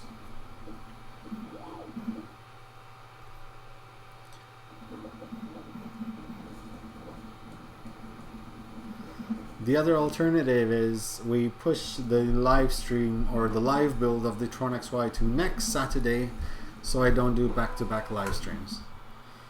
Because Saturdays, they are okay with me. I'm enjoying the Saturday live builds. I wake up a bit late in the morning, sleep a couple of hours in the afternoon, give me a bit of energy to work through the night. So.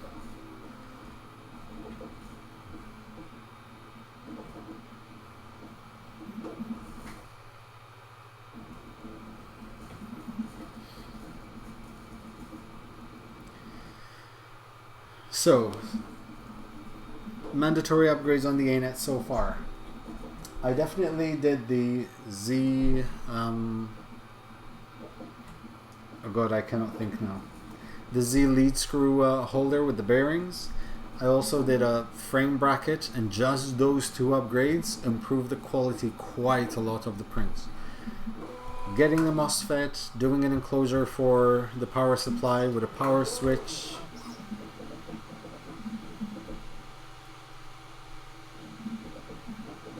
Young P45LK, I'm sorry for letting you down.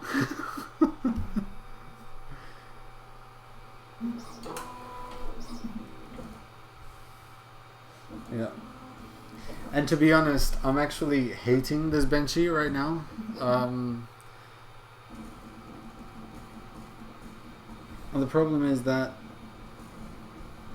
I can't do much with it because I can't stop it. And it's doing blobs and zits all over the place. So I'm not liking it.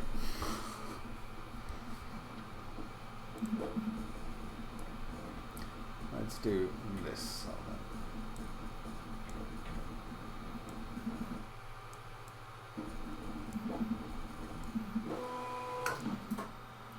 There. At least you get to see it with me.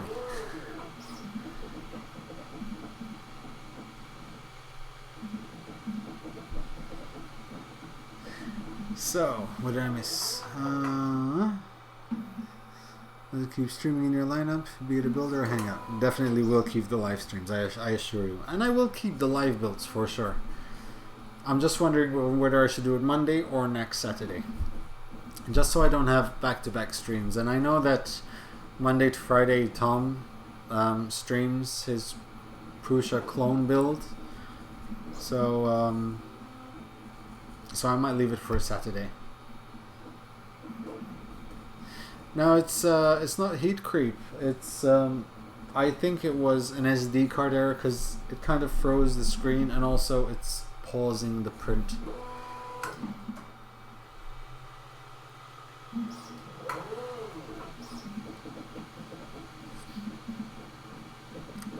Leandro, apologies. Speak to me.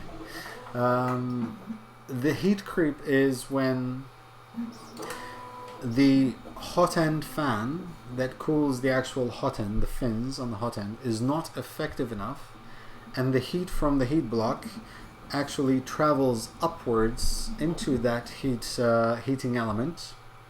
Sorry, into the cooling bit of the hot end, and starts melting the filament up there, or that's a heat creep when it goes upwards. Yeah, Saturdays seem to be the way to go. I do actually have a few things that I can put out during the week, so I'm sure I can keep the schedule busy.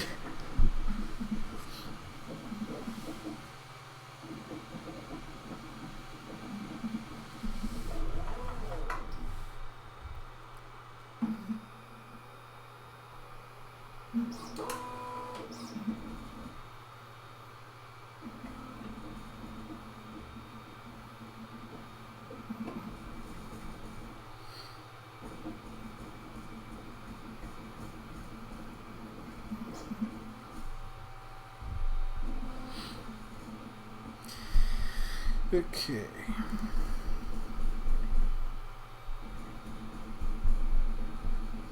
Yeah, it's gonna take me a while, and that's another thing. In order for me to build, because Trunksy, they have this really nasty habit of grabbing all the screws, backing them in the bag, and just there. So I'm gonna need a couple of hours to sit down with my box of compartments and dividing all the screws.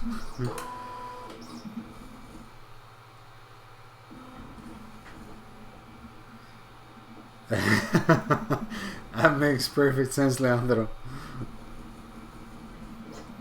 So, all in favor of doing the Trunks X3 live build on Saturday? Say aye.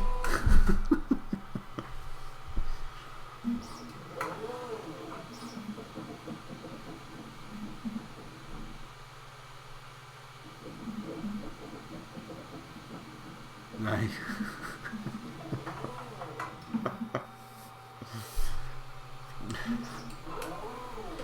Right. Okay. So Saturday it is then. Perfect. Alright. So Saturday we'll do the live build of the Trunks. We talked about this. I will do the time lapse. What I will do is this.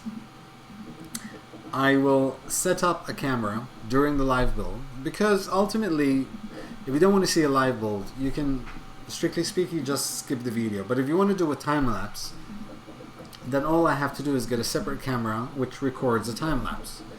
So I can include that in the review of the video.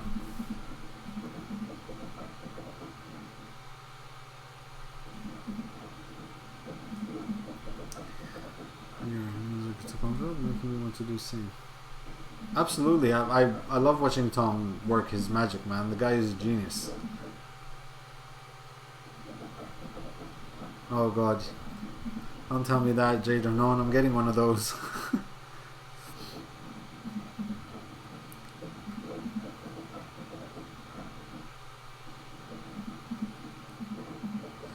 There's awareness so we can try to be aligned as much as possible. Yes, I'll do a scheduled event for next Saturday. And I'll throw in a few reminders throughout the week.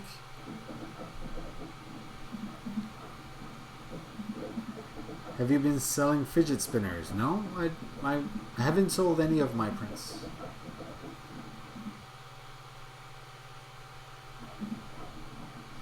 Good to know, non-productive.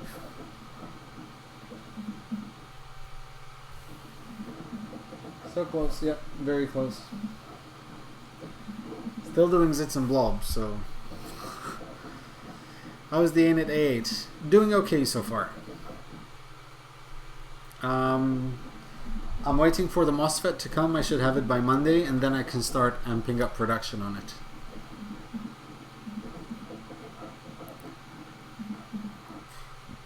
I'm sure our marketing team will have a few tweets as well. Yeah. Wow. UMP45LK. If you can tell me just maybe the initials of your name, it'll be much easier for me to refer to you. First of all, thank you. You have no idea how much of a compliment that is for me to be called a role model. Never intended to be one, but I'm humbled.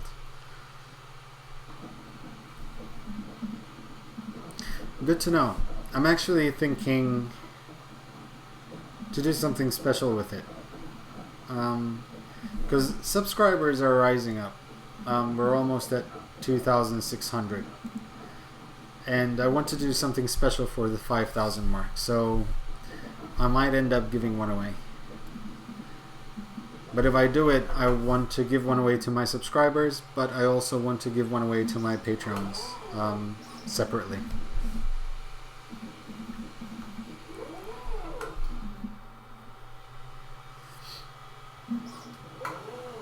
Yeah, it's not even. I don't think it's even a Z-hop. It's I'm 99.9% sure it's the SD card.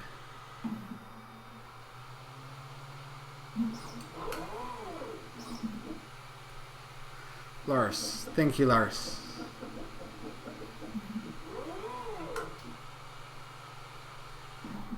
And thank you, non-productive. Oh god, this is torture. I want this to end so I can redo all this. Yeah, delay reading, exactly. That's exactly what this feels like. Because it's just stopping, it's pausing, it's thinking, it's waiting to fetch the data, kind of. You touch the screen, nothing happens. So that's why I think it's the SD card that's probably corrupted.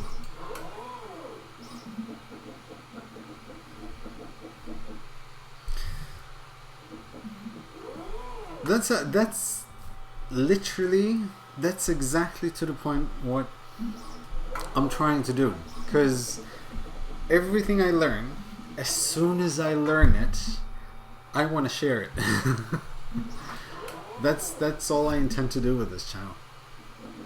I will never act like I know more than anyone else. If someone asks me for help, I help them. If I can, I'll give them my knowledge of what I know, but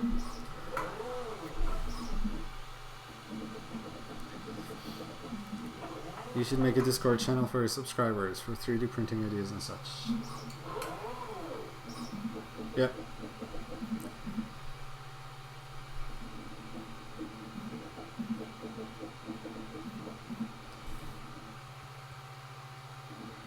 but it's almost done anyway.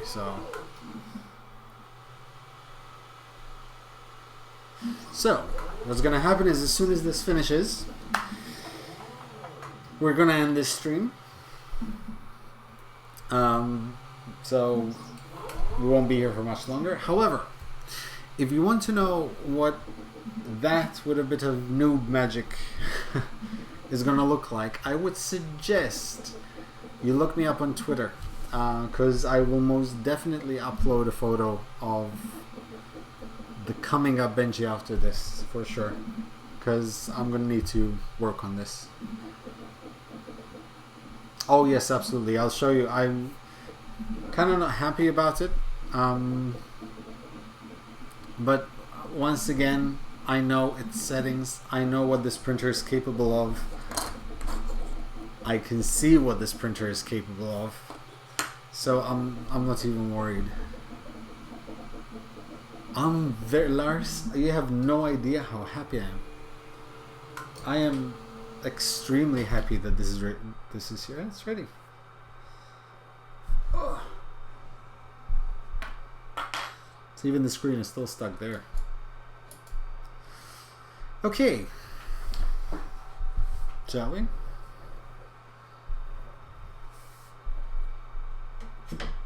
Ooh, oh, I forgot the bed comes off. Once again. It's a shame because everything in this print is perfect. And I mean everything. Hold on. Let's do this. Let me hold on. Be right with you. I'm just gonna change a few things here. Just do this here. So we'll do that. We'll reset that.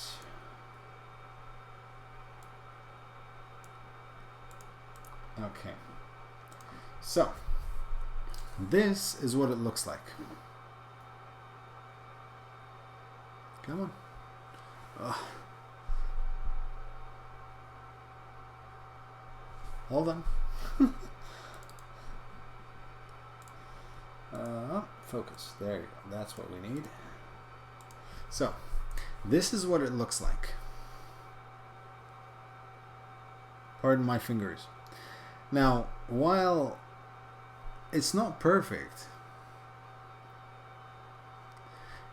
because of these zits and blobs and all that, if you look at the details, it's clean. And that's the most important thing. Everything else is issues with the SD card. Because other than that, it printed really clean. It's just the slice itself.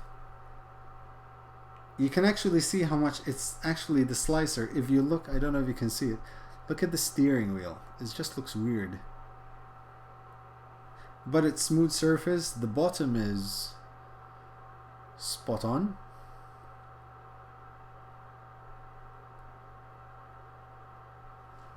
It's... that thing is... I love it. Obviously, this could have been much better, but I know it's that because it's the SD card. So I'm not going to fault it on this print. I never do. I never fault a printer on the first print or on the second print. I will fault a printer if I don't manage to get a really good print out of it. And so far, that has never happened to me. I'm patient, I persist, and I won't stop until I get the perfect print out of it.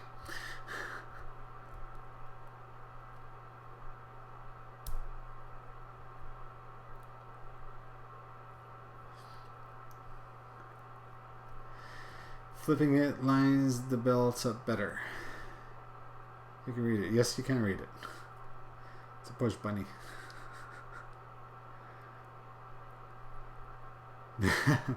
No, it's definitely that. So I'm not worried. So find me on Twitter and I'll show you the next one tomorrow. We'll have a better view of the next one. I did take the SD card out.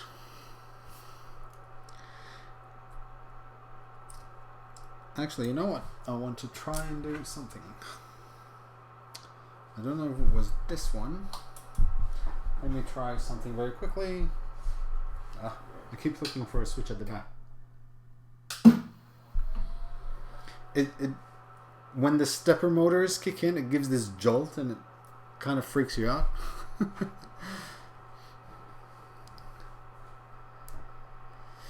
Send me an email on 3dmakernoob@gmail.com.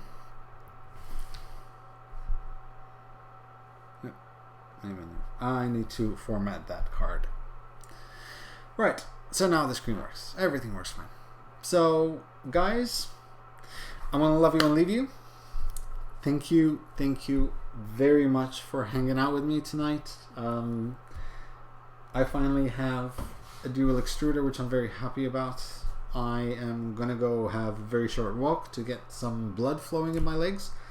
Maybe have a coffee, sit down here for another 15 minutes, play around with Simplify 3D, another print, and then head off to bed, because tomorrow morning I get to wake up and start playing around here again. And it's now 2:15 in the morning. Alright, so thank you very much, guys. Thanks everyone who's joined me. Once again, please like, comment, share, subscribe, tell your friends, tell your family, create a YouTube account for your pets, your goldfish, get them to subscribe. And in the meantime, happy making, guys.